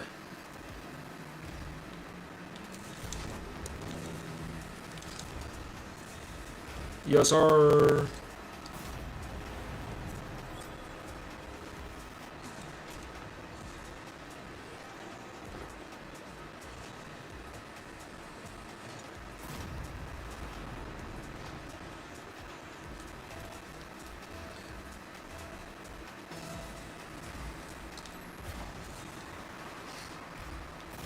Ooh!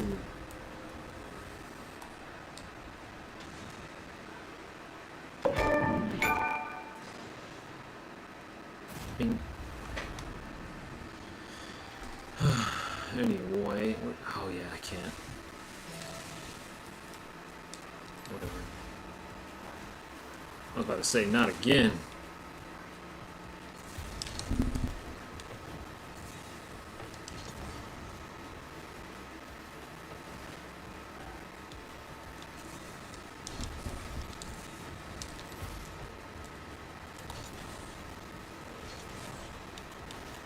Oh. Marley. I bet that's a robot. Oh, I can't believe that last guy missed that. Oh, I would feel awful. Where is he? Who is it? Look at that. Oh, he's in there is why. He went into the goal. Oh, man.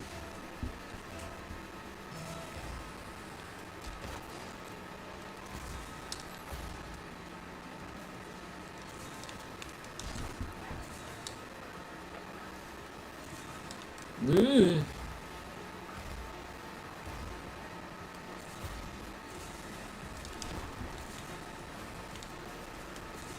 Let me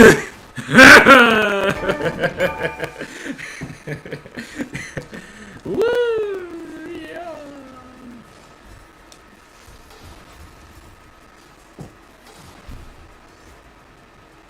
Fully flourished, or flourished, whatever.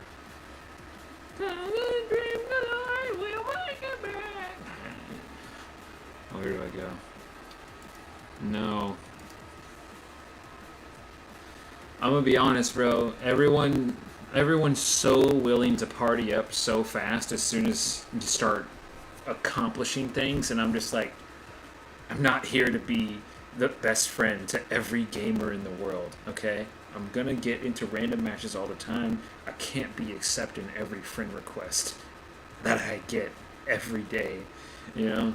No, even if I were to be very popular from all this, and I'm just saying, like, from the get-go, I'm not like everyone's little part-time, oh my god, gaming buddy, because like I can't commit that kind of hours to people.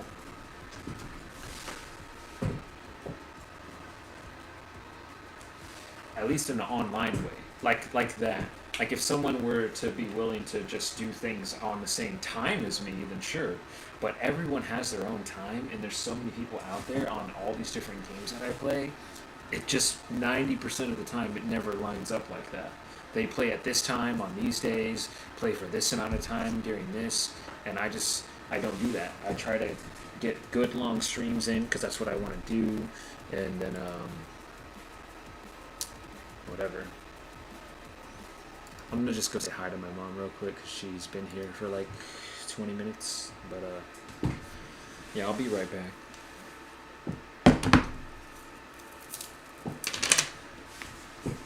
Oh, my neck.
There it is.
We're back.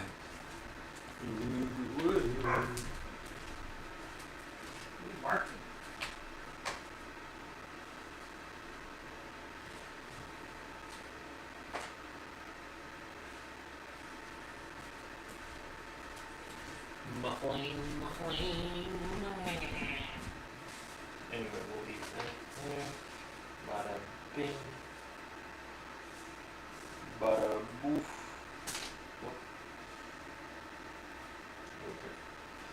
Anyway.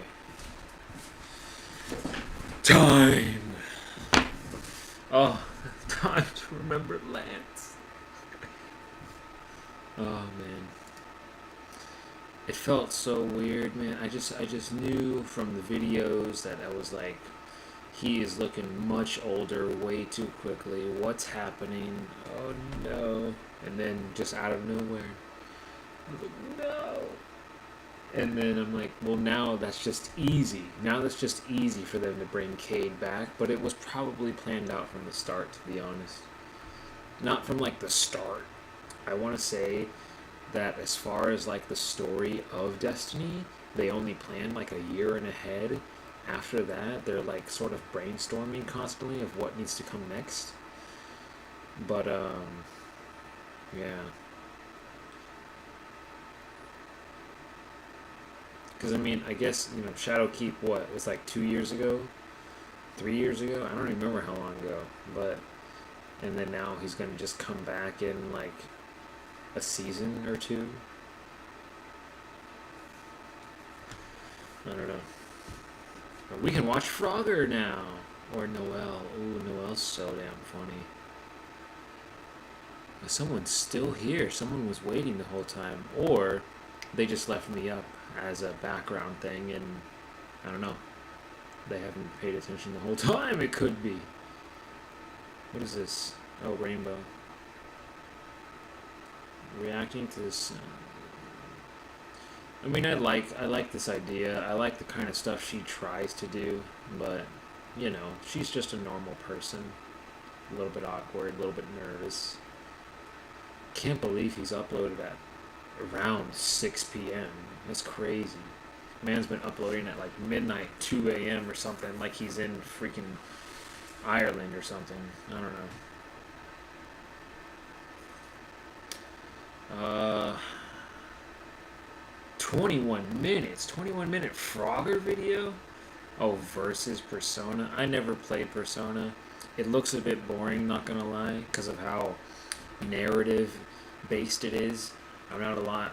Like, it makes sense that, you know, when you have a game that changes its storyline literally based off of your decisions, that sounds like a fun interactive time. But when the whole art style of a story is just text bubbles, I'm not there to read. I'm definitely not there to speed read. I'm there to get into the action, to have some fun, to make some creative choices or mistakes, because it's a video game. But yeah, so that's just why I don't play games like that. But anyways, how much? This is only 11 minutes. Let's get this out the way. So do you recognize these purchases? No, I don't. These are. So do you recognize these purchases? No, I don't. These are from a week ago. This is crazy, man. This isn't me. What are these chat logs? Bro, who sent you this? I'm not gonna reveal my sources. Oh my god, dude. Hey everybody, before we get into the dark addiction of mine, we have to thank the sponsor who is supporting this addiction. Hey gamers, I want to take a break in today's video to thank the sponsor of today's video, Opera GX. With Opera GX, you can stay up to date with free games, the best deals, the newest releases, and breaking gaming news, all easily accessible in one place. That's why Opera GX is the browser made for a gamer. In fact, you can visit the GX store to explore the wide range of mods available for you to customize your browser. For example, opening a tab, closing a tab, or maybe you just want some background music. You ever thought about hearing a fart every time you type? Every single keystroke? You can do that in Opera GX. And of course, you can turn this feature on and off, and on again. You can implement shaders that change your entire screen if you want it to even look cracked maybe. Cool wallpapers and themes, those are my words. You can find all these and plenty other GX mods only in the Opera GX browser. Now you might think, but I'm scared to switch browsers. Don't worry about that. Opera GX makes it very easy for you. You can import everything from your old browser. Bookmarks, cookies. I didn't need to import anything, but still, history. it did have a all lot very of things easy to about switch over import using this their and quick import that. import I'm like, tool. there's nothing to import. Opera GX dude. is also compatible I with didn't every set up Google Chrome anything on anything extension, else. so you can import those too. Now, apart from everything I've just mentioned, the most exciting thing is if you download the Opera GX browser using my link, you'll get access to an exclusive feature in your GX corner, wherein you will see my latest 12 uploads in your browser. So if you're a gamer, or maybe you're not, and you just want to break up with your boring browser, do that right now by clicking the link and downloading Opera GX. I do think that's an interesting let's get add-on back into the video. to Hello, everything everyone. else Today, I'm going to let you in on the a more website already does. But, personal aspect of my life. I'm going to try to talk about this. Not such. But I watch too many videos for one person's channel to just have their most recent 12 uploads there all the time. Like, I would love to put someone there, but there's just not, like, there's not someone that I'm like, oh, I missed their recent upload. Let me just go back and check on that real quick and see it again or something. I don't know. But, that's why, actually, you know what? Let's see how I sound. Boop. Actually, you know what? Let's see how I sound. Oh. Boop. Actually, you know what? That's bad. Ugh. The fan. The fan sounds awful. Let's just slow you down just in case that's also making noise, but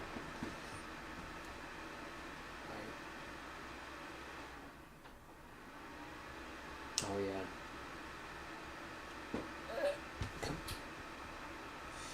Freaking button.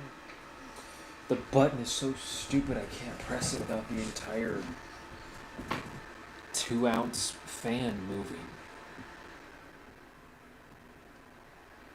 I mean, that's a lower setting, but you can still hear it quite prominently. I would assume. Especially with that one on now. Now let's hear it again. Maybe if I just turn this down a tiny bit. Not a tiny bit, but whatever, decent amount. Do that. Back on here, not a tiny bit, but whatever, decent amount. Do that. Back on here, not a tiny bit, but why does it sound like that? Do that. It's like got this weird fuzz about it. Maybe.